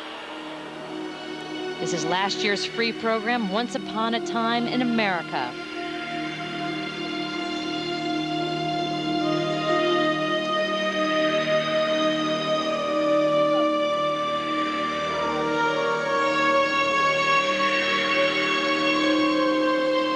If he hits this quad Lutz, it's never been done. Here it is, and oh, he got really close. But how brave to try it here in front of the hometown, just to test your strength, test your abilities. Now, this is an old program from last year, and the security of knowing all the choreography, this probably felt like a safe haven to try and test it here.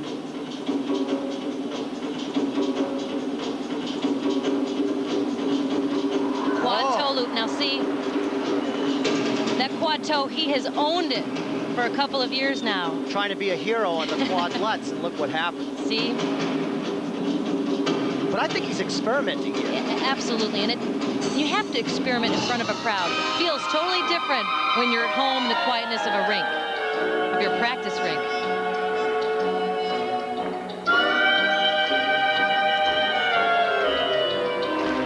I asked him in an interview when he was going to try his new program for this season, and I asked him about his Olympic program. He goes, well, I'll do it at the Olympics, of course. Triple axel.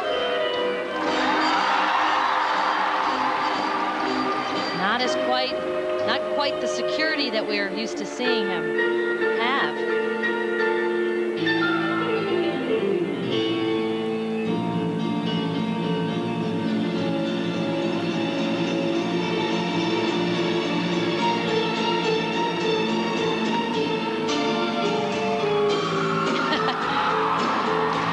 Well, I think he really believes in everything he does. He enjoys the footwork. Everything's important in this program to him. He doesn't let it fall off or loosen up. He's very involved in the choreography.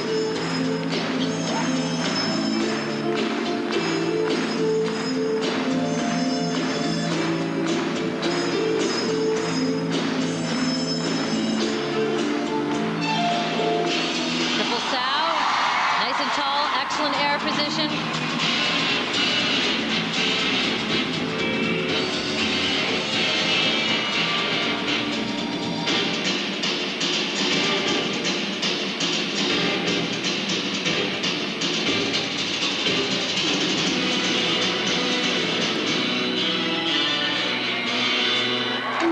Triple Lutz. There's the triple Lutz for you.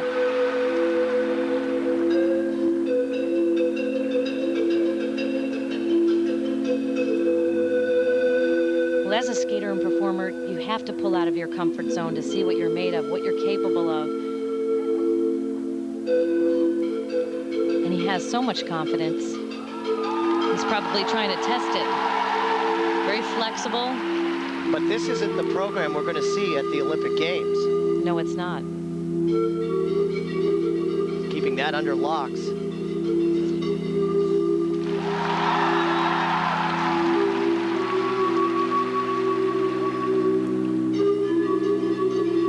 different strategy as one of his main rivals, Alexei Yagudin, really pushing all of his Olympic programs early in the season.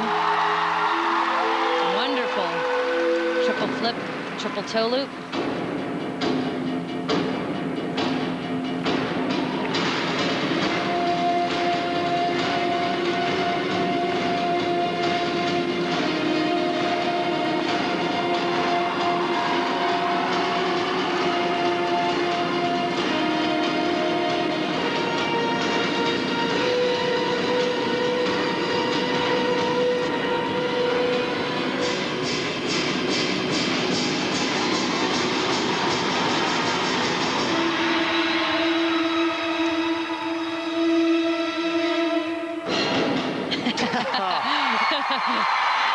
You know, I admire him. He's trying to jazz up the day by trying something new, and there's nothing wrong with that. Jazz up the day. He wanted to become the first man in the history of men's figure skating to land a quadruple Lutz in competition. He had a fall, but he got it together after that. Evgeny Plushenko, the defending world champion, two-time European champion, three-time Russian champion, having a great time in his hometown of St. Petersburg, Russia.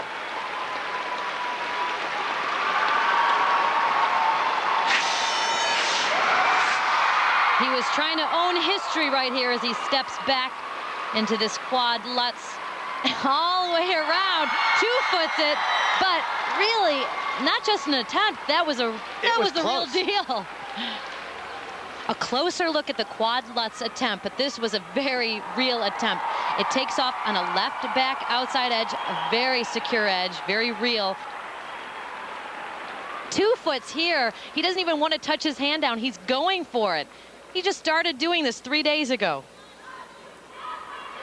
And then the quad toe, a little disappointing. He starts to fall forward toward the landing. This is something he has owned, the trajectory, the position, but the feel wasn't there for him. You could see he was just off.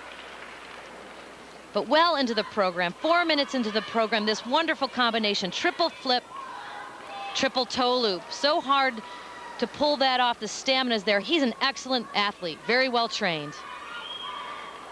And then you got to check out this attitude. He really looks his audience right in the eye and says, hey, I'm here, I'm here.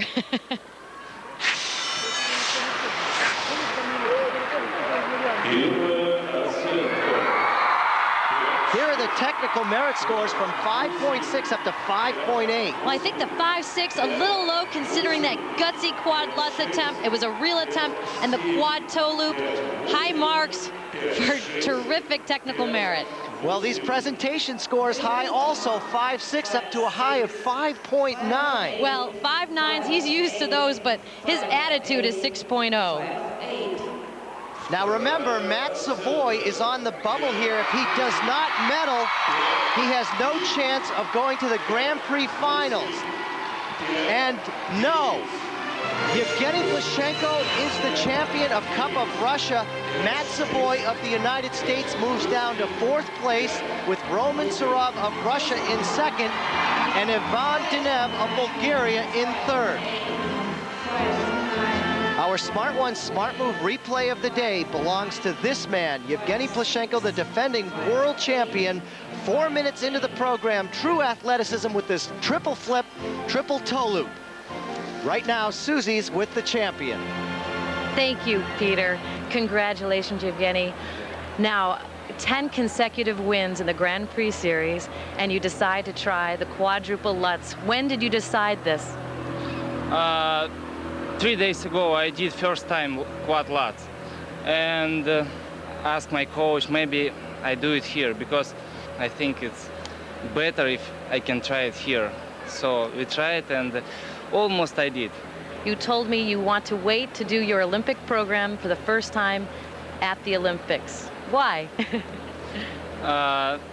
We're not waiting for Olympic programs, because it's not ready, my program yet.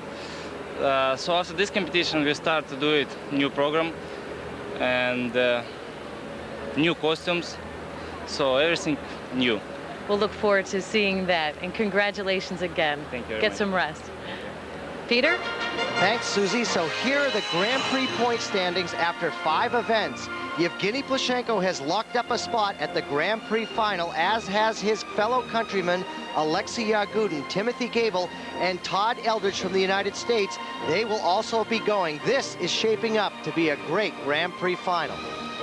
A solid victory for Russian Evgeny Plushenko. He'll certainly be the man to beat at the Olympics in Salt Lake. And when we return to St. Petersburg, the other favorite for Olympic gold in the ladies division, Russia's Arina Slutskaya, she takes the ice. Can America's Angela Nikodinov challenge her at home? The ladies skate for gold when we return to Cup of Russia.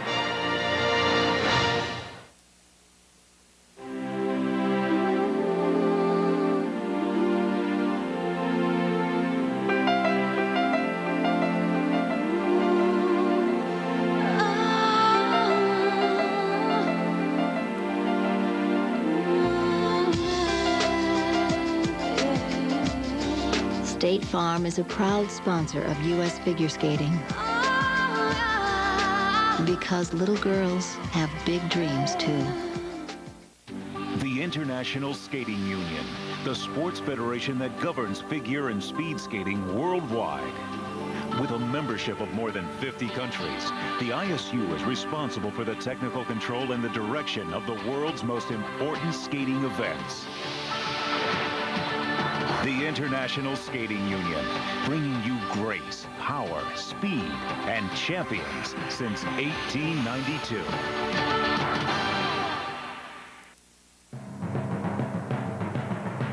No Russian woman has ever won an Olympic gold medal. Will she be the first? Arina Slutskaya arrived here in St. Petersburg as the #1 ranked woman in the world. She comes in search of her first gold medal on the Grand Prix Series. For America's Angela Nikodinov, the journey here was a difficult one. She arrived without her beloved coach, who lost her battle with cancer less than 2 weeks ago. Now she will continue to chase her dream of a spot on the U.S. Olympic team.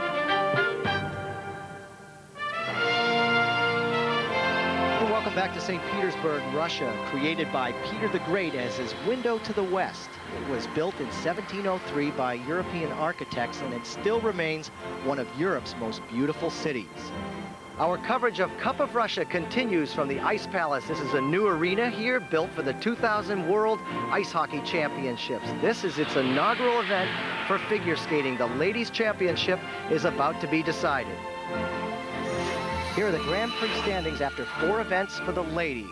The top 3 have clinched spots to the finals that'll take place on December 15th in Kitchener, Ontario. Maria Butriskaya from Russia with 24 points, 4-time world champion Michelle Kwan from the United States with 19, and Sarah Hughes from the U.S. with 18. With a win here today, Arina Slutskaya of Russia will advance to the finals. Hi everybody, Peter Carruthers with Susie Wynn. The gold medal in the ladies about to be decided. But right now, all eyes are on the 4-time European champion, Arina Slutskaya of Russia. She is definitely a front runner for Olympic gold in 2002. But so far on the season in the Grand Prix, Susie, Slutskaya has been kind of playing catch up at Skate Canada, struggled in the short program. Here, a fall in the short program. And Peter, this is not where she wanted to be at this point in the season. Right now, you want to trust your skills and count on them as you slide into the Olympic season. But this is a great opportunity for her, as her Russian rival Maria Butriskaya and her American nemesis Michelle Kwan have had lackluster performances in this Grand Prix event. But this is the time to create a buzz, create a stir, shine a little bit, and be all the rage. But after falling in the short program, she's really left the door open for American Angela Nikodinov. Well, Angela Nikodinov has had a tough couple of weeks. On November 12th, she lost her friend and her coach, Elena Cherkaskaya, to pancreatic cancer. Angela has really credited all of her success on the ice to Cherkaskaya. But Susie, in this difficult time, she really seems to be working through everything with a very positive attitude. She's very strong, and she wants to skate well here in the free program to make Cherkaskaya proud, but she told me it's not going to be easy. She says, I am going to have to fight for everything in my program, but the great thing is she seems very determined to do just that. Well, here are the standings after the short program in the ladies' event. The #1 ranked skater in the world, Irina Slutskaya of Russia, is in first place. And in second, with a solid short program from the United States, it's Angela Nikodinov. And in third, from Russia, Elena Sokolova. Here is the first skater of the ladies' competition at Cup of Russia, ranked 12th in the world. 6th after the short program, Jennifer Robinson of Canada. She's the 4-time Canadian champion.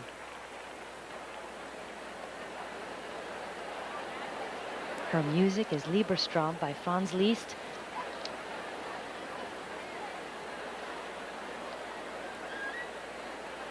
That she's feeling that she's walking down the aisle of her wedding, playing out all of the memories of the relationship.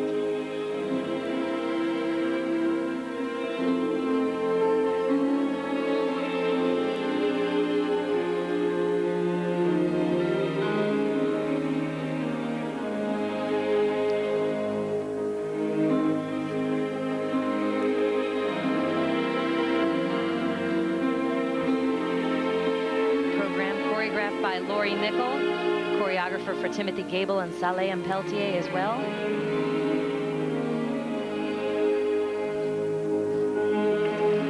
Very strong start, triple Lutz double toe. She had a very solid performance at Skate America. She took 7th there. She actually landed 6 clean triples in her free program.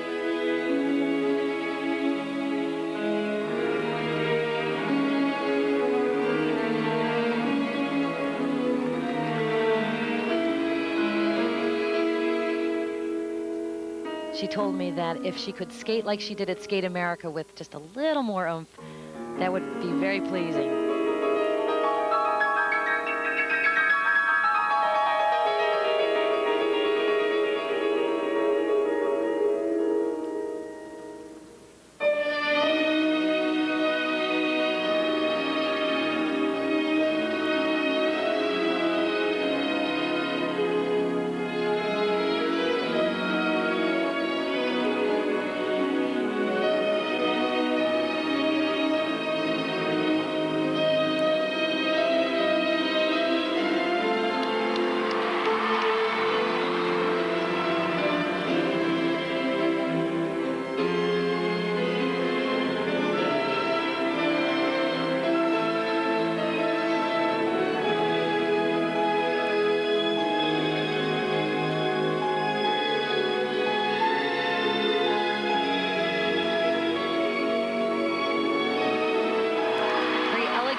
Leading into a triple toe loop. It's very hard to place triples amidst footwork. It takes so much energy for the jump. I always respect when people are able to incorporate both.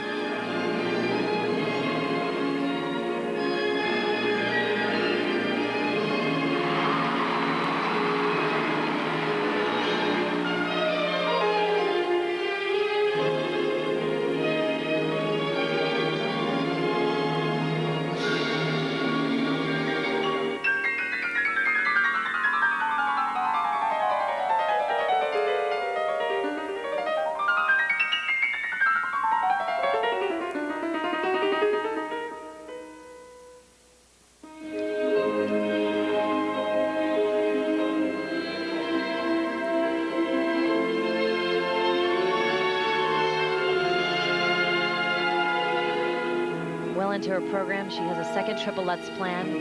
Very difficult to do when you're so tired, trying to save energy. As you can see, the jump just unraveling a bit.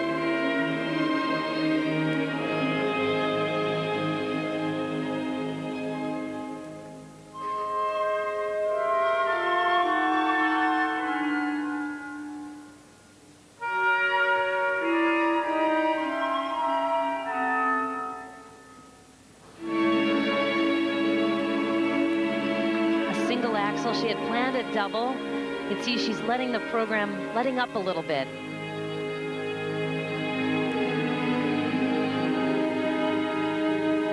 But not there on the triple Saukow, but she wanted to make that a combination. It didn't quite work out. A delicate performance, really. It started off strong, hitting the hard things first, but a big drop off, the nerves entering in. Well, she was hoping to skate well here. Her main goal is to defend her national title as she goes toward the Olympic Games in February of 2002. Well, a program where 5 triples were landed. This is the triple Lutz, a jump that worked out very well for her in the opening. Great tall air position in the air, sets back for a double toe loop. Well executed. But the second Lutz didn't work out as well. Very close, hugged to the wall, and she started to break in the body. The free leg is too crossed over the skating foot. Taking off on the correct edge, so important in the Lutz. It should take off on the left outside edge. Here she starts to break. Watch the free foot. It's not close and tight to the skating foot. She's not able to get it back in time for the landing. Here are the 9 judges who will decide the outcome of the ladies free program. Now, the judges don't want this to turn into one big jumping contest. Therefore, they'll look for beautiful extension and line within the spiral sequence that is required. Now the scores for Jennifer Robinson of Canada. 2 sets of scores. The first for technical merit from 4.9 up to 5.4. Well, the jump started to fall off midway through the program, and she just didn't have the speed to make a strong impression. And the presentation scores range from 4.9 up to a high of 5.5. Well, this program has potential. It certainly has elegance, but big mistakes. 4-time Canadian champion, Jennifer Robinson. Coming up next, Russia's Irina Slutskaya, the #1 ranked woman in the world. She takes the ice when we return to this magnificent city once known as Leningrad. The former Soviet Union's Vladimir Lenin is one of the century's most influential figures. Lenin fought 30 years for a workers' revolution, and in November 1917, his Bolshevik party overthrew the Russian government in St. Petersburg. Lenin moved the capital to Moscow, where he died in 1924. But St. Petersburg will always be known as the cradle of the socialist revolution.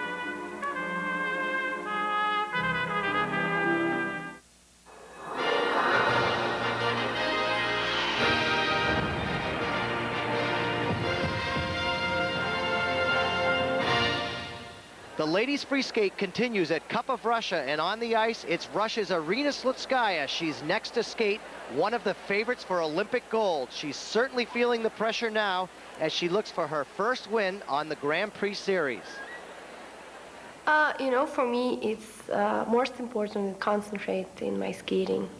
And I work hard after the skate Canada because I have one mistake there. And I work so hard, and I hope I will skate much more better here when there. This is undoubtedly the most important season of her career as she moves toward her dream of an Olympic medal. Her goal is to take one competition at a time. Whether or not this will be her final season, that remains a mystery. You know, I doesn't want to think about it because I doesn't know yet. We will see, and you know, how's everything will go, and if everything will go maybe last, maybe not. You know, I love skating, and I love, you know, this adrenaline when you go on the ice. You feel, you know, like everything, because professional skating is like different, and I feel power. You know, I doesn't want to stop right now.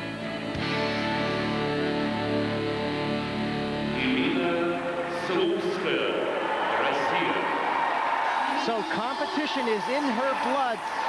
Irina Slutskaya from Russia, 4-time world medalist, 4-time European champion, and the current national champion. She has some huge credentials. She fell in the short program on her triple flip. She looks to turn things around here in the free program.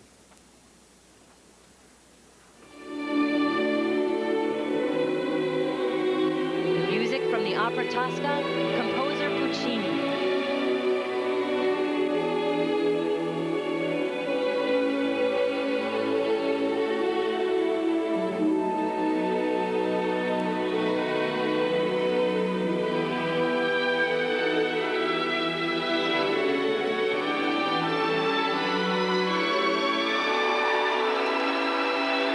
Opening triple Lutz. The music has an intensity and a build and a drama about it. And this is one area that she's really very much improved on.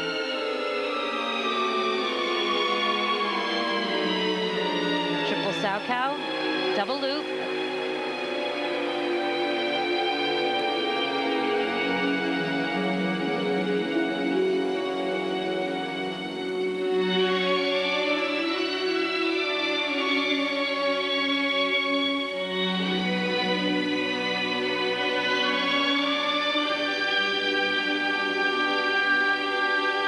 Skate for 4 minutes long in the free program, and it's worth 2/3 of the total score.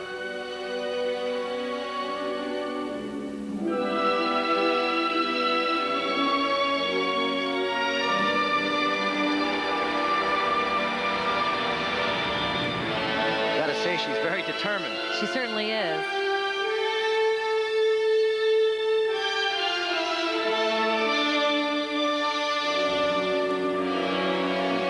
She doesn't have that feel. Normally the jumps are like breathing to her. What I see is that struggle between trying to bring in the artist and combine the artist with the technician. And it's a very hard skill. Emotionally and facially, she's sharing with the music.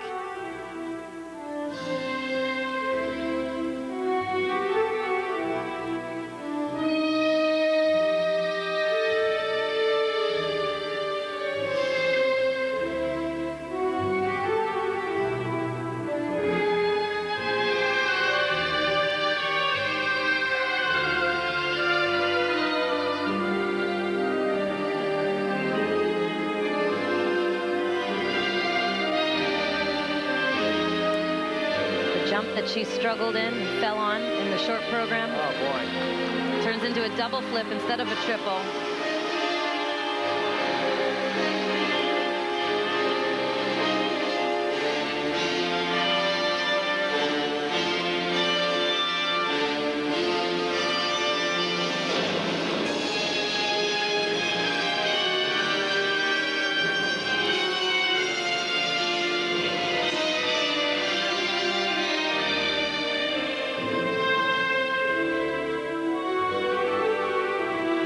I like how she gets power and speed off the pushing of her blade,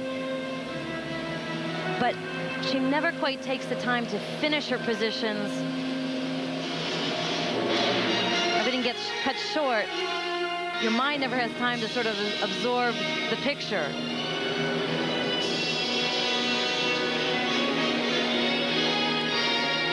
She went back to that triple flip to prove that she could do it.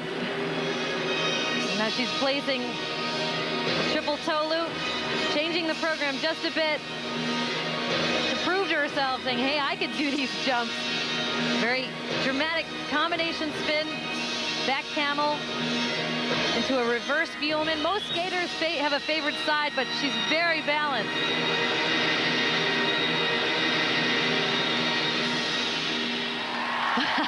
Well, the audience likes the way this program feels.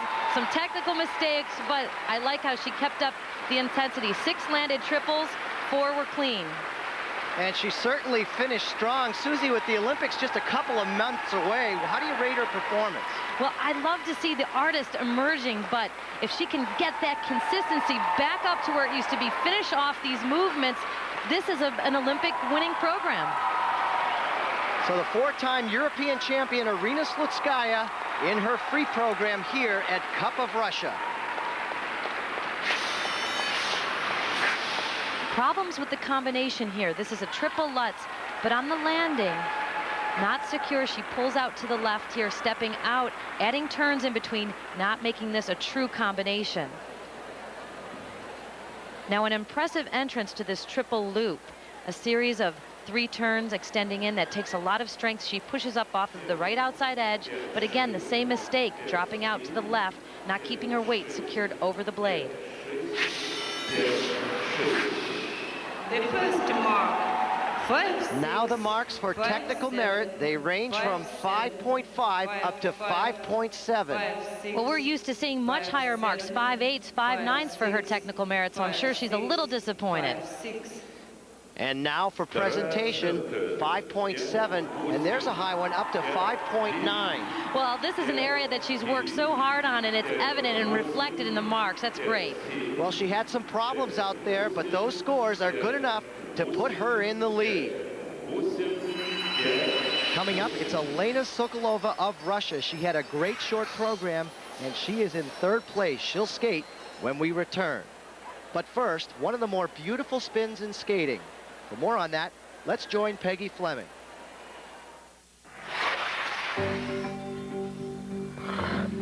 You know, a lot of people have asked me after the '68 Olympics of how I did my layback spin. And it's a really difficult spin because you're in this layback position. You're actually looking at the ceiling as you're spinning around. And it's a really strange feeling, but you do get used to it. And Sarah Hughes here has one of the classic layback spins. And she does it by squaring off her hips and arching straight back and getting this wonderful line. She doesn't move from side to side. Now, Sarah, do you think you could show us one?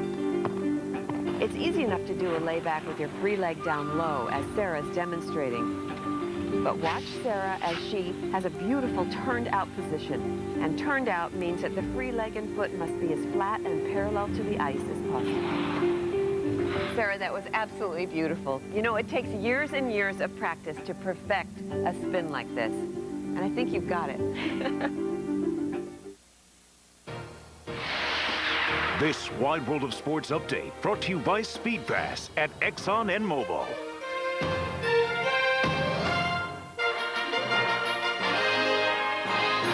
This mobile update takes us to a possible upset in the pairs competition. Former world champions Elena Berezhnaya and Anton Sikralitsa had 2 shocking falls in their short program. They find themselves in 3rd place behind their Russian teammates Petrova and Tikhonov. Whoever wins the free skate will win the gold. In ice dancing, the reigning world champions from Italy, coming off a gold medal at Nations Cup, are in the lead after the original dance. Remember, you can see the finals of the pairs and the dance competition from Cup of Russia over on Lifetime on Friday, December 7th at 6 p.m. Eastern. Meanwhile, the ladies' free skate continues here at Cup of Russia. This is Elena Sokolova. She took 2nd at the Junior Worlds in 1997, 21 years old, trains right here in St. Petersburg, Russia. She skated so well in the short program, really surprised us. She was surprised too. She just hit all of her elements, looking to do the same here in the free program.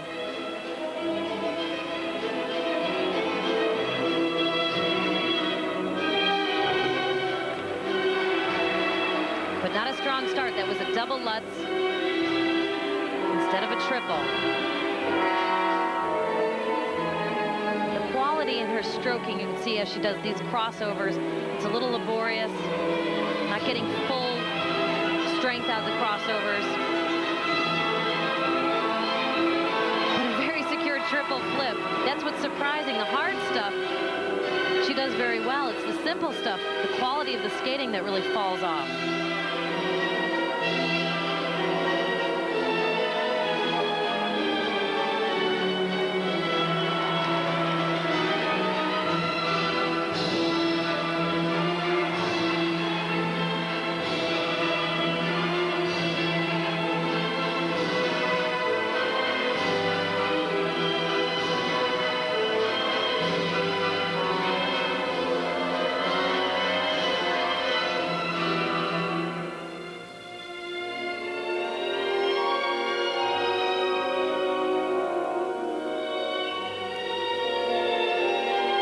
I think it's very wise when a skater stops to use this as an opportunity choreographically to be super creative.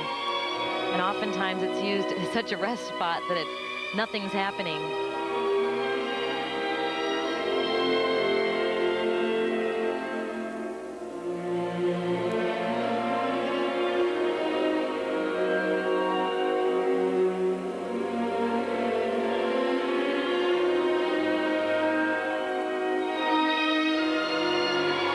Jumps very secure, the triple Saukow, double toe loop.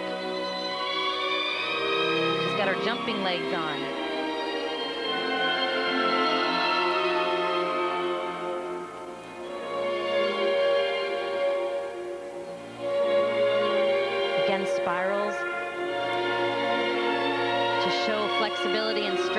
takes a lot of strength to hold your leg in an extended position. That's why skaters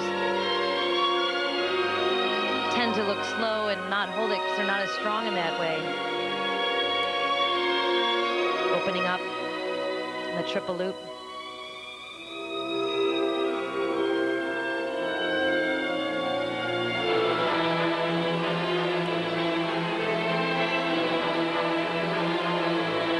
The music, Masquerade Waltz, it certainly has a force to it and a heartbeat.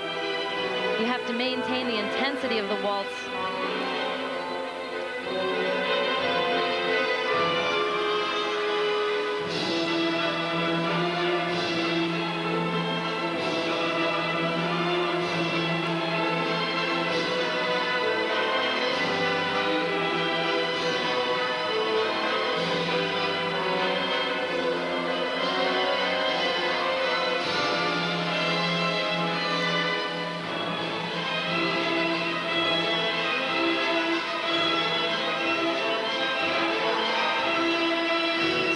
Double axel at the very end of her program.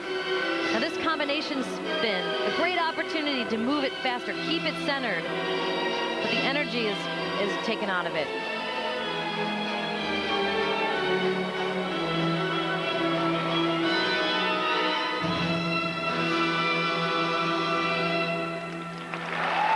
Well, there's some moments in her skating, some strong jumps, some opportunities choreographically that are not quite met. She moved from Moscow, that's her hometown, to train here in St. Petersburg with Alexei Mishin. That's the coach of Evgeny Plushenko. Her free program at Cup of Russia, Elena Sokolova. This was intended to be a triple Lutz double toe combination, but she doesn't quite get the height to clear the third rotation, turning it into a double Lutz. Not what she wanted. But that she came back very strong with a triple sow, very secure and tight and tall in the air, feeling good enough to add the double toe loop. This was very good, a great comeback. And at the end of your program, this is when you have to get into a fight mode and really pull out these jumps, because the jump looks great in the air. She looks very tight and tall, but she just breaks at the waist, stepping out and stepping away from her axis. Here are the technical merit scores for Elena Sokolova from 5.1 to 5.4. Well, those 5.4s seem high to me. She landed only three clean triples. But look at this, the presentation scores go up from 5.0 to 5.6. Well, that's got to be encouraging. She should feel good about the 5.6. And those scores put her in second behind Irina Slutskaya, her teammate.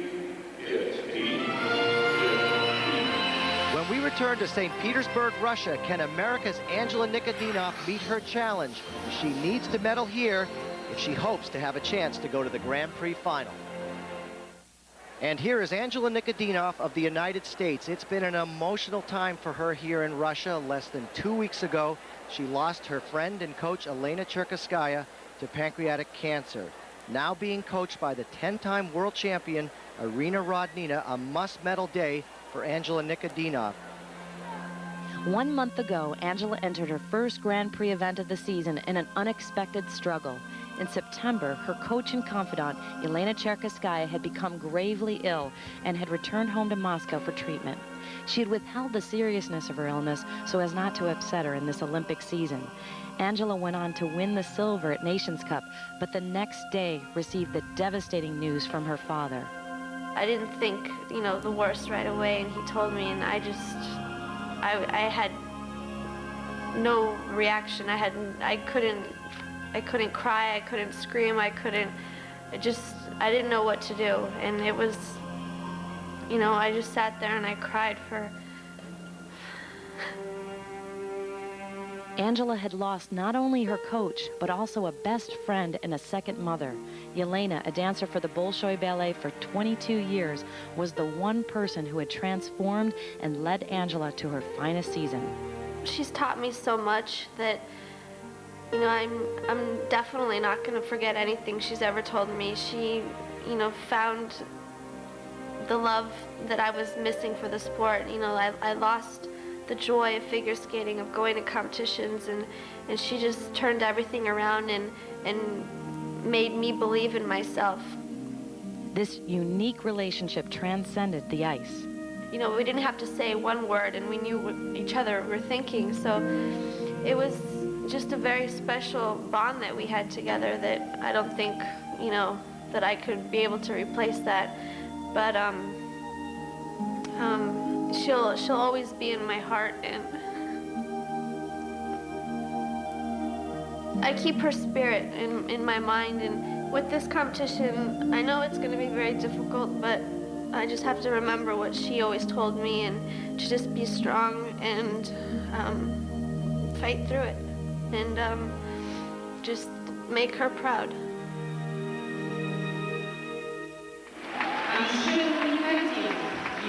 And I'm sure her coach is very proud. Angela Nikodinov of the United States.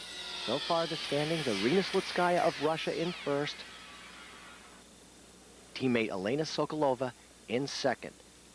Angela's free program.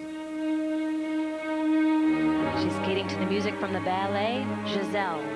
It's a ballet that she went to see in Moscow with Yelena Cherkaskaya.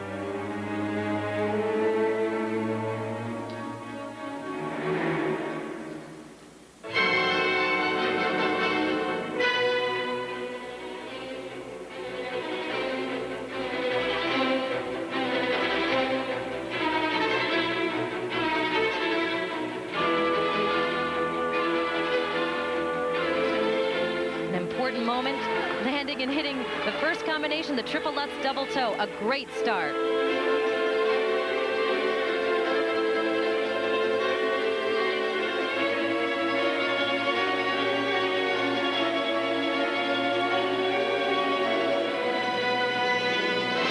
An easy triple toe loop for her.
Stretched spiral arabesque position.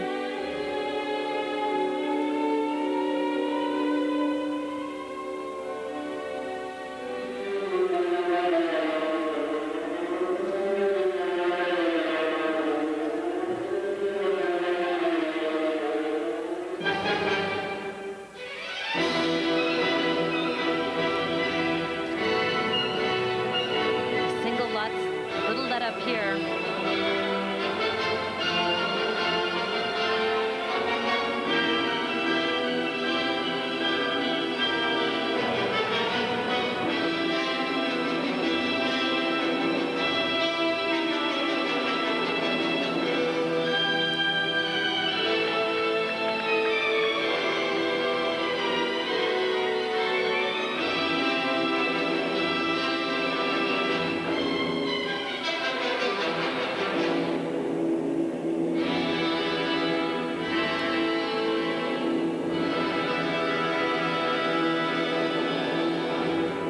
Well, she said that she had to fight for every jump, every spin. I believe she did just that. This was a fine performance by Angela Nikodinov. Saying one of her greatest challenges was to compete here without her friend and coach, Elena Cherkasskaya, who passed away on November 12th, seeming pretty comfortable on the ice.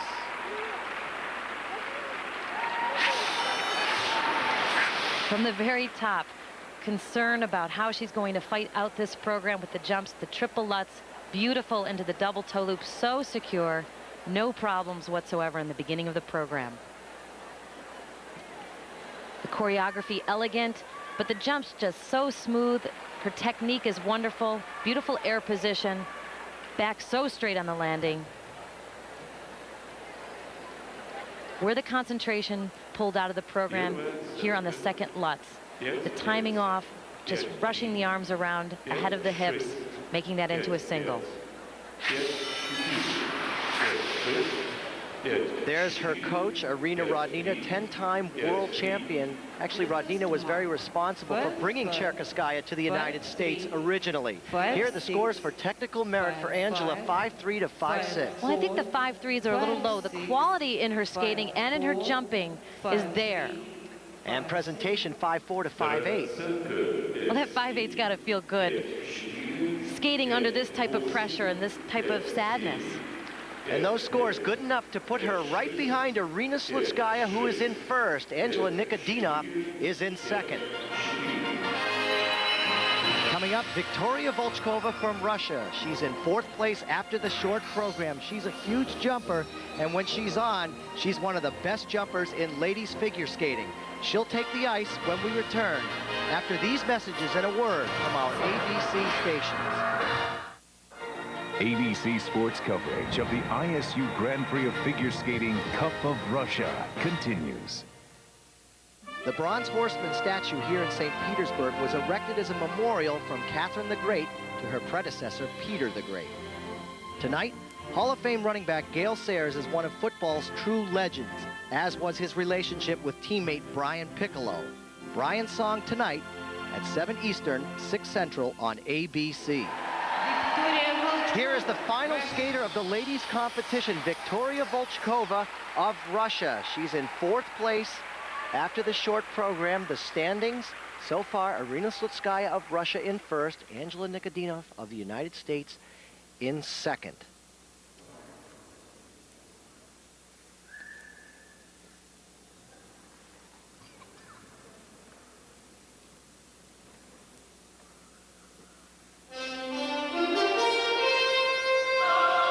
She's skating to her favorite music from the motion picture Gone with the Wind.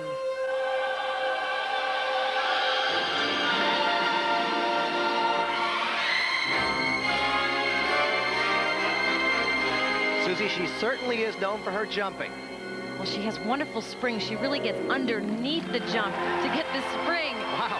Triple sow, triple toe loop.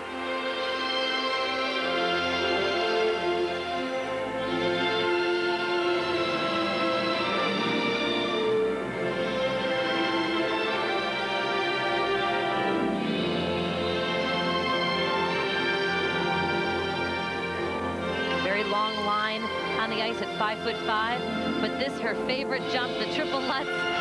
It just suspends in the air. It's so technically perfect. Looking a lot better than she did at Trophy La Ligue last week in Paris, where she had some big falls.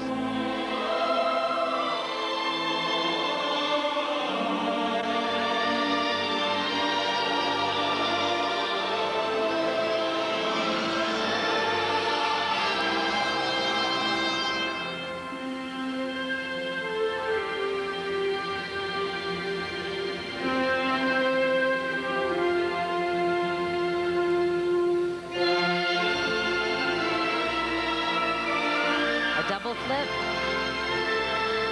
Looked like she just rushed and got ahead of herself.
very strong triple flip jump.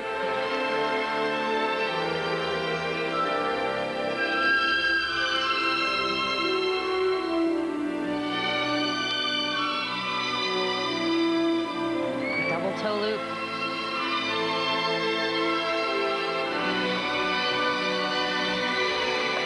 It's like she's alternating between these outstanding jumps and then a little mistake, an outstanding jump and then a small mistake.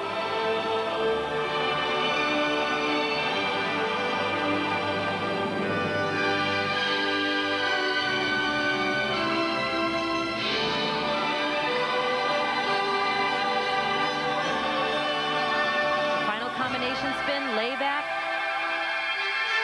into a back sit spin position, catch foot.